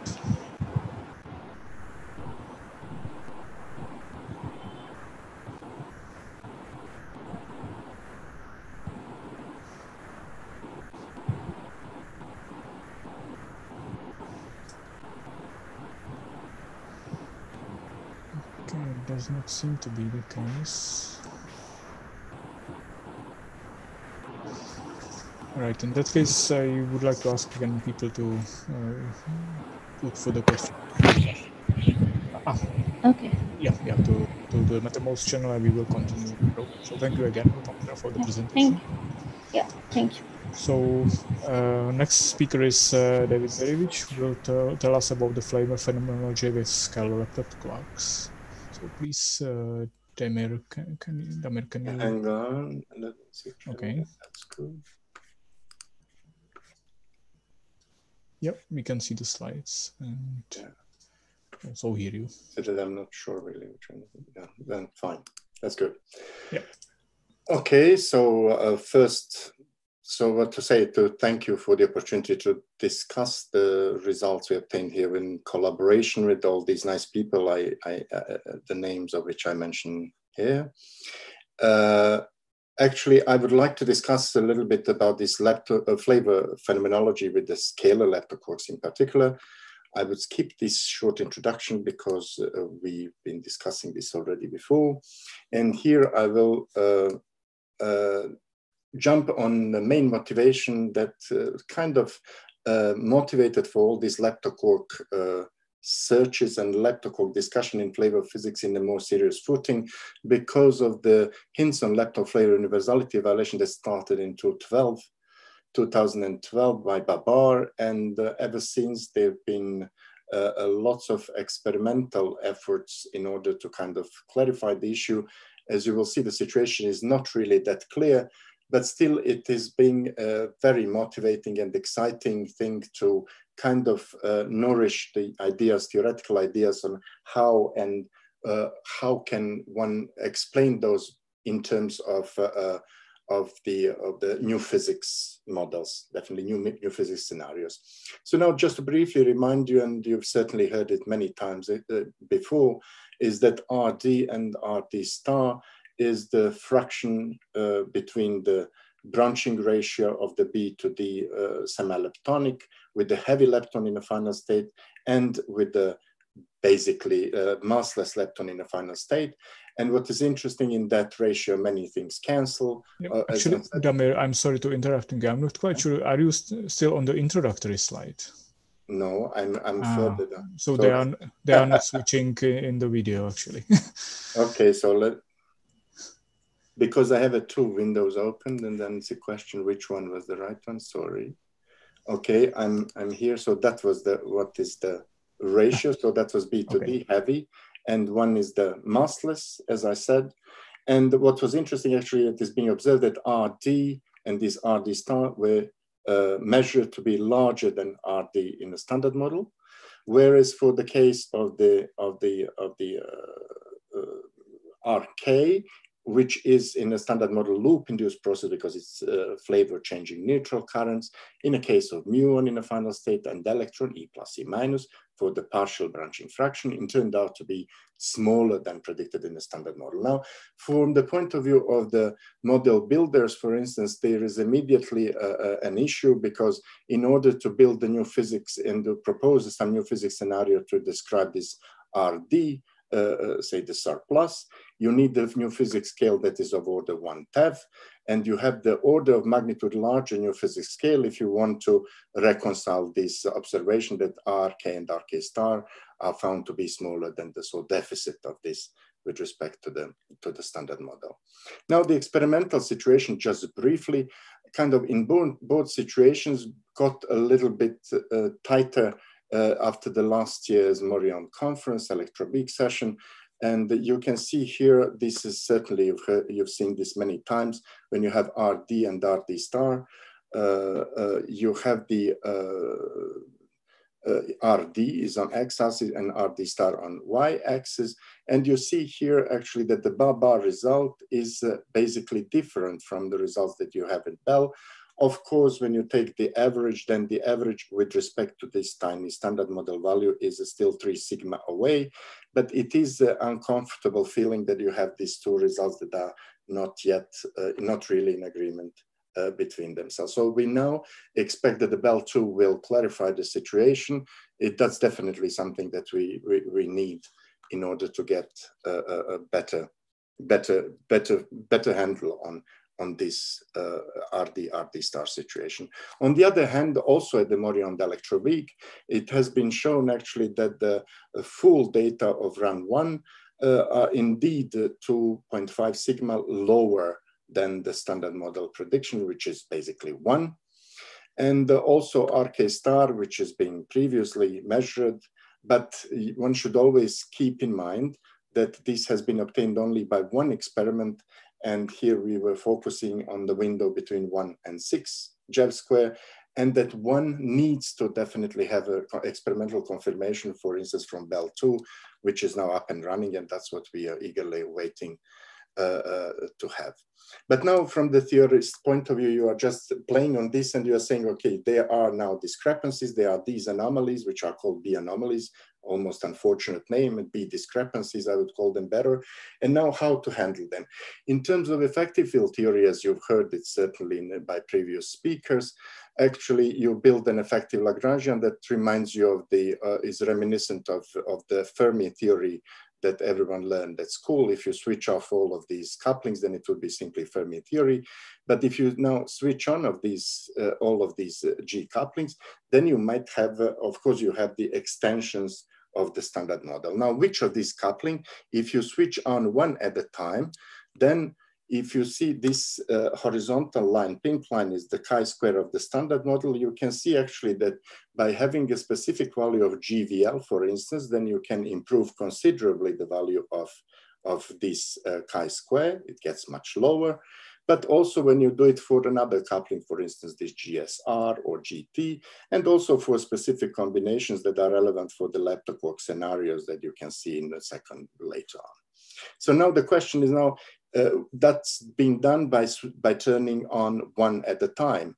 Now, which Lorentz structure you will indeed choose, so that's a really model dependent statement. So then you are really choosing a specific scenario.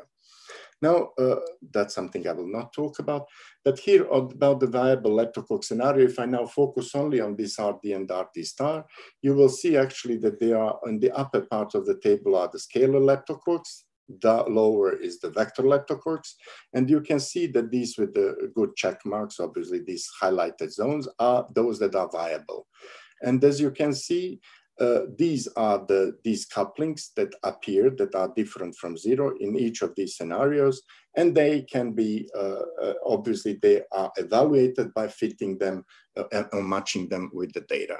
But since you only have one observable, which is RD and RD star, of course, but it's the same story. If you wish, there are two. You need more observables in order to disentangle which of these scenarios is indeed the good one. And this can be done if you have the angular distribution of B to D star, tau nu, but also lambda B to lambda C, which is something that we've been working on recently. And soon there will be also a paper on this, so that one can indeed disentangle among these scenarios if you have more information on these angular observables, which is something that Bell 2 will definitely do. Similar approach to this effective theory is actually when you do it for this flavor changing neutral currents. And here I only focus to these two operators, which are O9 and O10. You see from the hadronic side, these are simple semi-leptonic operators. But from the leptonic side, you have simply vector current and axial current. So C9 and C10 would be then relevant. And here is the cleanest maybe observable that we have there, which is V sub S to mu mu, as well as this RK and RK star. So if you use only those that we call the cleanest observables, then you obtain the region in this surplus, if you wish, of this C9 and C10. And if you compare this, so in the standard model, if standard model was indeed there, that it should be zero. So we see the value are different from zero. We see that they are negative and different from zero for the C9. And they have a specific correlation such that they do not really follow the line C9 equal to C10. That is really disfavored by the data, but indeed is consistent with the idea that this is C9 equal to minus C10. So this is with only these three observables, but if you use the full global analysis of these data B to SLL, the similar picture actually crops up anyway. Now, for this RK scenario, you have many different options, so it's kind of more generous now. Here we are giving an asterisk for the scenario that we proposed a few years ago with Olsia Sumensari, who was a brilliant PhD student, now postdoc, now will join us soon at Orsay. And it was actually based on the fact that if you see the R2 scenario, this is the Lagrangian, how it looks like. And if you at 3 levels, so if you have only these R couplings, you would have that you verify C9 is equal C10, which is disfavored by the data.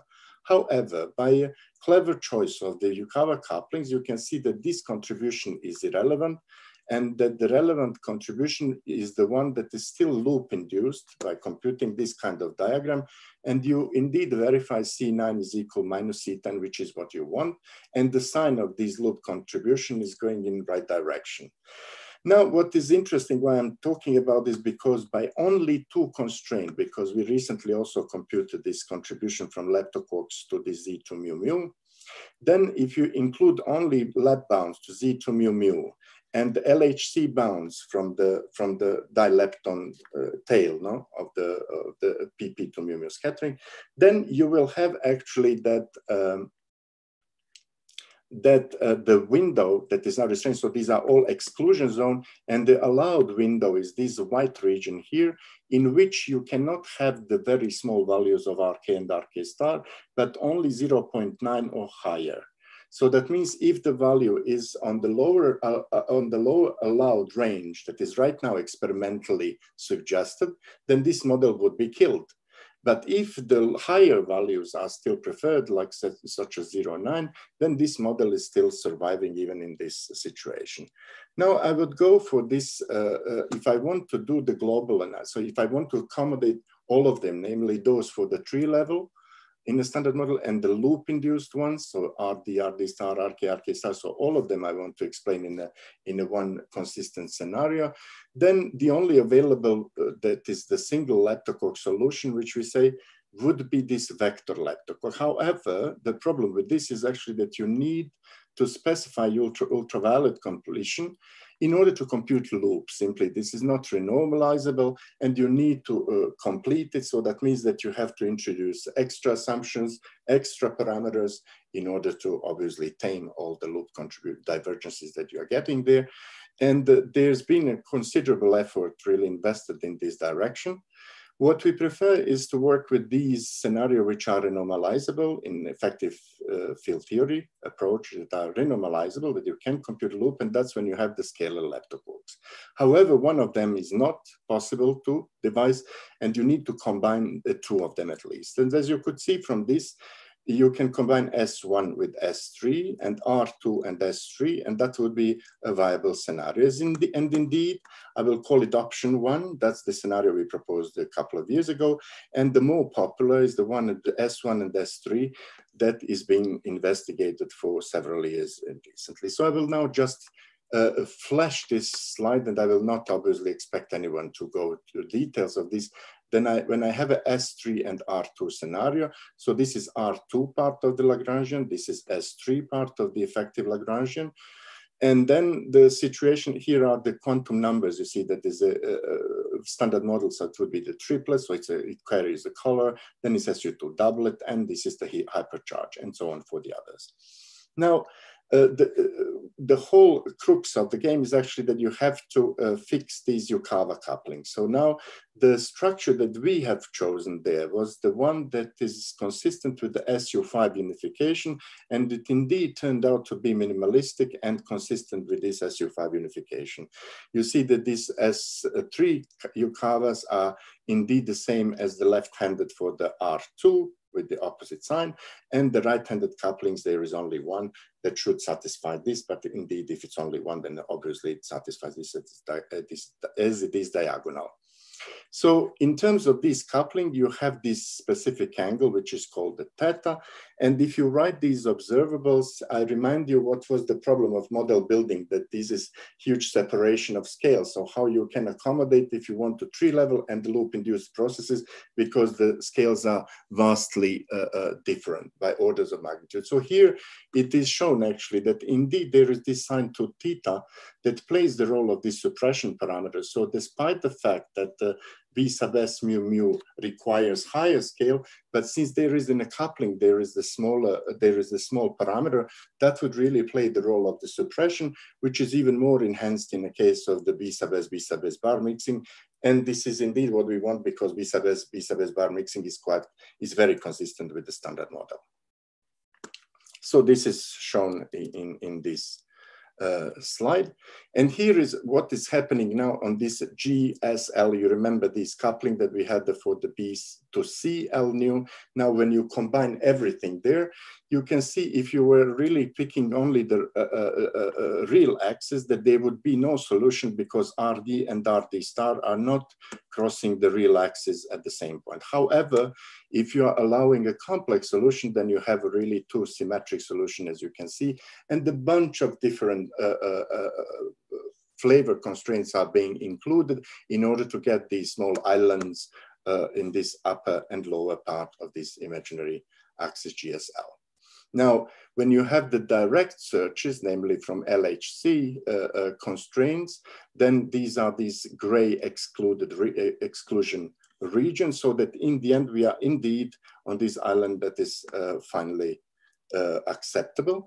And finally, there was recently also the work done on a PP to tau nu that it also can be used in order to generate an extra constraint. And indeed, it generates a constraint that is, however, not really killing too much of our space. And also this bound could be relaxed by the fact that they have not considered the propagating lepton quark. Now, some observations that we made is, that are interesting in this, that if we have the imaginary part, that then the CP asymmetry in this D to K, K and D to pi pi, and in particular in this delta ACP might be a problem.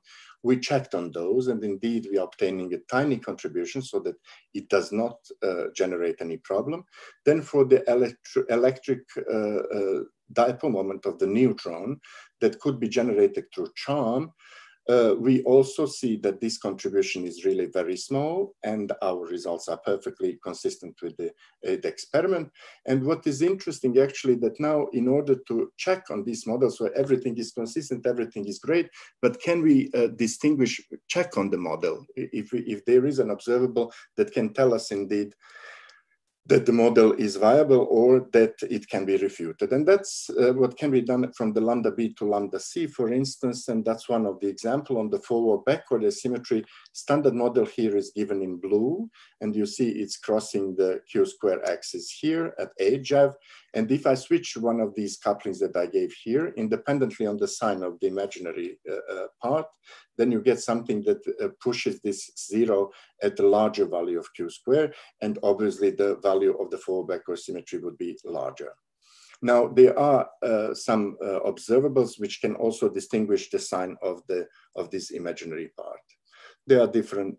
Now, I will just say a few words on this S1, S3 scenario, but it's being popular. So there is a model of the Zurich guide and called the Butazzo et al. Then there is one by Krivlin in which they have the Z2 symmetry for the Yukawa couplings imposed for the B to K nu nu.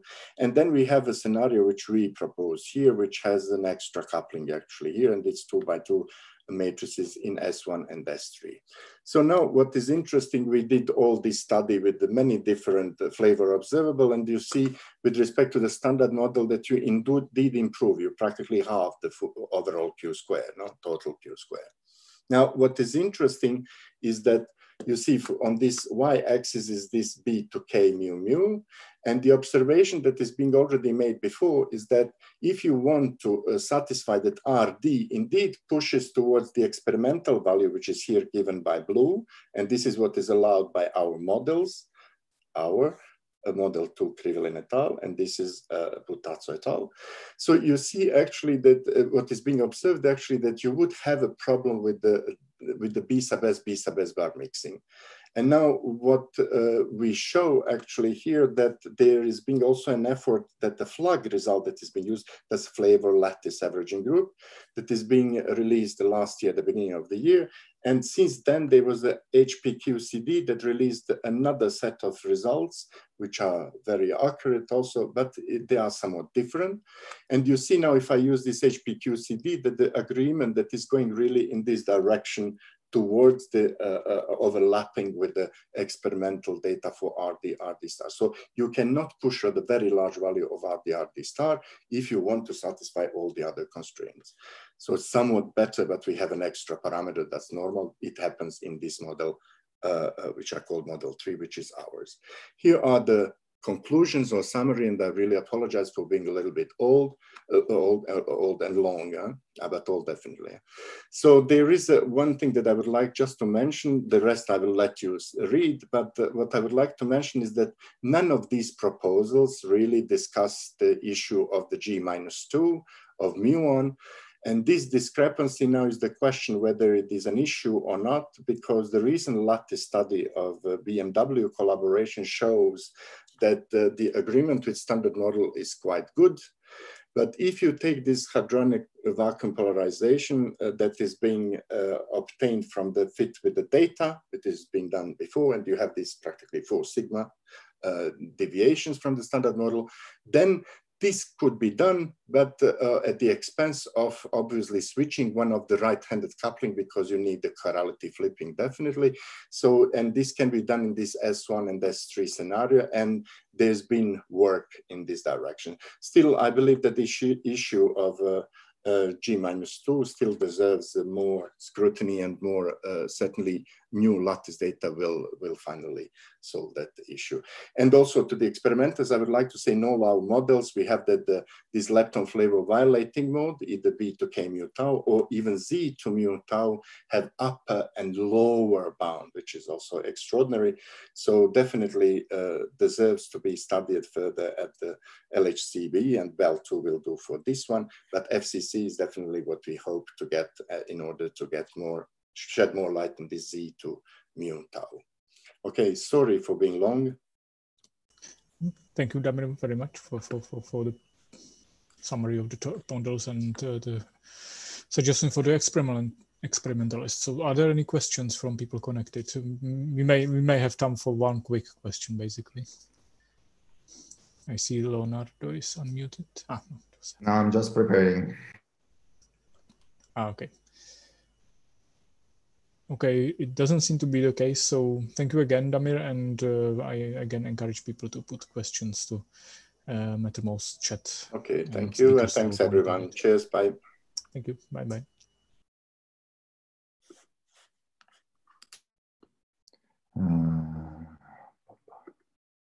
Okay, so Leonardo Giusti will present us a novel computation paradigm for the precise determination of the hadronic contribution to the muon G2 from the lattice QCD.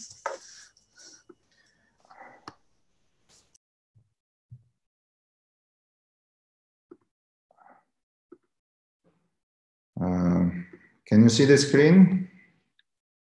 We can see your video, but not the screen. Okay.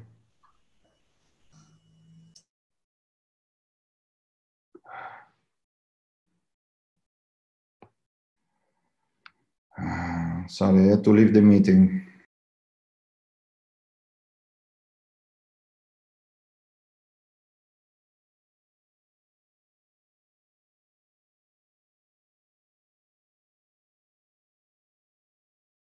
Okay, let's wait for Leonardo to join again.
Can you see the screen now? Yes, we can see the screen. Okay, sorry. Okay. Can I start? Yes, the slides work. Okay, sorry for the delay. Okay, thank you very much for the opportunity. What I would like to present here is a novel computational strategy for a precise determination of the hadronic contribution to the anomalous magnetic moment of the muon using lattice QCD. This is work done in collaboration with Mattia Dalla Brida, Tim Harris, and Michele Pepe, and it's been published on the archive a couple of weeks ago. So let's summarize what is the status of the anomalous magnetic moment. A few weeks ago, there was an excellent comprehensive review by the muon G-2 initiative, theory initiative, and the facts are the following. There is still the experimental result is still the old one here with an error of 0.54 part per million, which means an error of 63 here.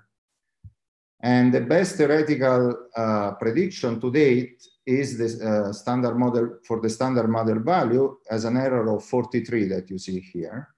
Now, if you make the difference of the central values, then you see that the two differ by 3.7 sigmas. So this is the first fact.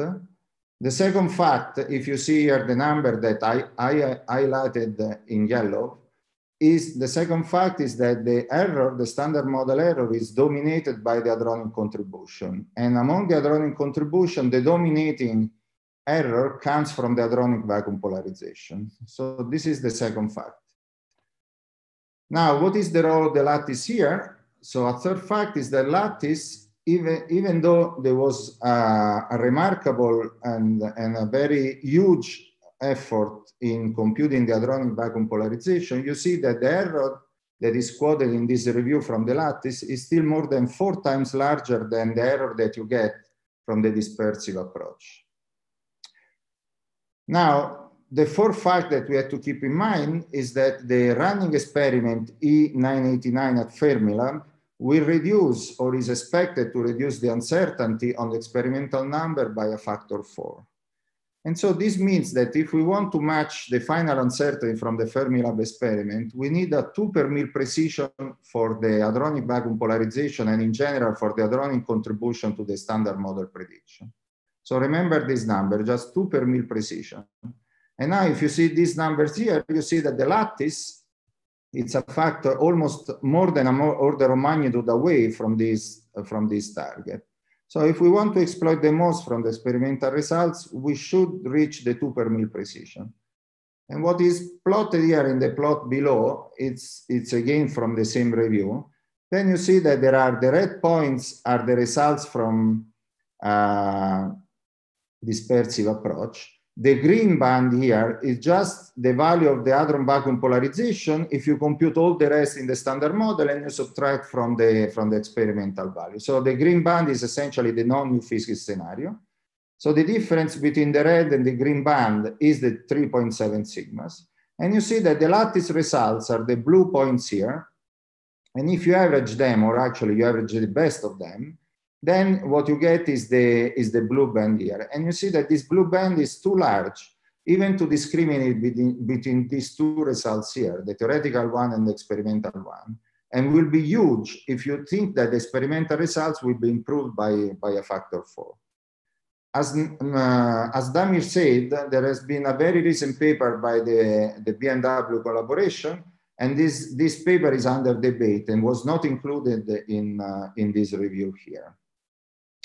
So, but what I would like to discuss here is what is the bulk of the problem in lattice QCD? What is the conceptual problem that we have in lattice QCD, and why, after such a large amount of work, we still have an error which is 10 times larger than what we would need to match the final Fermilab precision. And okay, if you analyze in detail how we do the computation, you will realize immediately that the bottleneck is the signal to noise ratio in the correlation function that we compute. In fact, the hadronic vacuum collaboration to the anomalous magnetic moment of the muon, mu, can be written as an integral over a product of two functions, k, which is just an analytically known function, and G, which we need to compute numerically. G is just the zero momentum correlator of two electromagnetic currents. And when you do the integral over the fermions, you realize that you have two, and then you use the Wick theorem, you have two kinds of contraction, the connected one and the disconnected one, which are depicted here. Now, by far, the largest contribution to G minus 2 comes from the connected diagram here, where the running quarks over the lines are the up or the down quarks, so the light quarks. And now, if you compute the ratio of the error square of sigma square divided the central value square, then you realize immediately that this ratio explodes exponentially with the distance of the sources. You know, it goes like e to the 2 m rho minus m pi times the distance between the two sources. And the only way that you have to reduce the error and then to get a signal is to increase the number of configuration and not in this formula here. Now, what is plotted here is as a function of time, of of x naught, if you like, as a function of the distance between the sources. On the y-axis is plotted the integral of that we need to do. And this is from the Mainz collaboration. Then you see that if you go above 1.5 Fermi, the error starts to increase. And then when you arrive to 2.5 Fermi, where the contribution to the integral is still very relevant, then the error explodes.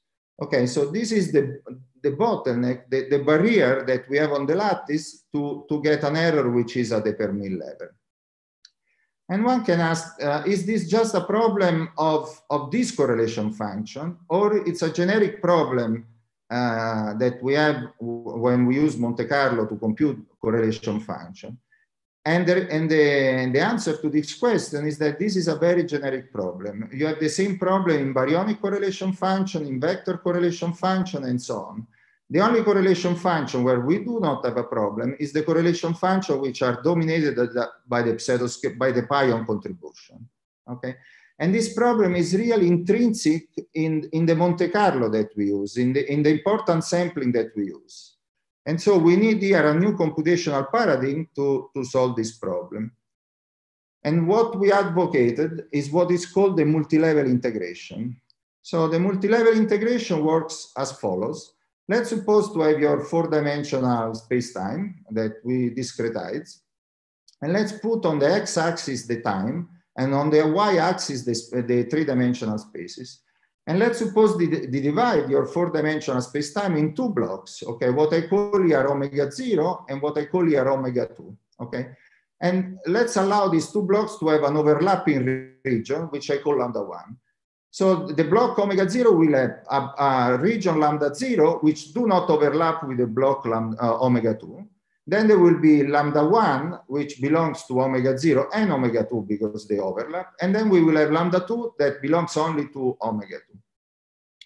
And now let's suppose that we have a factorized action. So an action in which the dependence on the gauge field in lambda 0 in the first block is only in the first part, in S naught, and the dependence on the gauge field in lambda 2 is only in the second part.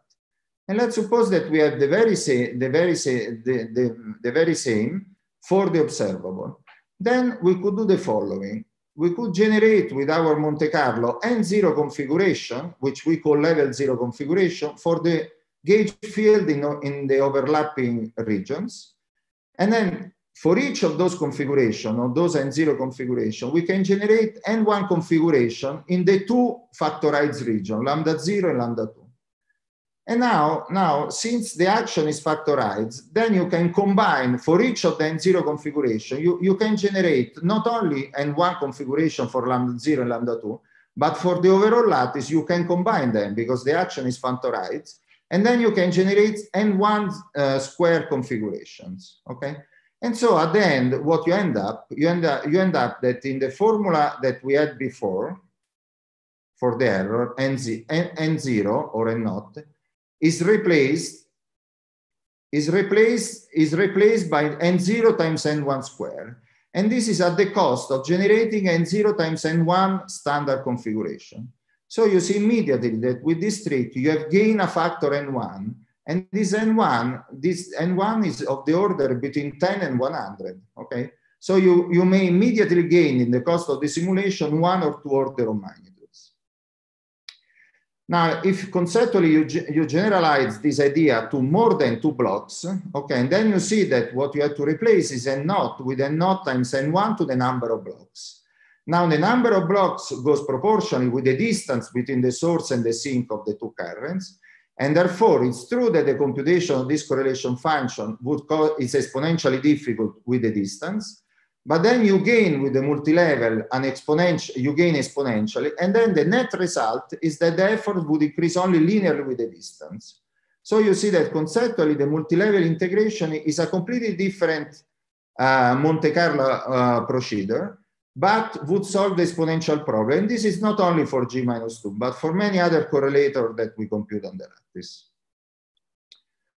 Okay, now thanks to the work of the last 2 or 3 years, now, using multi-level integration for fermions is a reality, okay? This is just new. Multi-level was used very extensively for just pure gauge, but not with fermions. But thanks to the work of the last couple of years, and the two keywords here are the so-called overlapping domain decomposition that we just saw, and the multi-boson representation. Then for the effective fermionic action, so the determinant of Q, and let's say for 2 flavors, determinant of Q squared, we can rewrite it as an integral auxiliary scalar field times x of an action minus an action with a factorized dependence on the gauge field. So you see the gauge field in lambda 0 is only in S naught, and the dependence of the action from the gauge field in lambda 2 is only in S2. And this has been obtained because the path contribution from the quarks is treated differently in this construction. In particular, you can categorize the contribution from the quarks in paths that have no loops around the overlapping region, and these are taken into account with the so-called pseudo-fermion auxiliary variables. Then there are quark paths with 1 to n loops around this overlapping region, and these are taken into account with the multi-boson auxiliary fields. And then there are the rest of the paths that contribute to the action that usually goes in the importance sampling. Now these go, so these are the paths with more than n loops, quark loops, and then they go in the observable in the form of a reweighting factor. Okay, so the first multi-level computation of the hadron vacuum polarization with this technique was completed just a couple of weeks ago. And what we did is the simulation on a realistic lattice, a lattice spacing of 0.065 Fermi, a pion mass of 270 MeV, a lattice with the spatial extent is 3 Fermi, so this is a very good lattice. And we choose, this was just a proof of concept study, we choose N0, the level 0 configuration equal to 25, and N1 equal to 10. Okay. And this is the domain decomposition that we use. And this is what you see in this plot. Is in X, you see the time distance of the 2 electromagnetic currents, and in Y you see the variance of the correlation function. So you see immediately that with the standard technique, so the red square n1 equal 1, n1 equal 1 means that is the standard technique. You see how it increased the variance of the 2-point function. And in particular, in the difficult region between 1.5 Fermi and 3 Fermi, you see that the variance increased by more than 1 order of magnitude. And in fact, the variance to the integral is dominated by the variance of the points at the largest distance. Now, if you switch on the multi-level, so you take n1 equal 10, for instance, what you get is the blue triangles here. And then you see immediately that you gain exponentially with the distance of the currents. And then you see that the variance remain constant with the distance of the currents. Okay, so you see that with this new important sampling, the sharp rise of the variance is automatically flattened out by the 2-level integration. Okay, and then you don't need to model anymore the correlation function at large distance, like what is done typically and what makes this error from the lattice large. So then now what you can compute, you compute the various contribution. So what is shown here in the upper plot is as a function of the distance of the sources, is the correlation function and is the light connected contribution with the red points. There is the strange connected contribution with the blue points. and in green, there is the overall disconnected contribution. Now on the down plot, on the lower plot, what you can show, what is shown as a function of the distance is the integral of the results on the upper plot.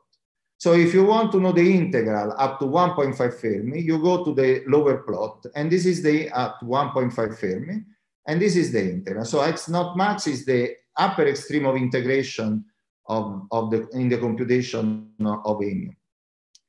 Now, what we learn from this plot? First of all, we learn that even up to 3 Fermi, and without doing nothing to the data, just taking the data as they are, we reach a 1% precision just with 250 configurations.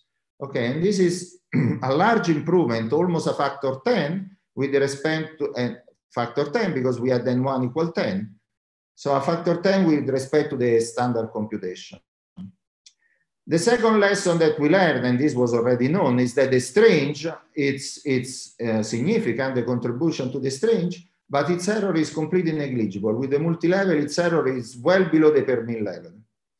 And then the third important point that we learned is that with the multi-level, the disconnected contribution that was very difficult to be computed. Now, the problem of computing this contribution is essentially solved. If you combine the split-even estimator that were recently proposed to compute this connected diagram and the two-level integration, even at the larger distance here, notice that this contribution here is multiplied by 10 to be shown in this plot.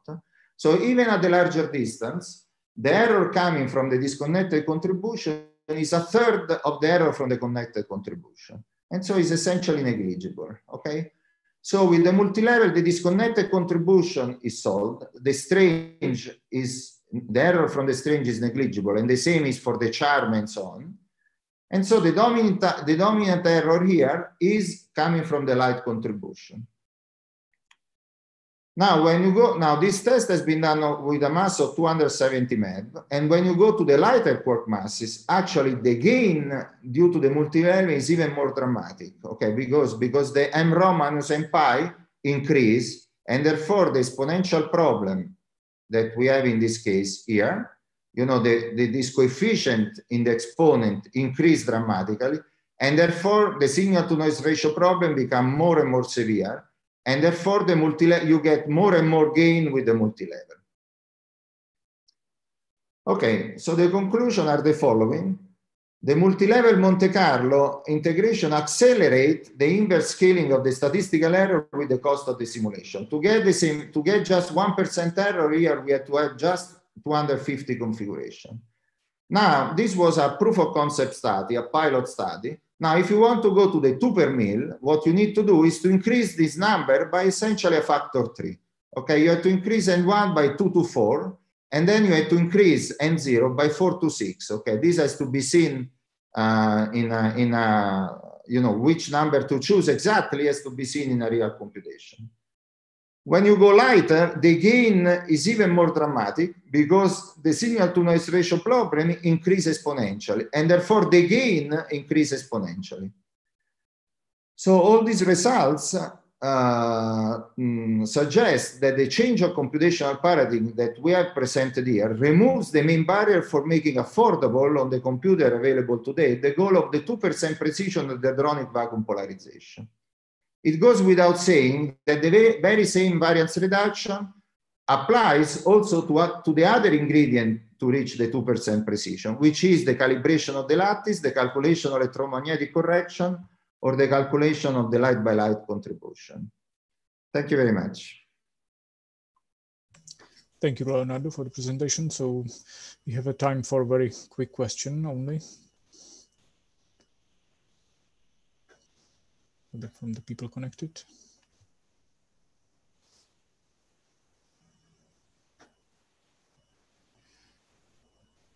Okay, it doesn't seem to be any question. In that case, thank you, Leonardo, again. And again, people, please, if you have further questions later, put them into the Mattermost chat. And let's finish the session with the last talk, which is the planned measurement of the muon anomalous magnetic moment and electric dipole moment at J-Park, presented by Hiromi.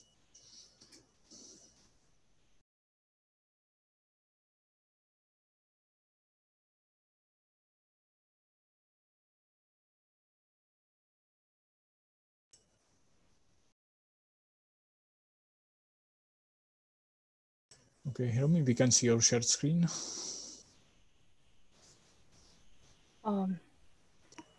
Can you see my screen? Yes, we can. Okay.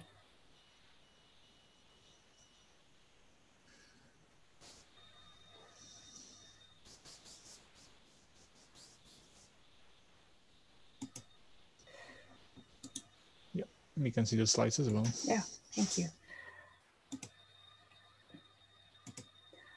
Hello, this is Hiromi Inuma from Ibaraki University, Japan. Today, I will talk about measurement on mu and G-2 EDM at JPark. There are 4 features listed below, but I would like to emphasize here is we will apply a completely different experimental method, different from Brookhaven or a Fermi-Lab experimental method. The first collaboration paper on experimental design is published last year, which shows here. And you can find more detail of our experimental information. Please look at it. We measure muon anomalous magnetic moment, G-2. G-2 is a very good probe to explore beyond the standard model because prediction and experimental value are both obtained very precisely level of sub-ppm, and there is a differ. So we need to improve experimental uncertainty as well as theoretical uncertainty to judge this difference is real or not. Existence of electric dipole moment EDM itself is beyond the standard model, and the upper limit from experimental approach is obtained in this value. Our aim is improve sensitivity, 100 times better sensitivity of this number. This is our motivation of experiment. This slide, I will briefly introduce how to measure G-2 and the EDM of muon. In uniform magnetic field, muon spin rotate ahead of momentum due to non-zero G-2. And if we take an inner product of momentum and spin, and we will have a spin precession frequency omega. General form of this spin precession vector is following. And to cancel of this second term, the Brookhaven people or Fermi-Lab people apply so-called magic momentum to cancel this term, and they obtain this formula. On the other hand, JPark, our approach is completely different. Instead of having a magic momentum gamma, but we set completely zero electric field to cancel this term, and we obtain this simple term. And this first term is G-2, and the second term is related to EDM. And as you see, these 2 terms are orthogonal. This means we can detect these 2 physics parameter from experiment separately at a time. This is an important feature to apply a new physics approach. And this is a comparison table of 2 different experimental approach, and these are our parameter. Our muon beam momentum is very small, 10 times smaller than Brookhaven one. However, our storage field is bigger than twice bigger. And then cyclotron period of our case is 20 times smaller than the previous experiment. This means that 20 times smaller storage length is available in our experiment. This is a very important feature of our experiment. This picture, this slide shows the signal of to physics from decay positron from the muon. Because muon decay spin dependently, and if you take a decayed positron time spectrum, you will get these two physics result. But as I mentioned, because of the compact storage ring, we can have a large acceptance detector. And this large acceptance detector allows us to give a vector information of this spin precession.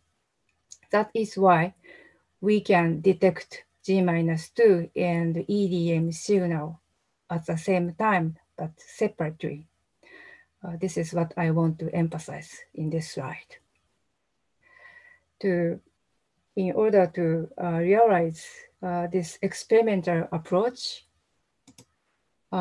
new muon beam line is dedicated new muon beam line is now under construction at JPAC MRF.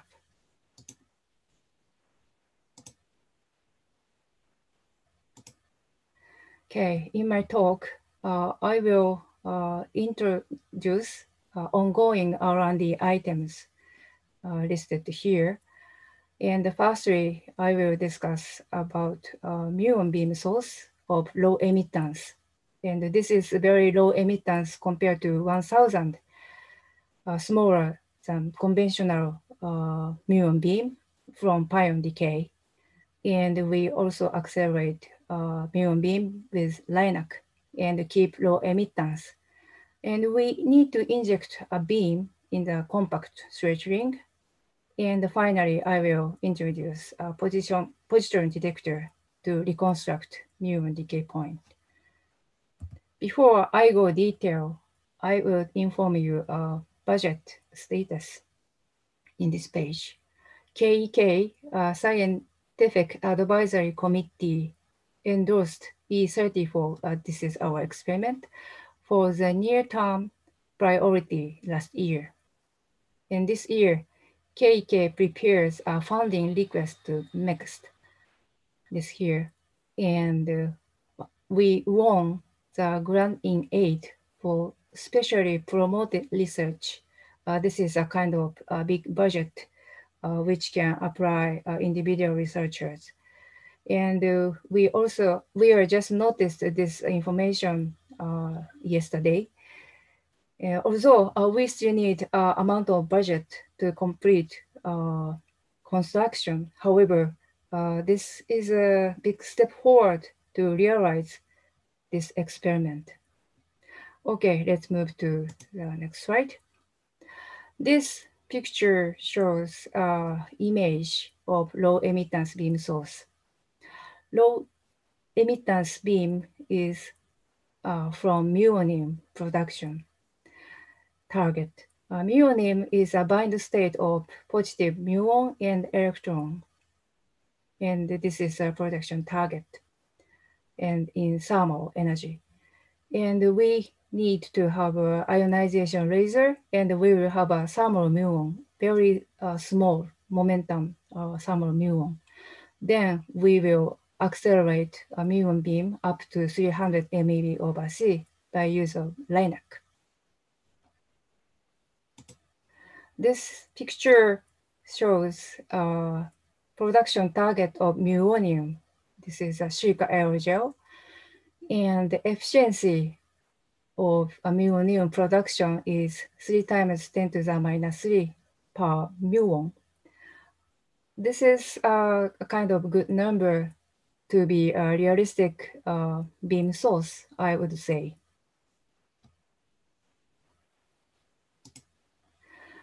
Then we will accelerate thermal muon up to relativistic energy. And the muon line consistent of several steps, and the entire length is roughly 40 meters.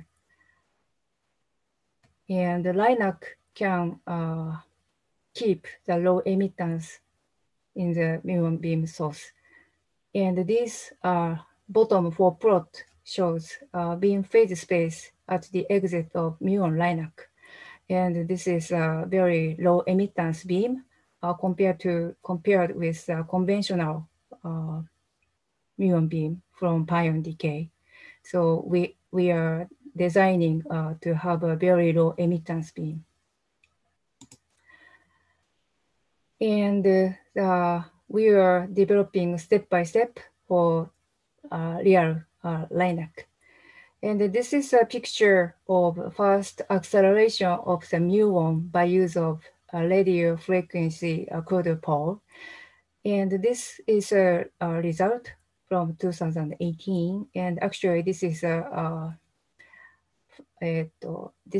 first signal of the muon acceleration in the world. And now we are working on the second step, IHDTL so-called. And we're also working on non-destructive muon beam profile monitor along the LINAC. So we are developing a real experimental material every day. Okay.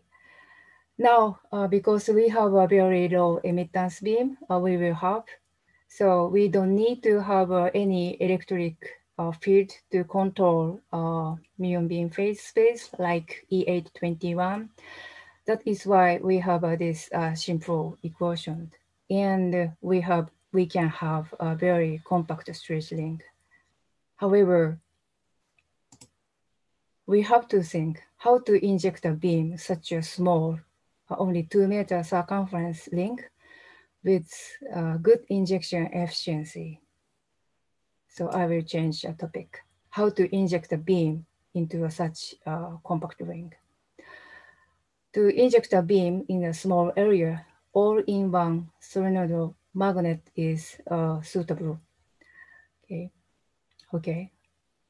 And the beauty is a smooth connection between the storage area and the storage area. And applying a kick, and we can store the beam in the center plane of the solenoidal magnet.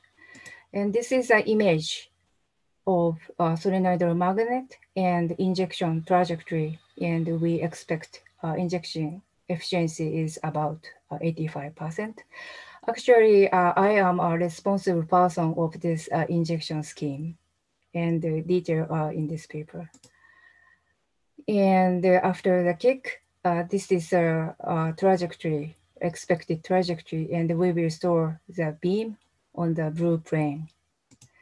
And we also have another study to keep phase space matching in this fiducial stretch volume. 3D way, such kind of injection is brand new item, so that I need to demonstrate this feasibility by use of electron beam.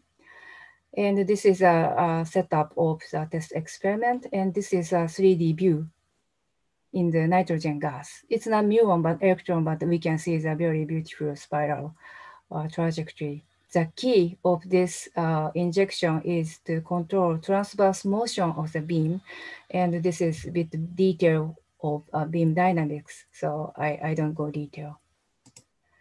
Then this is a picture of storage magnet, and the light plot is showing the uniformity in the fiducial volume which muon are stored. And this is RG picture and averaged in azimuthal way. And this picture says our design is plus minus 50 ppb uniformity is available. The detail you can find in the publication. And not only design, but we also have a skill to control very good magnetic field uniformity by use of iron seed. This is a picture of MRI type magnet for another muon experiment, but we have a skill to adjust the magnetic field, and we achieve plus minus 0.45 ppm in 30 centimeter spherical object. Now I would move to detector, decay positron detector. This is a picture of the detector because decay positron from muon is always going to inside of the muon trajectory. So detector is like cylindrical shape, and this shape, the acceptance is almost 2 pi. Therefore, this is an image of the decay positron. We can trace back the decayed positron up to a muon decay point. This is a very important to detect the vector information of spin precession frequency. And this is a simulation result of the reconstruction efficiency of our signal region. And this is a very good signal. And the bottom plot shows expected muon positron momentum resolution. Again, this is very good. So now reconstruction software preparation is very in good shape. Not only software preparation, but also we develop a real detector. This is too much complicated to explain detail, but we do real development of our detector as well. And you can find more detail on this paper. Lastly, I will introduce our schedule and milestone. Here is now. Although we have to do many steps, but we are expecting commissioning and the first data taking of 2025, and maybe very brand new physics result, maybe before 2030. Okay, this is my last summary slide. JPark muon G-2 EDM experiment will independently measure G-2 and EDM with a method of completely different from Brookhaven EA21 and Fermilab 989. Muon beamline construction was partially started, and the intense R&D of each subsystem sub-detectors is ongoing. And in coming years, construction is ongoing, and we expect data taking from fiscal year 2025. This is all from me. Thank you very much. Thank you very much, Hiromi. So I see already a question from Lopamudra. So please go ahead. Yeah, hi. I just wanted to ask whether the JPark also plans to measure the electron G-2. Electron G-2. Yes. Yeah, there is no plan for electron G-2 in JPark. JPark is a proton accelerator, and the electron accelerator is completely different facility. So my answer is no. Okay. Yeah, thanks. Yeah, sure. Okay, any other question or comment?